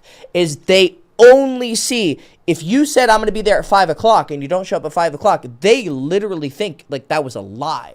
Whereas a normal person, it's kind of always understood that being 5-10 minutes late is just like accepted. And in different cultures that can change. If you're in the Philippines, you could be 5 hours late and it's considered normal. Really? Yeah. I have Filipino cousins. I've never heard this one. That's Right. crazy. It's called Filipino time. So, Okay. So that's the complexity of humans, right? And that's what's going to be your biggest struggle, is being able to understand that there's not just pink and yellow and blue and red. There's salmon, It's kind of red. It's kind of pink, right? You know, like things are not so simple. But I do not think you ever need to fear being dishonest, Brian. You do not strike me as a dishonest person. So Thank you. in your attempt to be honest, you have unfortunately become one-dimensional. Yeah, much more so, yes. So you have to learn how to like how you talk to us in terms of your like open and clear and certain tonality. You should use that with girls always. Not hey, excuse me, hi. No, hey, excuse me, hi. I saw you over here and I thought you're really cute. I want to come say hi. Like, be clear. Yeah.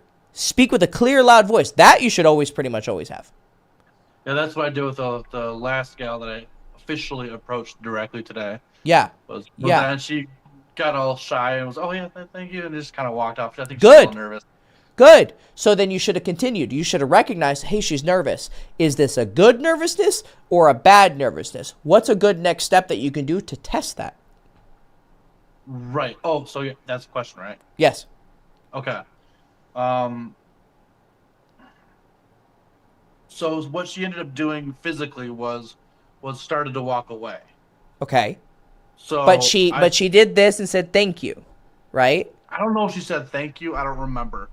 But okay, let's pretend she did. Let's pretend she did. Okay, if she did say thank you and started to walk away, I'd be like, hey, well, hold on, it's okay. I'm not here to bite you or anything.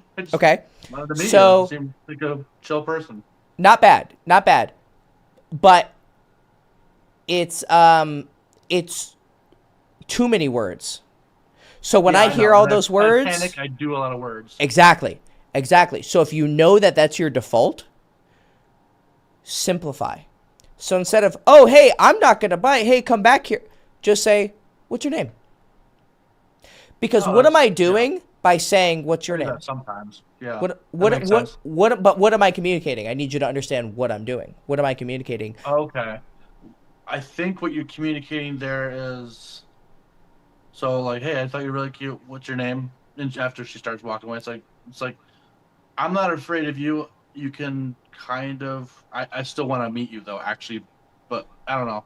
Exactly. Something like that. Good. I'm inviting you to continue the conversation, and maybe you're too nervous and you don't know what to do next. That's why you're walking away. So I'm offering a question that you can then, I'm offering you like a rope to get you back in the conversation. Now, if you continue to walk away, what you're communicating to me is that you definitely don't want to talk to me.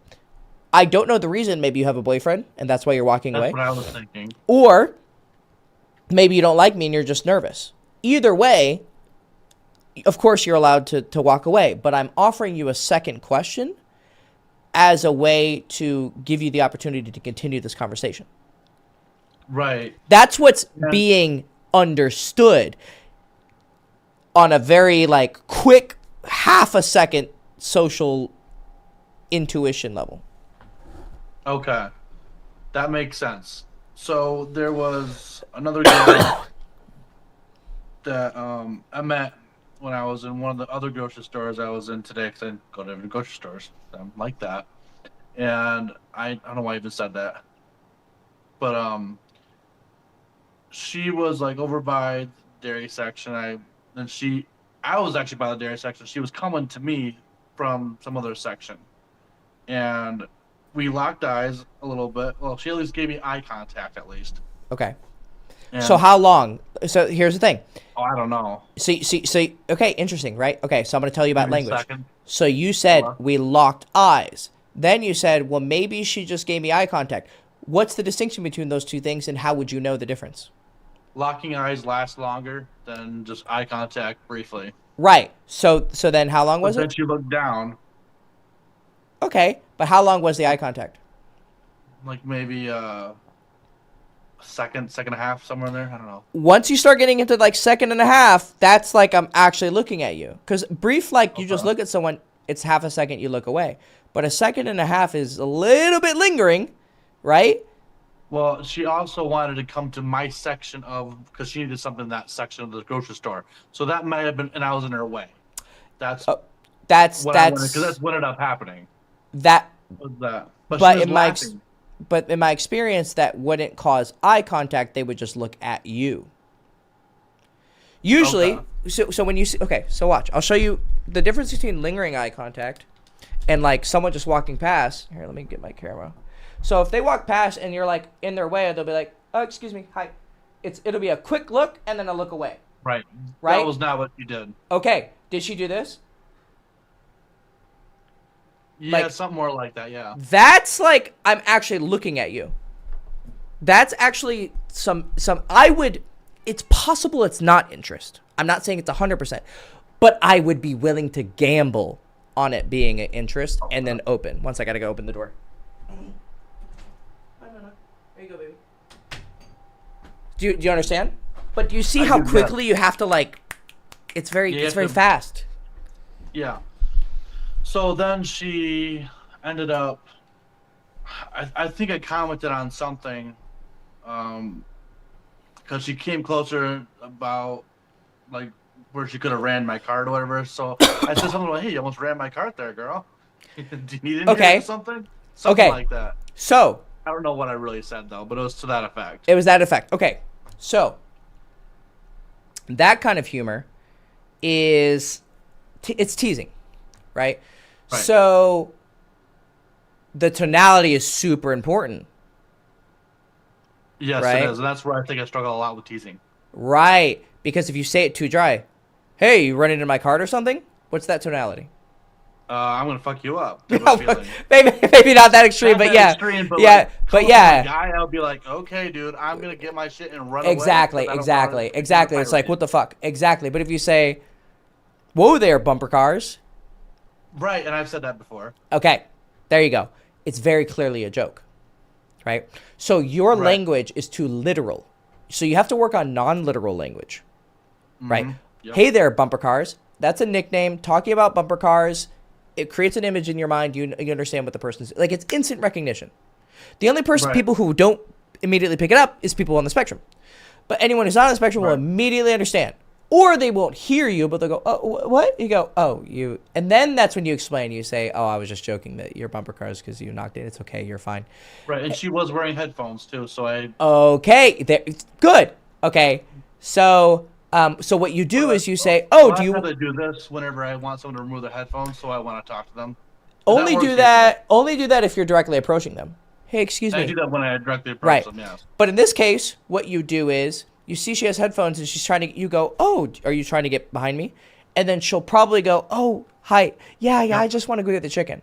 That's what she did. Okay.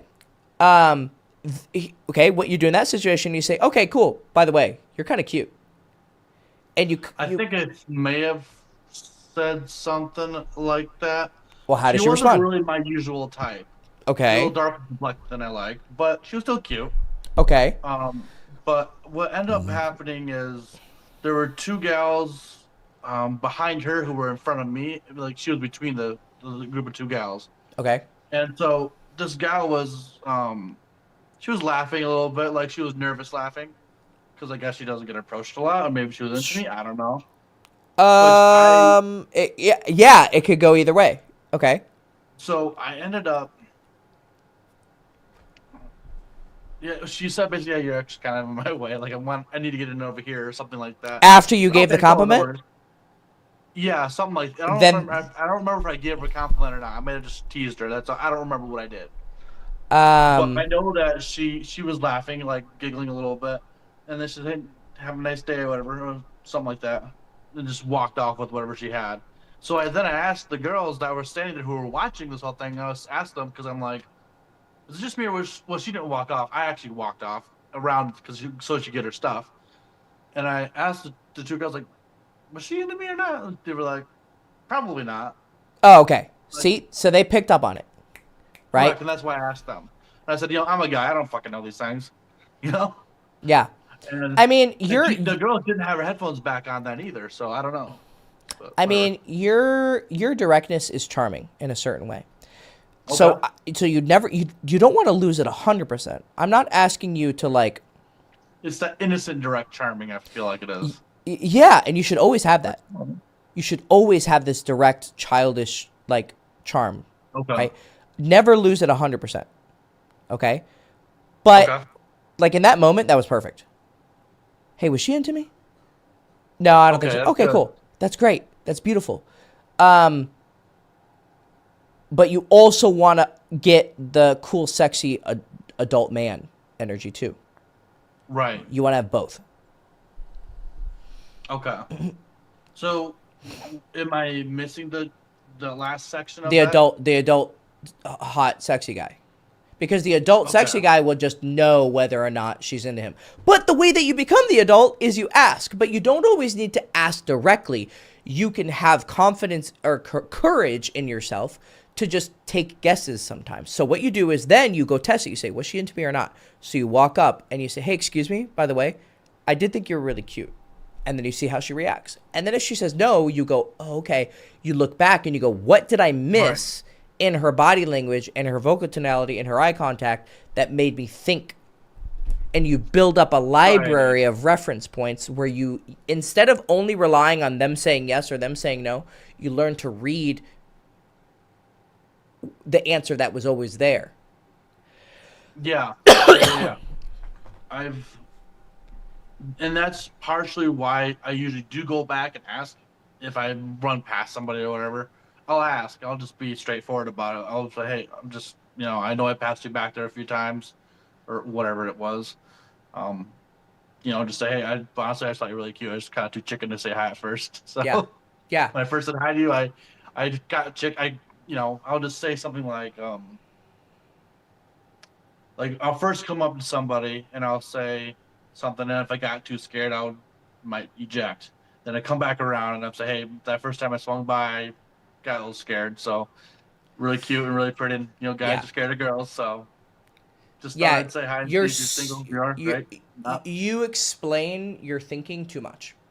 Oh, I know I do. Right. 100%. I've been accused of that my whole life. So I'm working on it constantly. Right. So cut down how much the amount of sentences that you use by like half. Okay. So, and I'm not trying to shoot you down for what that advice is. I think it's brilliant. Yeah. However, I've tried doing stuff like that, and I'm not sure why, but like my brain just freezes. And if I just keep the mouth going, at least it doesn't stop. But if I stop the mouth, nothing comes out, and my brain is like, just, I don't really know what to say at this point, so I'm just gonna leave. That kind of ends up happening. Because you haven't learned the skill of less can sometimes you can speak this much and speak this much, and you can communicate equal amount of things. Right, like that you said in your book. Yeah. I'm still reading. Yeah. So that's going to take time. So your brain freezing is you not having that skill yet, and so your brain is screaming, I have to tell them everything that's on my mind.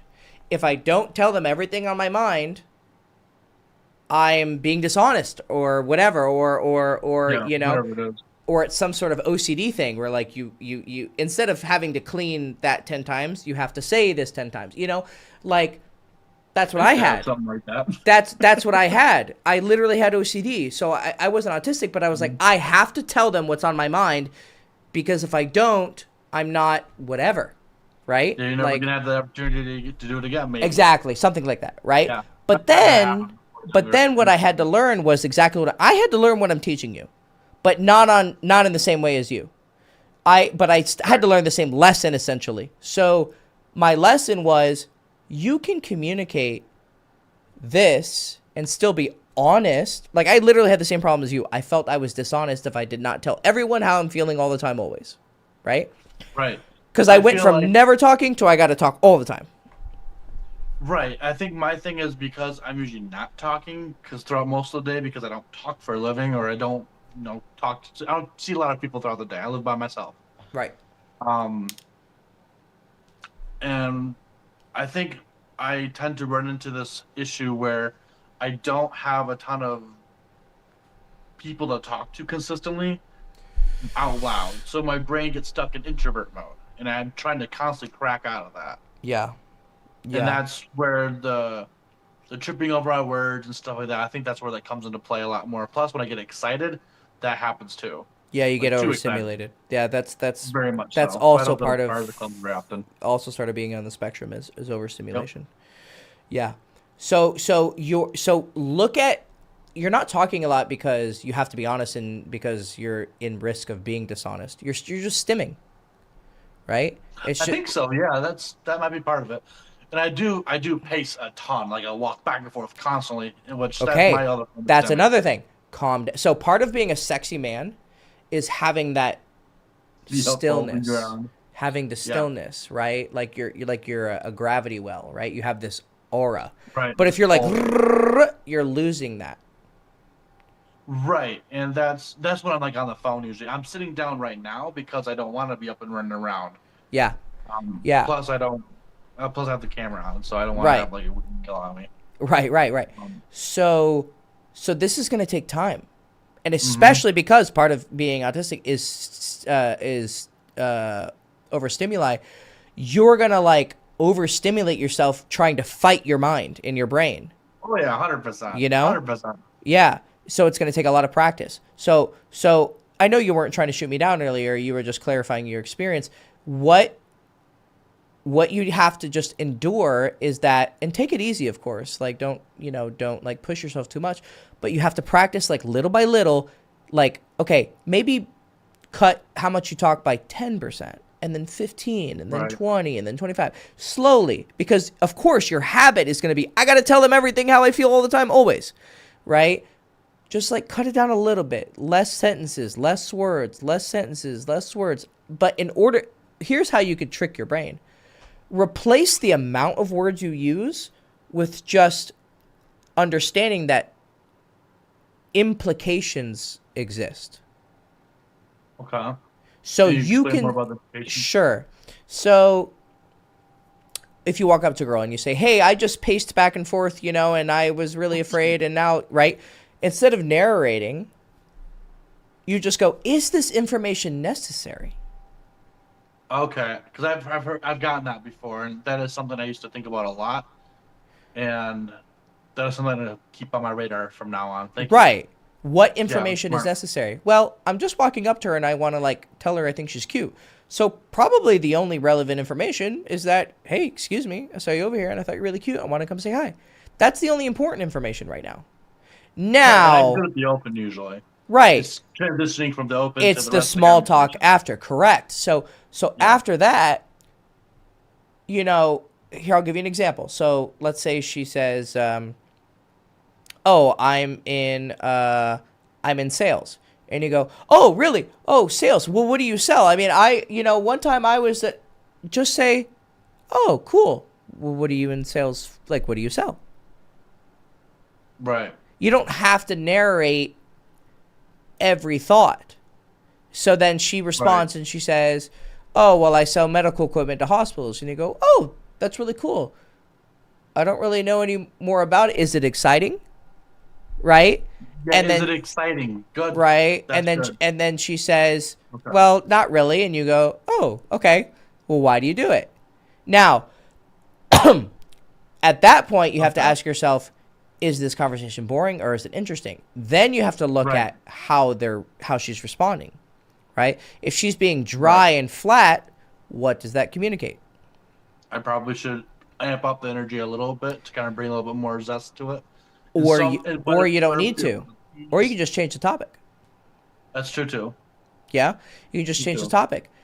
Now, when it comes time for you to share about yourself, you can narrate a little bit. You can share. But again, cut it down a little bit. Cut it down 10, 15, 20%. Because Right. what you're just doing there is you're sharing who you are, she's sharing who you are. Sometimes a little bit is enough. You don't need to share so much. So some of your oversharing is also coming from insecurity. You're Yes, thinking, it's kind of going back to what you said, the dancing monkey. I have to tell her all of this about myself. No, you're an interesting guy. Like, Ryan, I'm going to tell you right now, you're an interesting guy. Being interesting is not one of your weaknesses, right? Okay. So you can share a little bit, allow her to ask more questions. Here's the thing, Brian, if people are interested, once you've crossed that first bridge of like starting the conversation, if she's interested, I promise you, she will ask questions. Okay. Like I'm used to having to be the one to carry the conversation all the time, or initiate or ask the questions, and it's like that's really good to hear because I sometimes I'm just like, I don't know where to take this now. Do you have anything you want to ask me? And it's like, I don't ever say that, but Right, so right. it's like that's kind of what I'm hoping for, you know, because I'm Right. like, I don't fucking know what else to say. It's So if she's interested, she'll ask questions too. Okay, cool. it's kind of Not always, but a lot of paradoxical, times. but if you bring the energy that you always have to bring the energy, and that if you Yeah. don't, that person's not going to talk, that ironically will actually create an energy where she'll be less interested in bringing her own energy. Right, because she thinks I'm going to bring it all.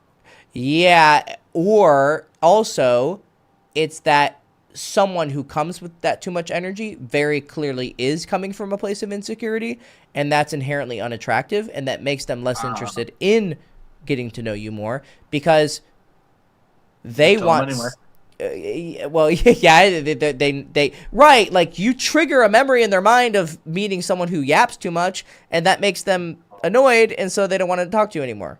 But if you come in a little more relaxed, then they're like, okay, he's talking, he's, you know, like there's something to work with. He's not just like staring at me, but he's not like too much either. Does that make sense? Mm-hmm. Yeah. I Okay. have been accused of being too much in the past. So now Hasn't happened in a long while. But that, well, there's something to it. Now that doesn't mean you have to take their comments as hurting you. You can take it as constructive feedback. Like, right. Now you becoming less does not mean you're betraying yourself. It does not mean that you are being dishonest. It just means that you're like, okay, there's nothing wrong with pleasing people a little bit. I mean, that's what a relationship is, right? Two people pleasing each other. So being a people pleaser is not 100% a bad thing. You just don't want to do it. If you're too much of a people pleaser, ironically, you actually please people less. Right. Because And you I annoy don't know them. where I sat on that spectrum, but I know I was on the people-pleasing side to some extent. Okay. So Not sure where. So come down in this, like, you will actually please them more by adapting to them a little bit, but just not too much. Right. Now, this is... I think I'm starting to kind of figure out that, yeah, I did a lot of people-pleasing when I was younger, but a lot of it also was because I didn't realize what they were doing wasn't actually... I wasn't picking up on what they're actually doing. Correct. And sometimes they were taking advantage of me or whatever. Correct. You or were being manipulative or abusive, and I just didn't realize that's what they were doing. Exactly. So you have to didn't train your ability to read what people are like. My book is called "What She Really Means." So you have to ask yourself, what are people really saying to me? Right, and like I don't. Like, I agree and I disagree with that a little bit, just because, yes, I know most people will talk to you in tongues, basically. I get that. Some communication, however you want to phrase it. But I also am like, well, if... Fuck, what was I going to say? If they're actually good people, they're going to be open and honest and transparent? Is that what you're trying to say? No, that's a covert contract. Okay. More like, I can... Covert contract. That's an interesting. That's a therapy thing. Is that like a? No, that's a Dr. Robert Glover thing. Which he's a guy who wrote Mr. Nice Guy. Okay. I lost it. I don't remember what it was. It's okay. Never mind. That's fine. See, that in a conversation with a girl that's a childishly charming thing that could be good. So let's say you're talking to her and you don't know how to have small talk, and you go, you know what? I got to be honest. I'm not good at small talk, but I'm really trying my best. That can be cute. That can be cute, right? But just again, it's salt, a little bit of it, right? You don't want to do the whole thing because then she sees you as a child and not a man who she wants to get fucked by. But a little bit of it can be really charming, just like the offensive humor of like, I like yellow hair and pink pussy. Whoa, holy shit. If you go into a conversation with a girl and you have a little bit of each, that's really interesting. Okay. Because he's not some like child who's like an idiot and I have to take care of them. But he's not also this really offensive guy who's always making really crude jokes. Like, he's a little bit of this, little bit of that, little bit of yellow, little bit of red, little bit of pink, little bit of red. That's interesting. Right. Okay. Make sense? Yeah, that does. That's a lot. I'm gonna have to go back and re-listen to some of this because It that's a is a lot. lot. It is a lot. It is a lot. But it sounds like I'm on the right track at least. You are. You're doing great, man. Okay. Thank you. You're welcome. I think that's a. So that's almost it, but I think I. Hmm. So back to what Kyle was saying about doing a lot of approaches, Mm-hmm. and I have some volume, but I don't have a ton that like I can access easily because like I can't fucking go anywhere without paying for parking unless it's Sunday. Mm-hmm. But Sunday happens to be a good day to actually go. But there's St. Patrick's Day coming up, and I am looking for someone to Mhm. like be my girlfriend. I don't think that's really the best place to do in the drink because I don't drink. No, it's not. But like it might be a good place to practice. It's a good place to practice being social. So go in with that expectation. I'm just going to be social with people. Okay. I'm not going to find my girlfriend. Now, it's possible. It's not impossible to meet someone there. It's just far Right. more likely or far less likely, right? But here, I'm going to give you a tip on subcommunication. So, and watch this, especially on the recording. So when you said, okay, well, hey, well, I think that's it. You know, I got a lot to think about and go back. What are you announcing with that statement? Then I'm about to be off and done with the conversation. Right. But then you go, oh, wait, never mind, which is not a problem, right? Okay. But what it does is it like sets an expectation, then that person's like, oh, okay, this conversation is ending. And then you like change it and then you go back to asking for more. I don't have a problem with it. I'm here to help you. But what it could do with some people is it could kind of annoy them because it could come off like they might, because once you signal to them like, okay, this conversation is ending, they're probably like, okay, I'm going to move on. But then they're like, oh, wait, I got to talk to this person more. It could almost seem like a drag, right? Which, again, I have no problem with, but it's possible someone could interpret that. So that's what I mean by subcommunication and signaling. Right. Right. And that is something I think I learned through some sort of thing a long time ago. Where like, you end the conversation by bringing some sort of conclusion to it, and then you say Correct. the end type of thing, Yes. Like, and that's normal. signals it. And that's normal. Yeah, Everyone does it. 100%. Everyone does it. And it's a very good thing because it helps. And also there is a certain level of, I mean, this is a coaching environment, so there's a lot more leeway. But in certain environments, like there are people who are annoying because they are, they stay around too long. Oh, You yeah. know? Like my buddy who was supposed to come over today, but I'm doing this instead. Well, it's complicated. They just got out of work and they're really tired. So, but See, so they're not coming over. See, you're narrating too much. You see? Do you see how you're doing that? I'm filling in the space because I have a blank spot in my head, so I feel like I have to fill the void so I can bring on to the next thing. Exactly. That makes sense. Explaining why. So try to tell your mind, be like, this information is not necessary. Let me skip it. And if you freeze, that's okay. It's okay if you freeze. Okay. You can communicate thinking with like, don't talk and just go. Anyways. So anyways is a good phrase to like allow yourself to just like throws away whatever you were just saying. Mm-hmm. You're like, oh, my friend was supposed to come over. And then you're about to give more information on why he didn't come over. And you go, just pause and freeze. It's okay. It's okay. It's okay. Mm-hmm. Anyways, and then continue. That makes sense. Yes. Cool. Mm-hmm. I don't remember where I was going with that either. It's okay. It's okay. But, yeah. It's okay. This is going to take time. This is going to take time. It's going to take practice. Everyone struggles with this.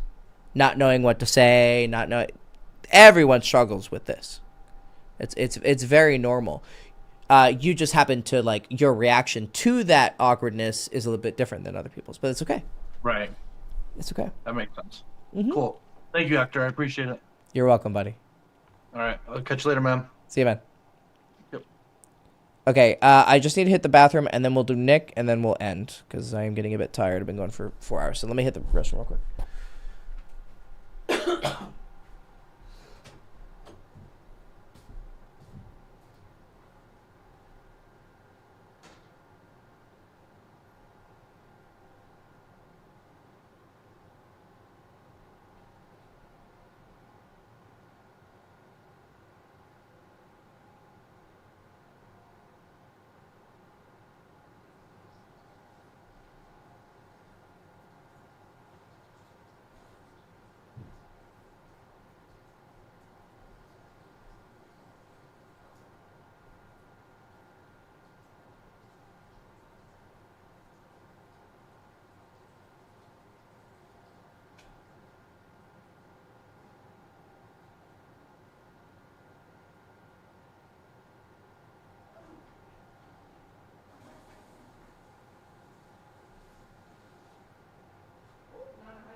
Mimi.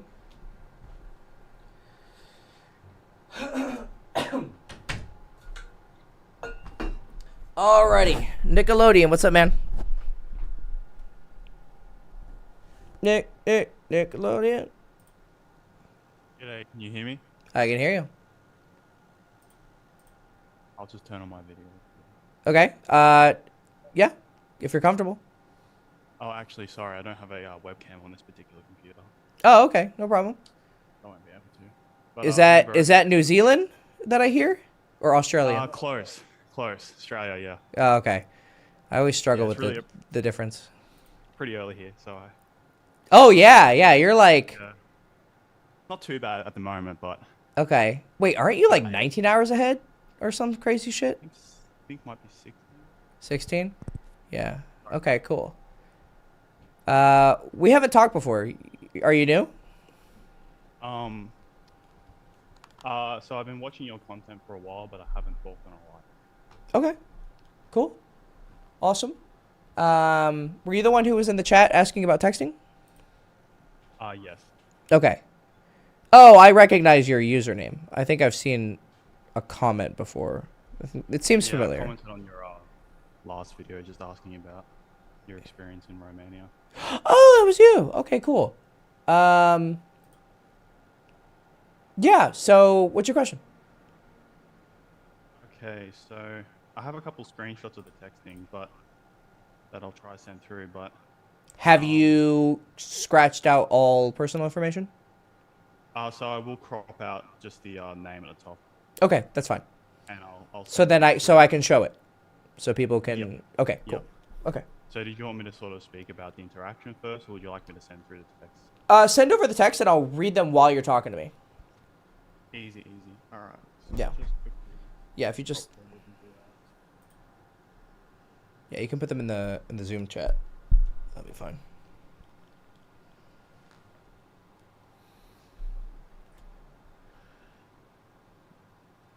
Do we know what the context is here for the text? Did he tell you in the chat? I'm just catching up in it right now. Oh no. So he's gonna send me the text and then explain the context while we're looking at the text. Oh, send it to you directly. Okay. No, he said he's gonna put it on the Zoom chat, so you should be able to see it too. Okay. Yeah.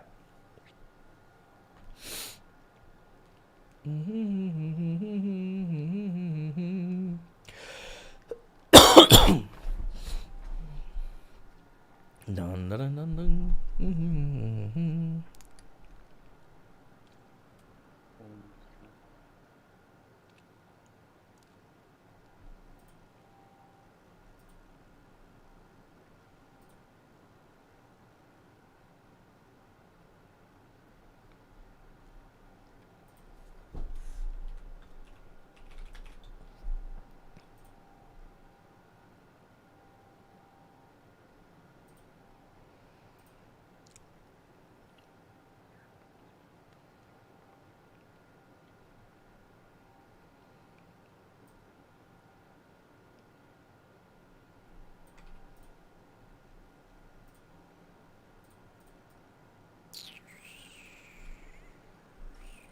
Okay, so I've just cropped them, and I'm just sending them to myself now. Okay.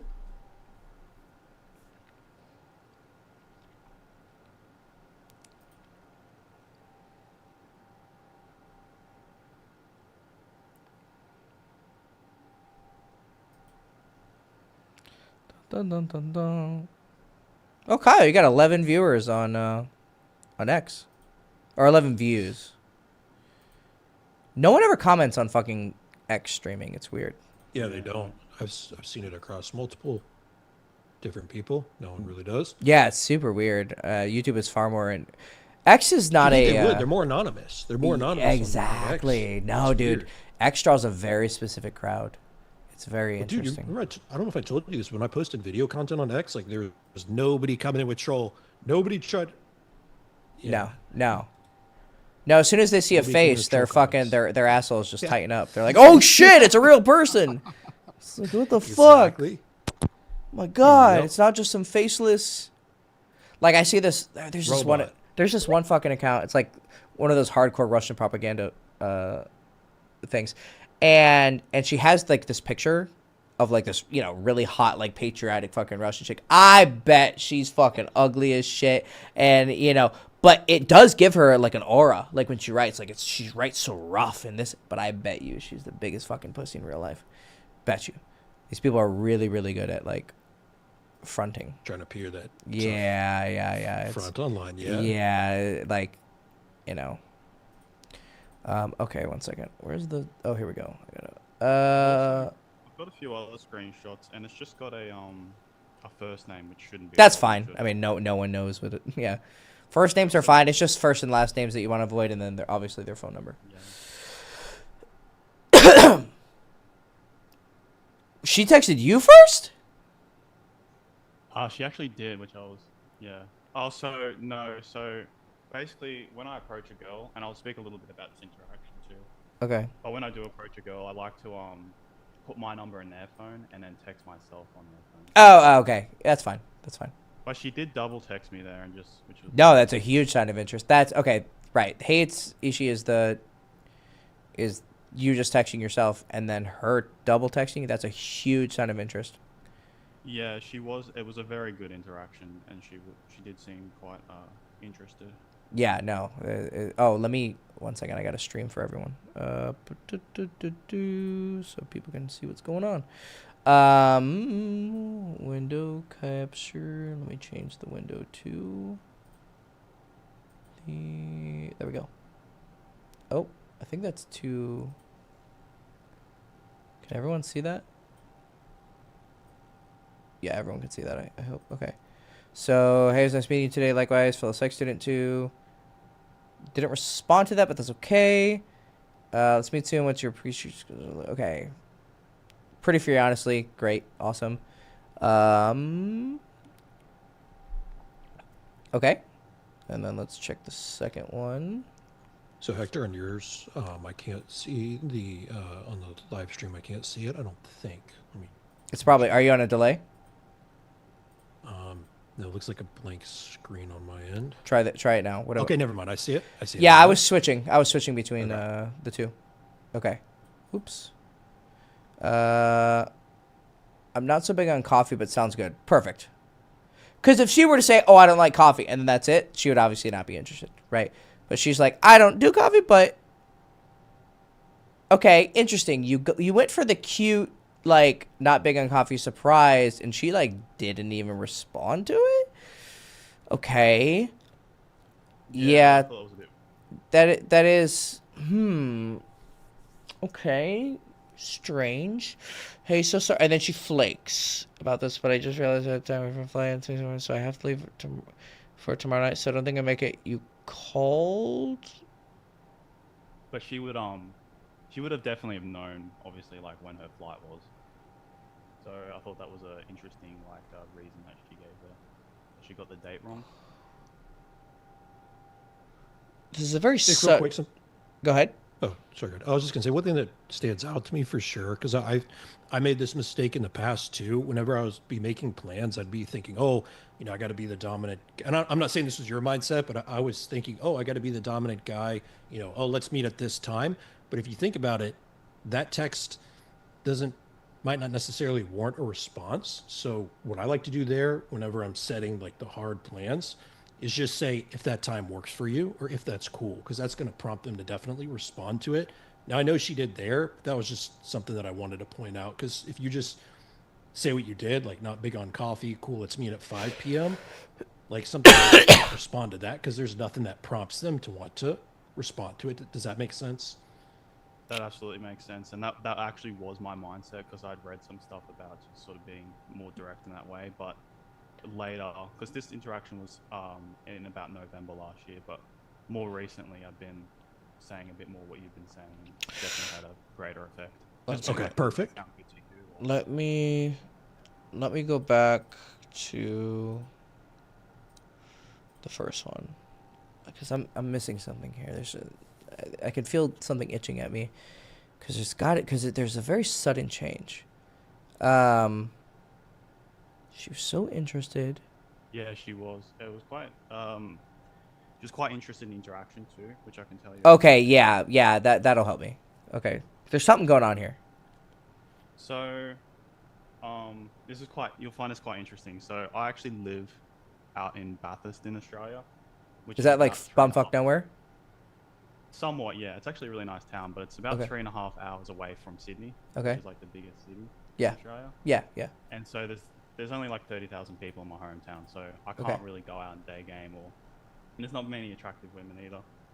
So for a few years now, I've been thinking like, how am I gonna meet women like regularly and be able to like do day game? So I've actually been traveling up to Sydney once or twice a week Oops. for a day and just approaching women in Sydney. Yeah. And so on this particular day, I, like, somewhere around this time, I discovered that I could actually go to the University of Sydney and approach there. So I met this girl, Ishi, at the University of Sydney. And I was walking up through the main campus area, and she walked past me. She gave me like some eye contact. Yeah. She was just sort of walking slowly, and she just sort of had like a curious expression on her face. So I thought, and she was very attractive. So I thought it'd be a good idea to approach her. And so I did an approach, and it was quite a good open. Like, I commented on like her tattoo, and I told her that she looked cool. And she was very receptive, and there was a lot of eye contact, and we talked for about 15-20 minutes, and she studies the same course that I do. Right. It was quite flirtatious. Like, we moved around and sat down and talked for a bit. And then she told me that she was actually leaving to go to Indonesia in about 2 or 3 days. For how long? And I was like, for 3 months. Yeah. So Oh, okay. Okay. Now we got some context. All right. yeah. Yep. So that is an important context. Very important. Very important. I already figured it out. So she was like, yeah, so I'm going away for 3 months. So I was like, oh, we should get a coffee before you go. And she's like, yes, we should. But she's like, you better make it quick. I was like, okay. So I got her Interesting. contact details, and I texted her that night. But because I'm in Bathurst, I couldn't see her that day, and I couldn't really see her the next day either. So I had to push up. Yeah, I was about to tell you. I was like, you should have seen her right then. Like, you really She could started- not have yeah. made an exception and figured out a way to see her that day? So I possibly could have seen her that day, but and I probably should have, but there were two things. Firstly, I hadn't quite gotten into the mode of like going on instant dates, or like not planning things through and going on a date later. Like, I was sort of in that mindset of like, I'll plan a date later. And then it was her birthday that day, and she was going to go visit friends later. Although when she told, yeah, so there was that as well. Although she did seem like pretty open to like maybe hanging out that day, but I definitely think maybe so. the next I day. think so. No, I think you. I mean, okay. All right, so this is where experience really like takes the cake. So let's look at the context. So, first thing, she's in psychology.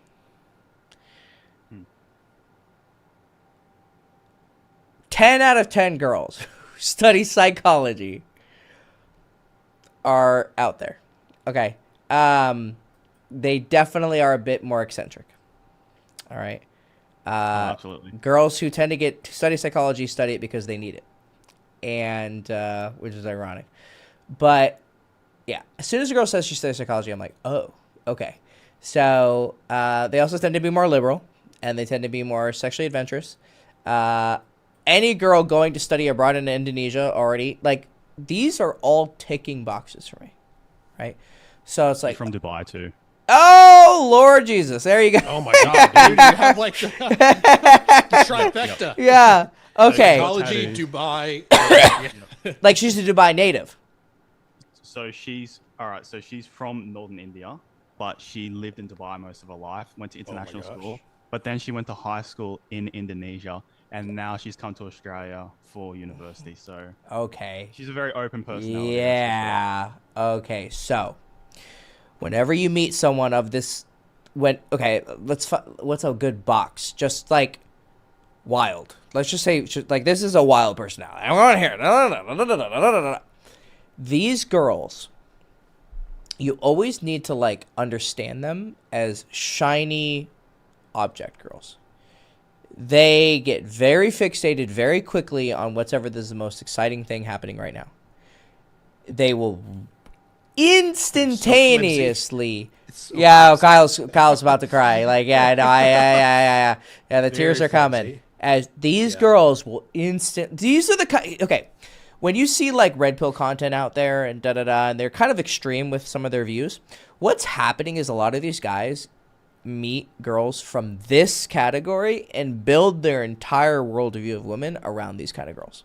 Right? Super hypergamous, What they're doing is they have a bad experience with a girl like this who they really liked, who had some good pussy, and they build their entire worldview around them.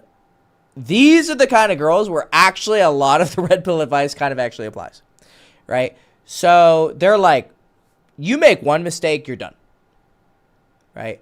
Because they're just so fucking like flaky and whimsical and like whatever the next adventure is. Right? So once you find a girl like this, you need to understand, like, it's like women are like cats already. These are like cats. Like, you move 1 inch wrong, and they're like, "Oh, I'm not cuddling with you anymore. I'm going here. You breathed wrong." Right? These girls are like this, right? So when the switch was in 2 places, actually. I saw the switch with, let's go back. Now that we have context.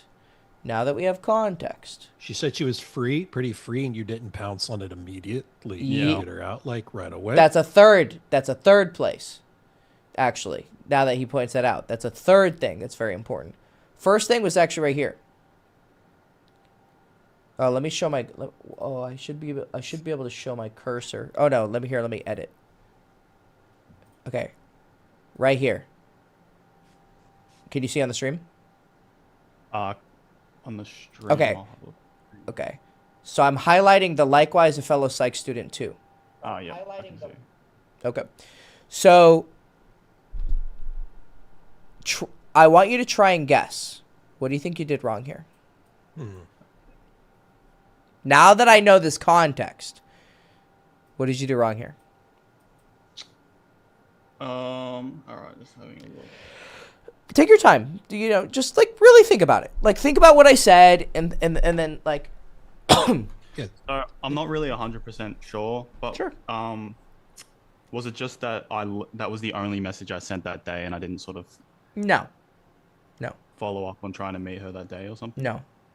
Think about through the lens that he said about like more of like the kind of red pill type. Yeah, actually think a little red pill right now. Yeah. This is where red pill actually works.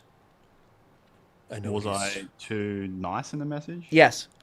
Yeah. Yeah. Too excited. But where specifically? The smiley face? Here and here. I'll have a look at the string here. Whereabouts was it? Sorry. Here, let me.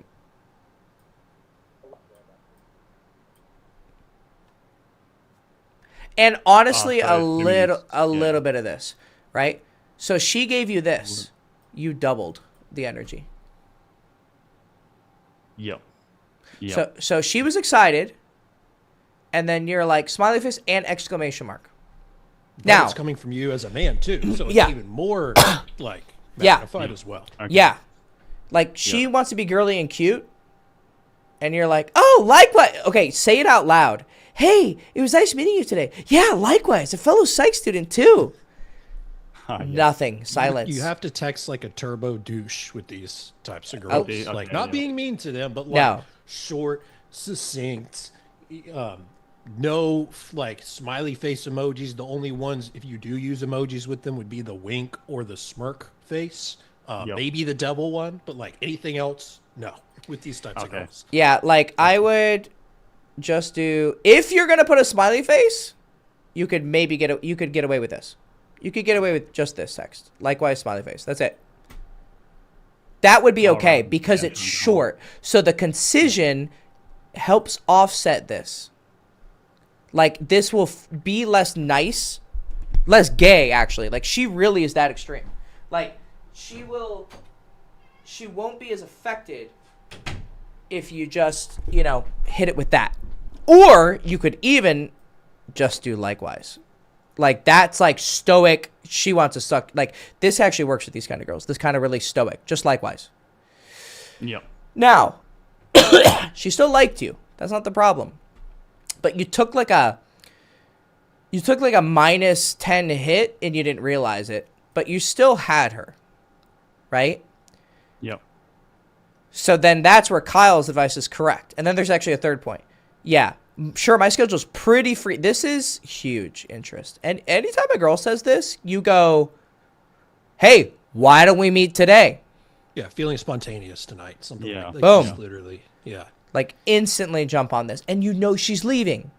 So again, she's only thinking this is going to be sex. Nowhere in her mind is she thinking anything but sex is going to happen here. Plus, we know she probably has a high body count. I would not be surprised this chick has 15 to 20 lays. Well, how old is she? So it was her 20th birthday when I met her. Okay, that would be a bit extreme. Girls having 20 lays at 20 is really, really rare. Now, this is where the red pill's wrong. It's really rare. But if anyone's going to have it, it's this girl. So, And she's young too, so she's very like probably more feelings based. Doesn't have a lot of frame of reference as far as those experiences go. So yeah. Okay, and then the second place that you messed up was, let me switch the, oh, is it keeping it? I think it's keeping it. Yeah. Okay, so, or no, wait, no, it's not. I gotta switch the frame. There we go.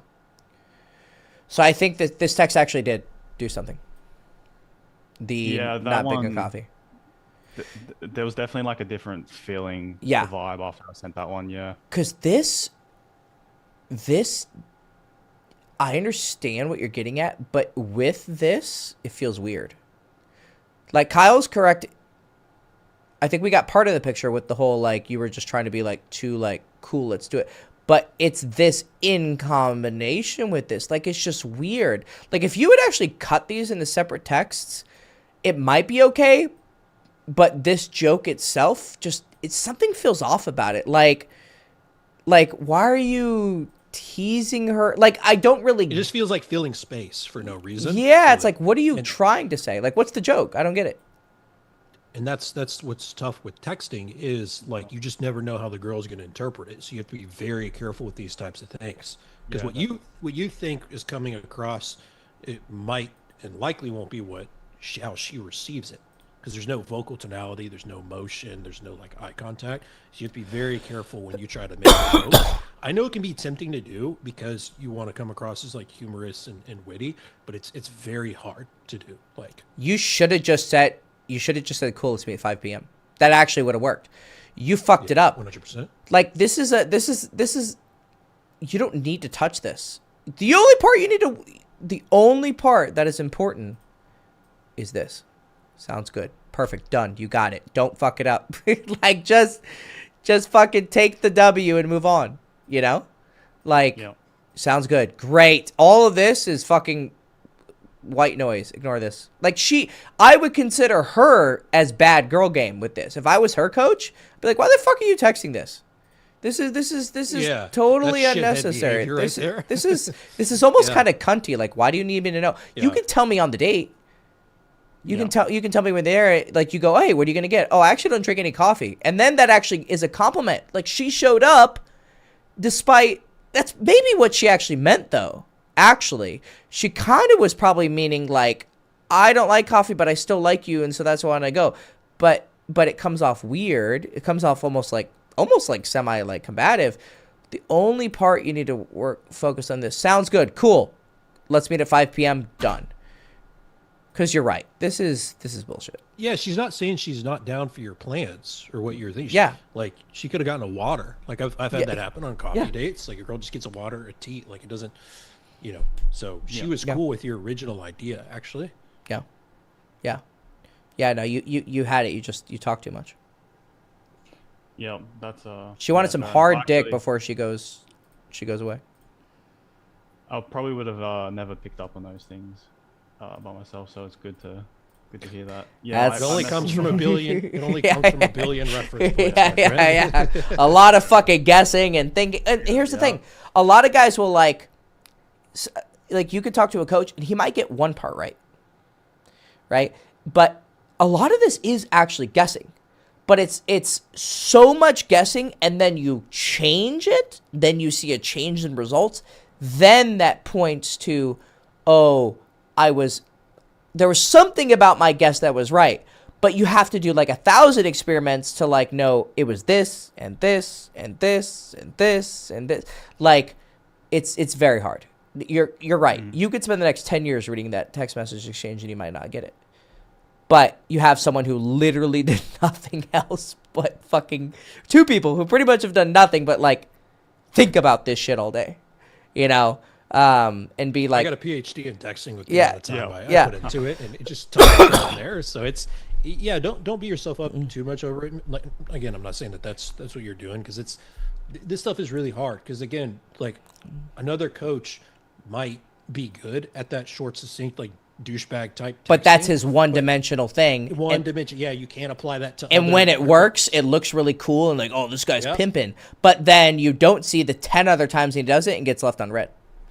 Yeah, because he's doing it with a different girl. He's just so doing let's it not as a respond to one-dimensional that. strategy that happens to work with a girl. So you being really nice. Oh, another psych student. A different girl might have been like, yeah, so cool, ditto, or fucking something. You know? Yeah, That's definitely. why this is so difficult. Yeah. Also with this girl, if I want to, because she's back now, if I want to. Oh, reach you back said out- this was back in November. That's right. Yeah.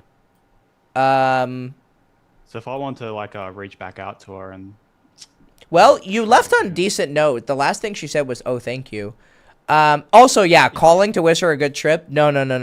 Like even worse. Chasing, I, rewarding bad behavior too.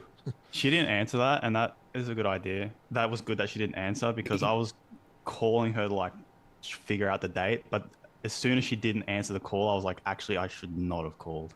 Yeah. Yeah. So I just sort of left it. I was like, okay, have a good trip. And I was You're like, it's done. you're just trying things, which is okay. That's how you fucking learn. It's Yeah. okay. You know, you're trying things, right? Which I respect. But yeah, it's definitely wrong. Yeah. You're, as you said, you're rewarding bad behavior. It's been 3 months. That's a good refreshing period. She probably got laid on the trip, but that doesn't matter. It's not your problem. I would say, I mean, not always. I'm not saying these girls are like literally fucking new guys every year, you know, every day.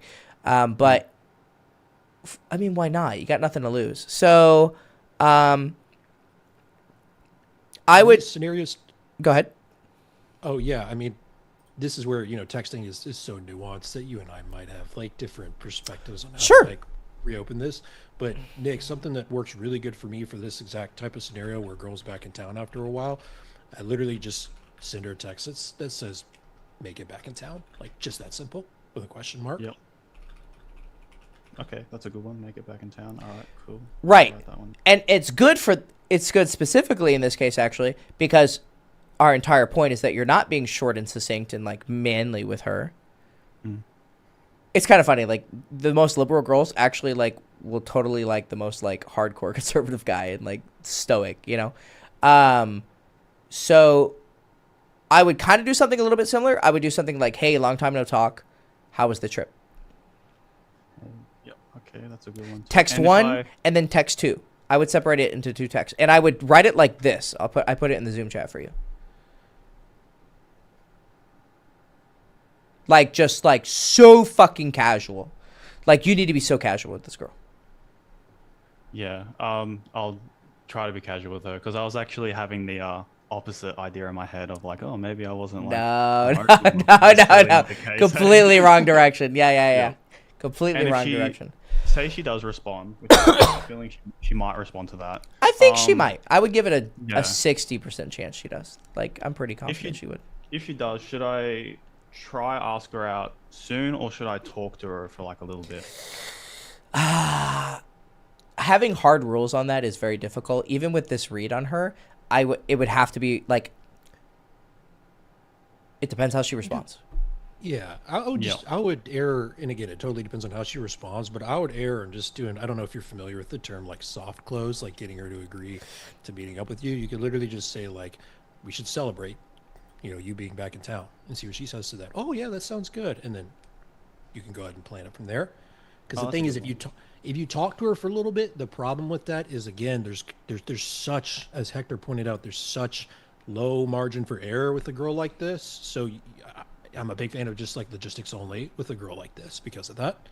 Because there's more forgiving in person, right? Because your charisma, your behavior is on point. But with texting, it's just words on a screen. It's an unnatural communication method. So there's so many ways for things to go wrong. Texting is so hard. I fuck texting up so much, eh? Yep. I it was senior year of college where I was like, oh, I actually have to learn a whole new skill set, and it pissed me off. And I wanted to do this professionally, like, and it pissed me off. I was like, "Are you fucking serious?" I was like, "No, no, no." I kept coping. I was like, "No, I don't need to learn." And then I said, "You know what? I need to learn texting." And I put so much fucking energy into it.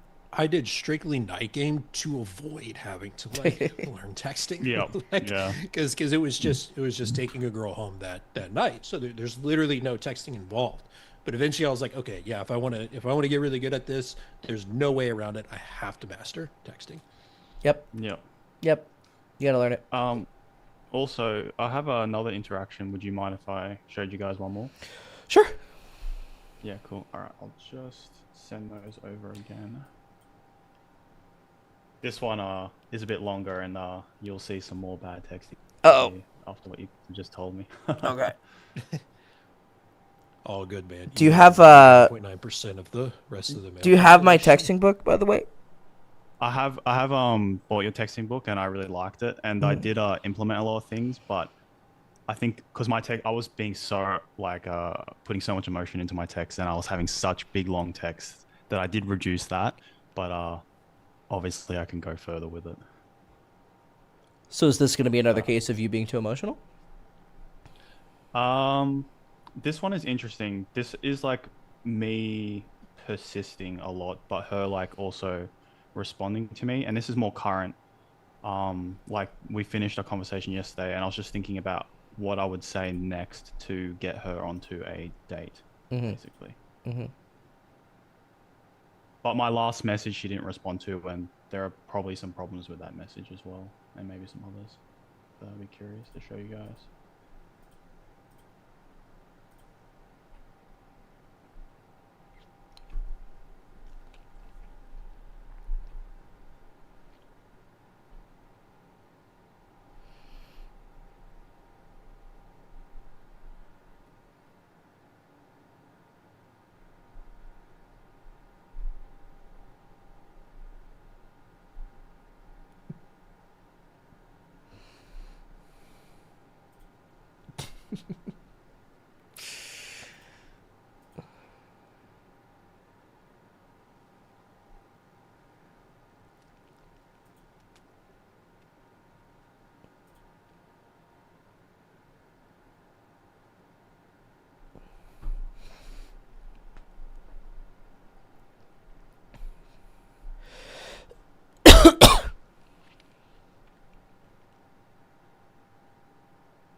Fuck, I'm so hungry.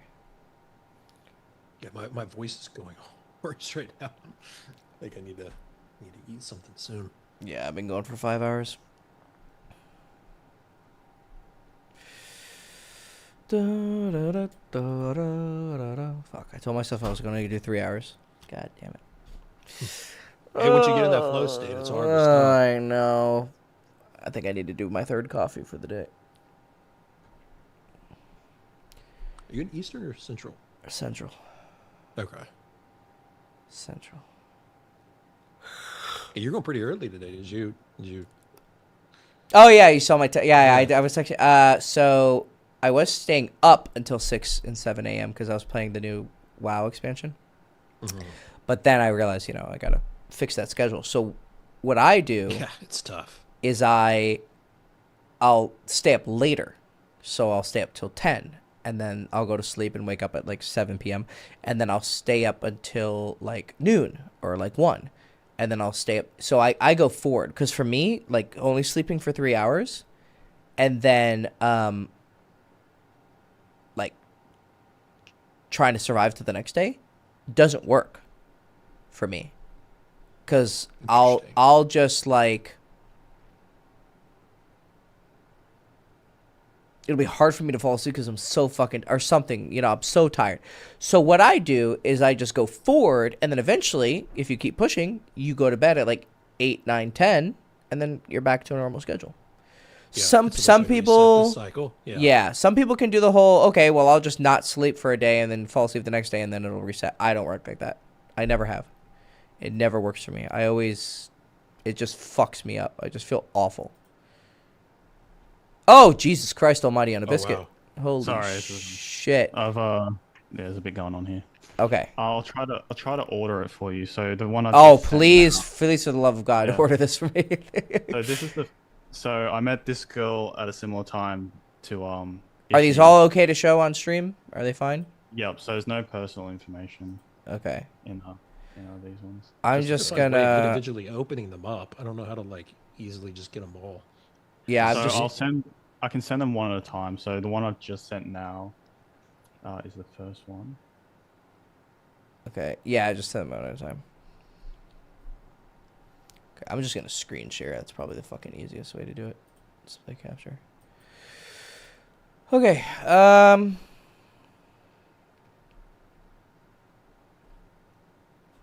Oh, that's not the first one. Oh, this is the first one. That's right. Hey, Linda. Okay, so I'm gonna play drums.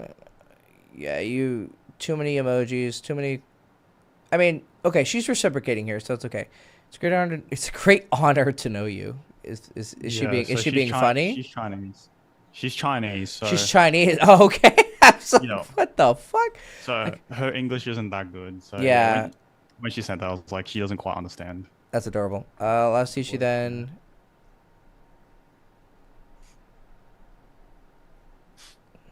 So what's even the more what's reason what's the not. context here? All right, so I'll just bring it up quickly for myself.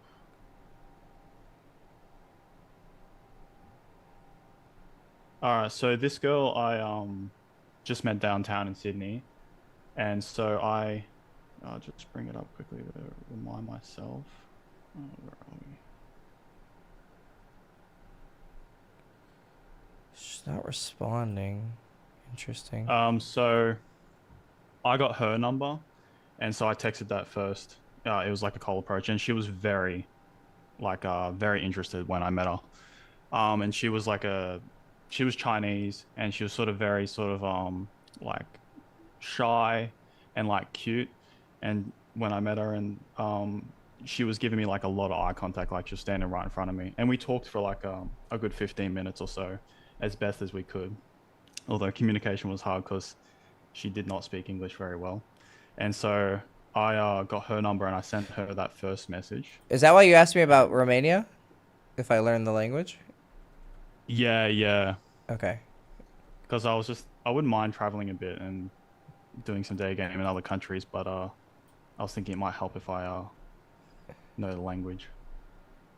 And so that would be the context there. So then I said, haha, lots to teach you then. Because I sent that message that night, and then she replied straight away. And then she didn't reply to that, so I sent the next message on the Saturday there. And then she just said driving on the way, and I thought maybe she was like, I'm driving on the highway, and she just didn't explain it correctly. Yeah, I don't And know then what the fuck it she means. sent that right away, like she instantly sent that message. So I was like, oh, are you going anywhere interesting? And then she didn't reply to that, and I was thinking it was probably over, like. Mm-hmm. Like And she then you wasn't- sent it. And then you sent the picture of yourself. So the picture is actually a video, and I read like a article from Chase about persisting, and he was talking about voice messages and videos. So I was like, oh, I'll experiment a bit with my persistence over text. So I sent a video just talking. I sent a video talking about my drum kit, and it was somewhat related to a conversation we'd have about drumming because she likes to drum. And then you can see that she was just sort of like so cool, not much of a response. And then I sent her a message in Chinese saying, "Come get a drink with me." And then she didn't reply to that, so I was like, "Oh, whatever, it's done." And then about a month later, she sent that next text, Yeah. which Yeah. was the "Hello, Nikki. I'm extremely sorry." Blah blah blah. And I was like, "Oh, okay, maybe I'll just tell her, yeah, like message me when you come back." And I sent her that picture of a cat. And then the next couple of ones I'm about to send you are from today and a couple of days ago, of me asking if she's back, and she's been responding a lot. So I'll send those through. Does that all make sense so far? Yes. Yep. Okay.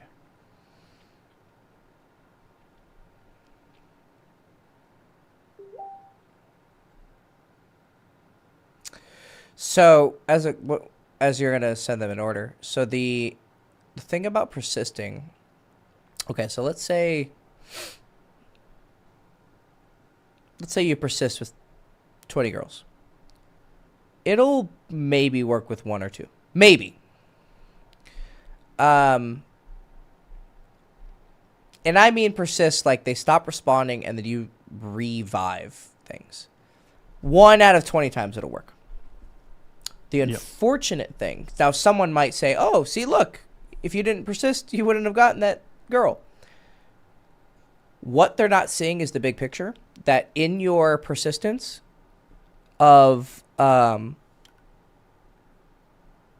I have some fucking ringing in my ears. 1 second.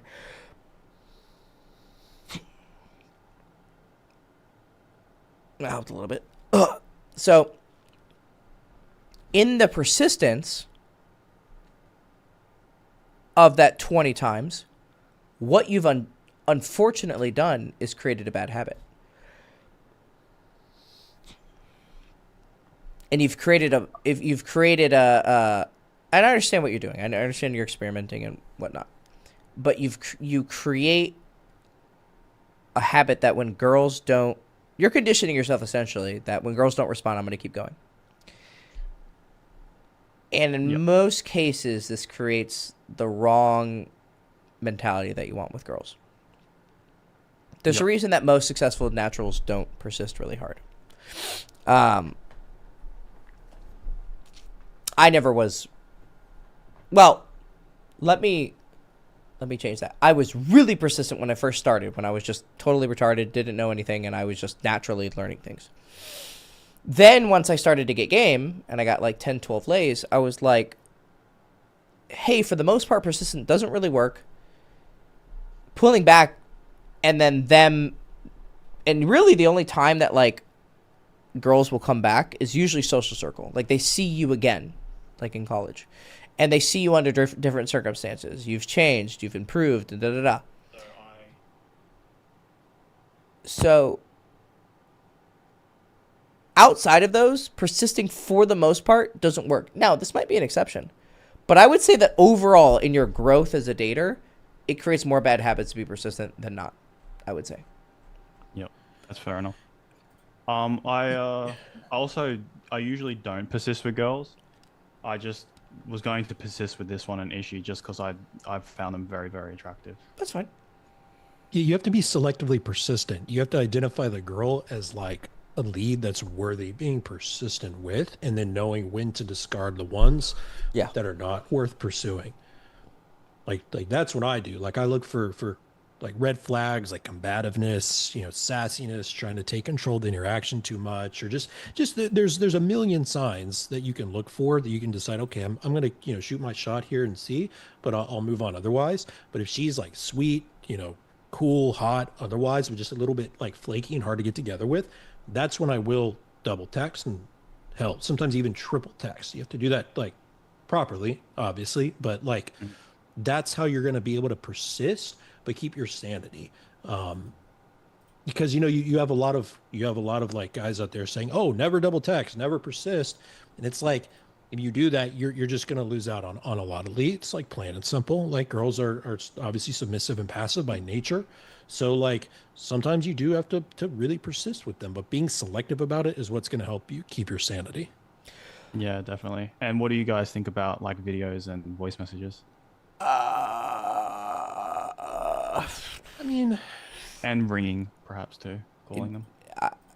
Okay, I understand the theory behind it. Oh, you change the medium and blah blah blah blah blah. Uh, I haven't seen it pay major dividends for me. nah, yeah, no, personally. I think it's a 400 IQ 4D chess attempt. I just don't think it's really actually gonna do anything different. I think it sounds good. It's something that sounds nice in theory, but in execution, it's pretty like. I don't think it's bad. I don't think it's gonna do anything. I just don't think. I don't think it's a solution to any of the problems that you're having. I've never seen it be a solution. Fair enough. In fact, it could probably work against you because she's like, oh, he's trying hard to really get my attention, like dancing monkey. type thing. Yeah, it's just no, I just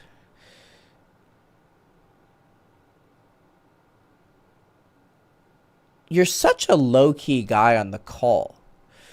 As I'm talking to you now, this texting doesn't feel at all like you. So is this you experimenting?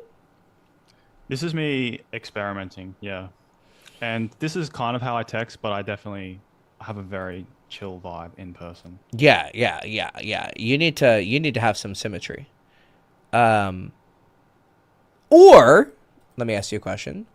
Are you kind of a shy guy and you have this energy inside of you and it's easier for it to come out over text and you really want to be like this in person? Would you say that has any merit? Yeah, I or? would say that has some merit, yeah. I Okay. would like to be a bit more energetic Yeah. in person. How many lays are you at? 2. And how old are you? At 27. 27. Okay. So you decided to go to school for shits and giggles? Yeah, pretty like I want to be a psychologist, so I do have a passion for it. I just had it just took me a while to sort of get my head together. I had a difficult early life up until about 25. Okay. I would say I sort of had like a bit of a schizotypal personality. So I spent most of my life up until 25 pretty much not talking to anyone. And the last 4 years has been me like I've gone to uni and I've been learning my social skills and learning dating. And I've come a long way since then. But I was very, very quiet. That's in the interesting. past. What is schizotypal versus schizophrenia? So schizotypal is like someone who doesn't like interacting with others, basically. Oh, And, it's not related to you weren't schizophrenic. You weren't it's the same category, but it's not schizophrenic, no. Okay, so you're not seeing things. No. Okay, But and like I've come out of that stage, but I have struggled with being a hermit in the past. So I would say I was a hermit. It would be like an easy way to say it. okay, that makes sense. Yeah, you sound like a cool dude, just like talking to your ear. Yeah, you're very normal. Yeah. I hope you don't take that wrong, but like you're very chill. Yeah. No, you sound like a cool, chill, likable dude that should be making girls feel at ease. Thank you. Yeah, I've come a long way in my socializing, and I'm doing quite well in my club at the moment, and I have had some quite successful dates recently too. Which is Yeah. But you I definitely approach a lot as well. I mean, good. Fuck yeah. Yeah, I mean, that guess that you have something inside of you and it's coming out, like, I definitely can see that you want to be more energetic. That's what was popping out at me, is like, this is who you want to be. And I think this is causing a disconnect. So the texting itself is okay. I mean, obviously there's some areas, but like, this is fucking adorable, right? This the little meme with the cat, like, but you have to be like that in person if you're gonna act like this over text. So I like the brick wall thing too. It's just kind of I mean, it's like I said. I've So done that before, that exact gif. So there's actually That's a good there's something here that stood out at me, and I I hope it doesn't come off too rough. She's kind of dumb. Like, I don't know how to like put it in a different way. Like, I'm just gonna say it. But like, I understand there's a language gap, but me and my wife, our first date was over Google Translate. She's Ukrainian and she spoke zero English. And so we had a date where I'm at a dinner table, I write something in Google Translate and I put it to her and she responds. Just because there's a language gap does not mean that you can't have complicated conversations because we have Google Translate. But this girl is clearly putting your shit into translations and then like giving really like dumb responses. Like there's like, she's not like, I'm not saying she's an unintelligent person, but like she's not speaking like a so there's two possibilities here. One, she's just really dumb and uninteresting. Two, she's being very socially polite and not interested at all, which is strange because you said and I believe you, that she have really hard eye contact with you, was paying attention to you, and like seemed interested. So I'm looking at that context and it sounds like she's interested, but then she's like being fucking weird, you know, like this, like it's just weird texting. Like it looks like Airhead. Yeah, she's really. I don't think there's a lot going on out there. I'll be real with you, which is not a bad thing. Our initial interaction was in November, so she had, when I reached out to her again, she had gone home for 3 months and she'd come back. So even though she was interested when we first met, it might like have sort of be hard to remember. But even her response. How goes your Saturday today? Out and about or just chilling? Like Google Translate like translates that. Like driving on the way. Bitch, what? Like what the fuck are you what do you mean driving on the way? Like come on. Yeah, she's like, I think she's an airhead. Like 100%. And you're trying to be clever with her and she's just not getting it. First of all, like there's a cultural gap. There's a language gap, and she's just not fucking getting it. Like, she's like... So, you asked me a good question. Like, when I went to Romania, did I learn Romanian? Bro, me and my wife, like, she could feel my energy. I ran direct sexual game over fucking Google Translate in front of her, which is, like, probably the most complicated thing you can do, which is, like, me telling her I want to fuck her over a Google Translate text, which is, like, wild shit, right? And it worked because my wife is like intuitive and she can like pick up on, you know, body language as I'm like passing the phone over to her. So, yeah, I've dated like Latinas who hardly speak any English, and like it's definitely what I'm seeing here is outside of the realm of like just a language barrier. Yeah, like I've had some engaging conversations with like Latinas who like hardly spoke any English, but they were able to pick up and kind of fill in the gaps. You know, like in a way that made sense and is not just this. Yeah. Because this text, extremely sorry, I haven't seen this, and blah blah blah. This is Airhead. This is 100% Airhead. That's why I liked your brick wall text, because you literally are talking to a brick wall, dog. Like this is the great fucking Chinese wall. Like you are literally talking to like the Great Wall of China, dude. So ironically, when you meet this type, guess what your strategy is? Is it just sort of be very direct? Yeah, same as the previous girl, actually. Two different cases, but same approach. Nick, you got to type. Okay. Yeah, you got to type, dude. Yeah. Yeah, type there. Yeah. Okay, so the deeper fundamental thing is, guys, you have a very interesting case. Like, you're so fucking chill, but you had such a rough... Like, I can only imagine what you're meaning by rough. Like, you don't have to, like, you know, vent to me or anything. But, like, it's interesting. You definitely... Why are you not doing logistics? Why are you not doing logistics only? Like, what... I'm curious, what's your thought process with, like, a long interaction? Like, are you trying to, like, build the vibe back up before you think you can propose a meetup? Or, like, what's going through your mind? It's just because I've asked her a few times when she's free, and she hasn't responded, but has kept texting me. So I was like, perhaps I'll just build some more rapport. You should call her out on that. If she doesn't respond to your question to meet up, you need to call her out on that. Because if you try to keep building rapport after she ignores a question like that, that again goes back in the category of rewarding bad behavior. Yep. Like from her perspective, whether she's consciously or subconsciously picking up on it, she's thinking, "Oh wow, I just ignored his request to get together, and now he's still trying to entertain me." Like epitome of rewarding bad behavior. You just think about it from your end. Like if you're talking to a chick and she's like, "Hey Nick, when are you free to meet up?" and you just ignore it, and then she comes back, "Hey, how's your day going?" Just think about how that like looks from your end when you're on the other side of that. Yeah. It doesn't look good. No, It's, definitely the not. girl doesn't have a lot of self-respect for herself, like this. She's still trying to like follow up and, hey, pay attention to me, look at me. That's basically what is being communicated when she does something you don't like, but you continue to still try to engage her. Yeah. Yeah, it's a little bit needy. Yeah. Yeah. And just with the that last message I sent her, because she said okay again to coming and getting tea with me. What would I say?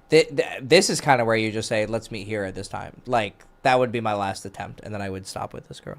Like, Yeah, just- I'm about to give up with her. yeah, just say, let's meet here, that's done.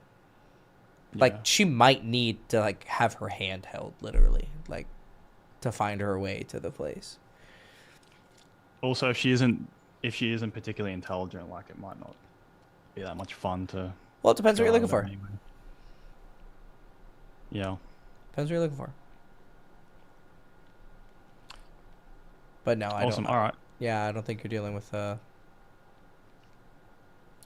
mean, yeah, you seem like a deep guy. So, you're probably looking for something a little more intellectually stimulating. But then again, if you're Yeah. inexperienced, any experience is kind of good. If you're looking to travel, yeah, no, I think you should. I think you should follow these whims. Yeah, I was thinking maybe like Eastern Europe or South America. I think is probably more what I'm leaning towards. But You like Latinas? Is that it, or like what? I like all races, to be honest with you. I just If I you're hear not- good things about. If you're not gung ho, I know the avenues you're seeing dating advice, guys. Yeah. They almost all go to South America just because they like Latinos. They're white guys who like Latinos, right? And then they have money so they can survive.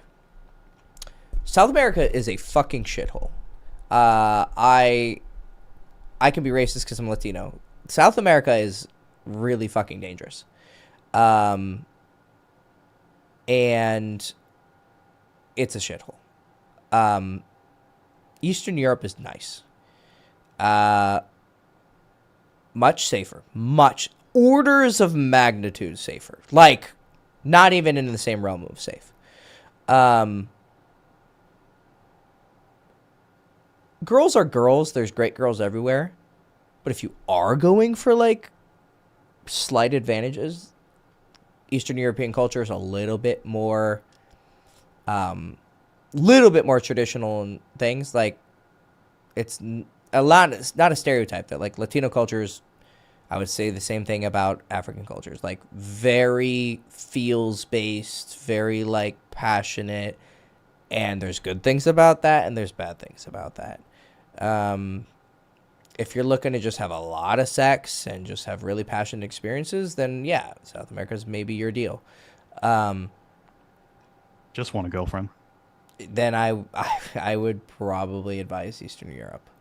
Because yeah. one thing I have been liking, because there are a lot of foreign students in Sydney, and there are a lot of like girls from Asia, and I've been going on a lot of dates with them, and I do really like. They're very traditional in their dating, and I find it a lot easier to interact with them. Yeah, I mean, so like I said, at the end of the day, still girls are girls. Like, everywhere you go, there will be girls who are promiscuous, girls who are traditional. Even if you go to a traditional country, a lot of the traditional things being done is mostly smokescreen, like, or it's just like a confirmation bias. Like, the guys are doing it and the girls are doing it, but it doesn't actually mean they're not open to something intimate happening fast. Their default will be to go slower, but it won't actually, like, it'll affect like a 10 to 15% like surface change.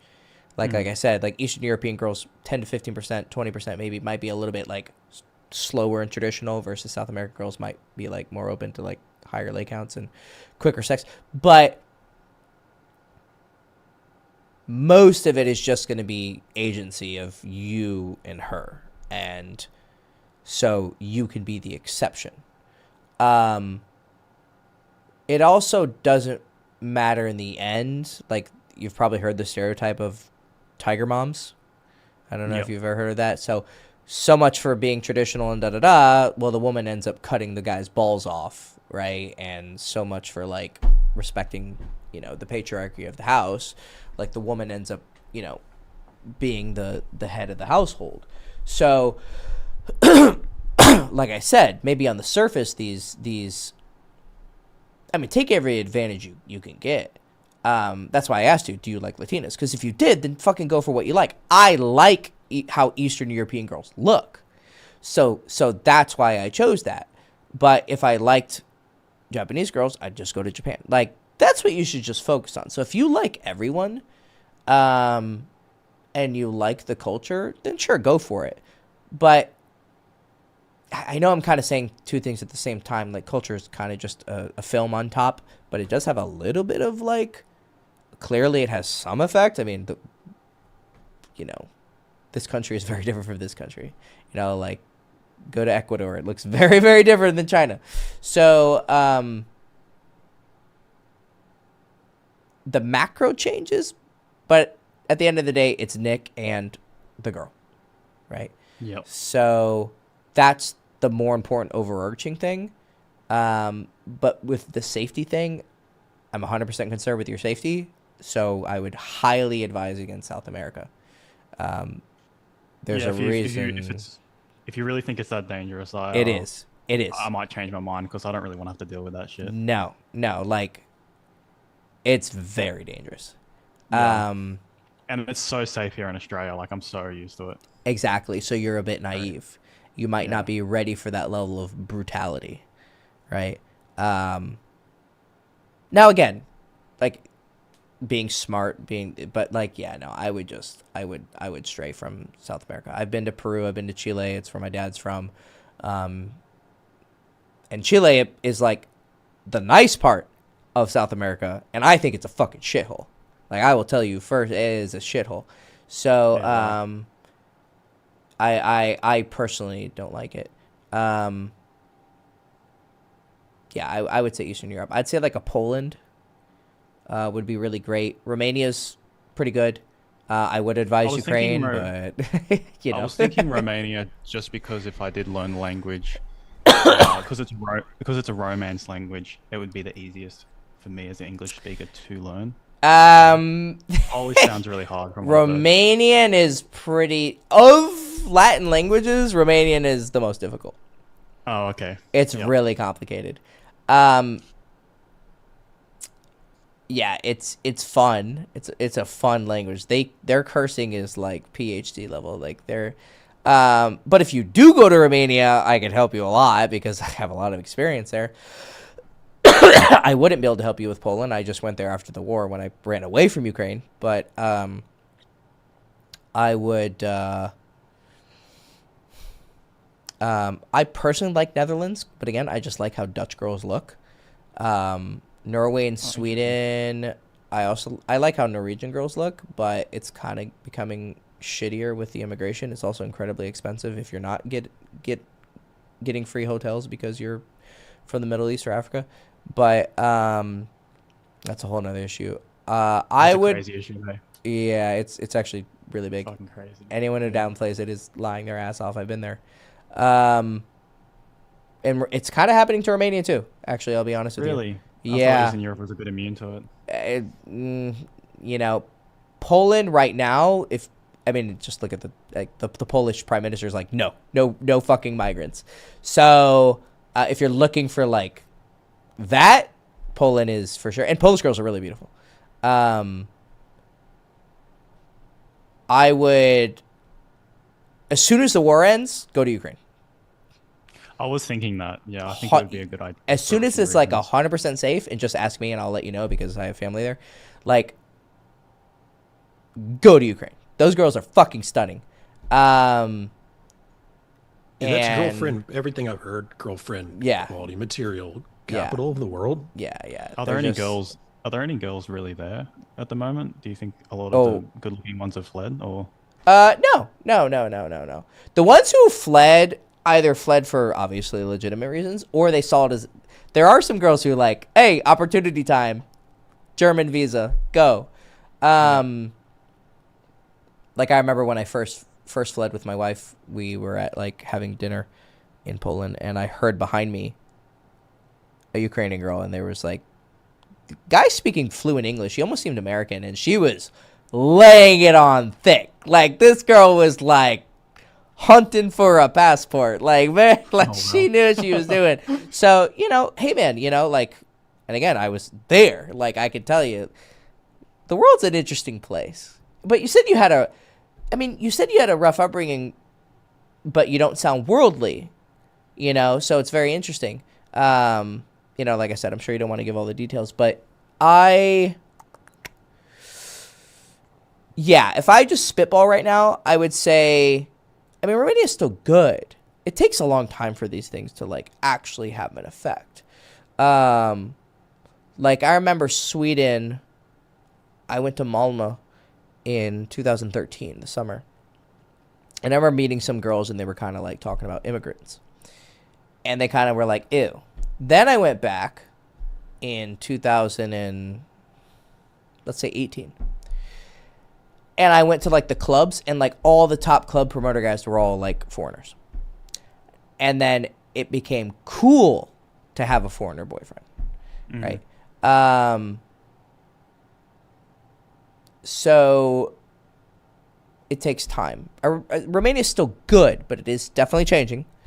If you're looking for like a pure culture, which would probably be the best experience, I would say Poland. That would be, or Ukraine. Poland, okay. Or Yeah, Ukraine. Ukraine would be cool, yeah. Ukraine will be, as soon as it becomes safe, go to Ukraine. Also, a lot of girls are gonna be looking for fucking dick because there literally is a shortage of dick. I was gonna say They've been that. It sounds starved bad, of it. but it would be It's a brutal thing to say, but it's true. Yeah, it is It's true. There will be someone will need to fill the gap. So yeah, I would definitely advise Ukraine after the war ends. It's funny. I hear like people are trying to say, "Oh, like South America is just it's fine if you just keep your head on a swivel and whatnot." But then they'll tell me stories, and I'm like, "What you just told me there like contradicts what you said." Like my brother, he lived in Rio for like 2 years, I think. You will get fucking robbed. He was like, "Yeah, it's fine. What like you was telling me, it's okay. You just got to be smart and keep your head about you or whatnot." But then he tells me another time about how whenever he would go out at night, he would have cash on him, just for the sake of whenever he would get mugged to like give to the people mugging him. I'm like, that is not okay. yeah, sounds totally safe, right? Yeah, you just Yeah. It's like a weird thing with South America. Like people really want to make out that it's fine and that it's actually nice. And then, but yeah, like you said, they'll tell you some story like, "Oh, I almost got murdered this one night though," but whatever. No, they will kill you without a second thought. They are actually animals down there. Yeah. Do not go there. Pieces. Yeah, don't go there. I've seen videos. Trust me, don't go there. Yeah, that's fucking crazy. It is alluring though. Brazilian women are awesome. I love Brazilian women, but like, and there's everyone's fit there, so there's no like supply demand problem of like very few hot girls, so they kind of act like the prize, whatnot. Like they're all attractive. So I understand the allure for sure. But they're slutty as fuck. They have high lay counts there. Also, I just wanted to ask you guys one more question, and it was quite a broad question, and it was just about getting more attractive girls. And as I've gotten better at sort of game and dating, each year I've sort of gotten, I guess, a higher caliber of girl. And I would say at the moment, the dates I've been on, the girls have been pretty good, but they haven't been good and they haven't been great. And so I'm sort of trying to shoot a little higher at the moment. And I was wondering, is there something different I would need to do to get a little bit more attractive a girl? No. Run volume, baby. What I was saying with the last guy, you have to. Like you're kind of I don't know what the volume is like in Australia or where you are there, but like that could be a limiting factor. And playing into your decision to want to move. So Yeah, I'm trying to run as much volume as I can. are so I'm you trying to approaching your 10s? You're just not getting their number? So I'm approaching the girls I find most attractive, and I have been getting. So it's hard sometimes to find really good-looking girls in Sydney. So there aren't too many. So maybe if I Well, go by out- definition, they're in the 1%. Yeah. So if I go out maybe 2 days and I approach 20 girls, maybe one girl will be like really my type. Right. Sounds about right. That's right. Yeah. That's normal. The 1% is the 1%. That's And- how it works. And I would say, last time I went out, I got a girl's number who I thought was quite attractive. But I sort of messed up the texting with her. So my policy on like the most beautiful women, there seems to be a floor, but once you once you reach, you're dealing with like beautiful girls, and Pretty to beautiful. Like maybe she was pretty. Like I would right, take her. right. Yeah. But like there's a point. Then there's a point where it becomes subjective. Like for some people, a 10 is Ariana Grande before Ozempic. For other people, a 10 out of 10 is, Adriana Lima or blah, blah, blah, blah, blah, blah, blah, blah, right? But the thing that's kind of all in common, and there's a lot of factors, but my argument is that you're not doing anything different with these girls per se. It's not like you're speaking a different language because it's the hot girl language. What these girls are is less tolerant of mistakes. Yep. You have to have a more refined game. So it's not like some fucking magical different game. It's just more refined because they do have a little bit more choice. And so they're going to be less tolerant of fucking up. And because they kind of like subtly know that they can maybe ask for more. It doesn't mean you need to be perfect. Because also, this is the second thing. I'm not interested in running what most guys are going to do, which is getting to know her, going on one date, going on a second date. I'm kind of playing on the very hard difficulty of the game, which is I want to fuck them as fast as possible. So not only do they have a little bit higher standards, but they'll date a guy who's like just slightly above average. But he's doing the typical thing that every other fucking guy in the world does, where he just slowly gets to know her and da-da-da-da-da.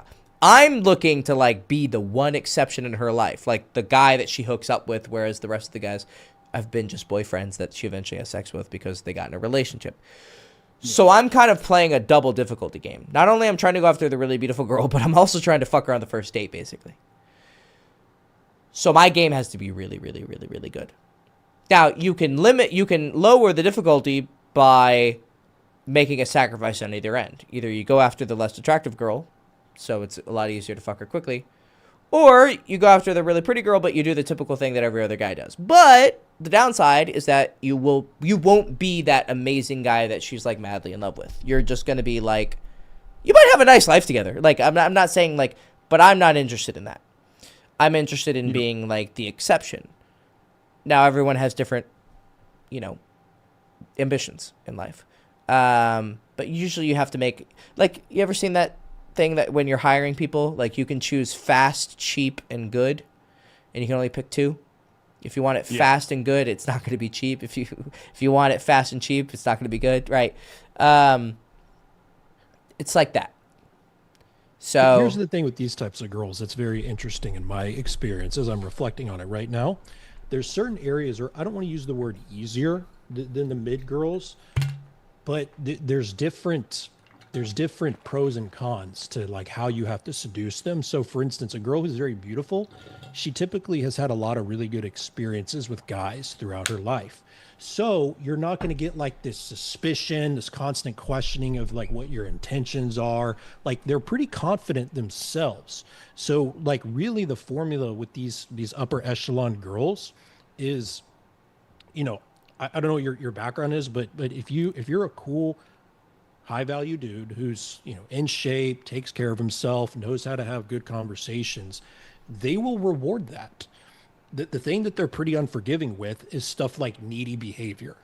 So their radar is very tuned appropriately. So they'll recognize if you have value and they'll reward you for it, but they're very strict on like anything that's cringe. So like these are the types of girls where it's really good to do logistics only texting with, because anything that comes across weird or like unnatural, they're not going to like that. So just be like a little more straightforward. You don't have to be like overly gamey with them. Just be cool, confident, move things forward. Like Hector said, you can move fast with these girls and they'll like it, because typically guys wait forever to make moves on them. If they have a problem with it, they'll tell you. They'll let you know. They'll pump the brakes, but like you making the effort to like move a little bit faster, it's going to make you stand out whether it happens or not. Yeah, and red pill shit will really fail with these kind of girls. 1000%. They're so tuned into that.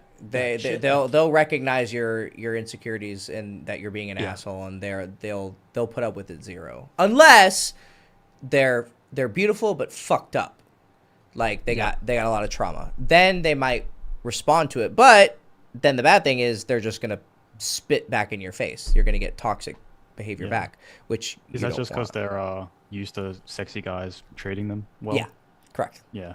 Correct. Yeah, they're used to, so they get the hottest guys because they're beautiful, but they get the hot guys who are pieces of shit. Yeah.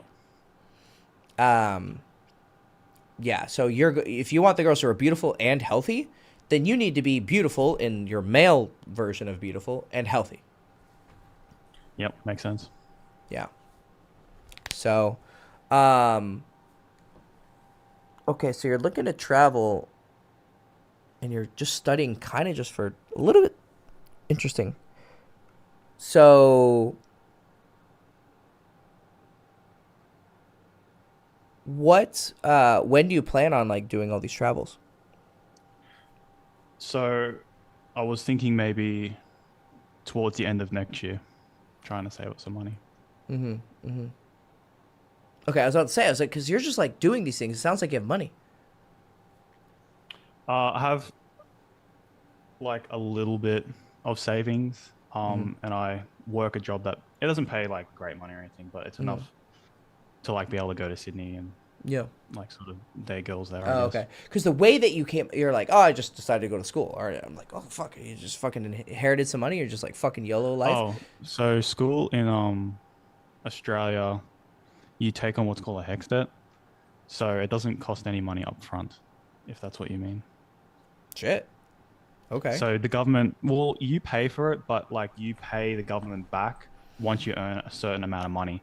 So say if I earn 60K, which is what it is at the moment in Australia, but once I earn about 60K, then I start paying a little bit off of each of my paycheck towards my HEX debt, which is the debt that I accrued from studying. It's been pretty good lately because the government actually recently reduced reduced everybody's HEX debt by 20%, which was pretty cool. And they might do more as well. Interesting. We'll see. Interesting. Yeah, dude. Save up the money. Go to Poland. Go to somewhere in that area. Poland's a little bit more expensive. If you really want to be cheap, like save money, like a Bulgaria, it's not bad. Romania is pretty cheap. Although they were EU and now they're Schengen, so they're probably gonna they haven't moved over to the euro. They're still on delay, so you should be good for the relatively near future.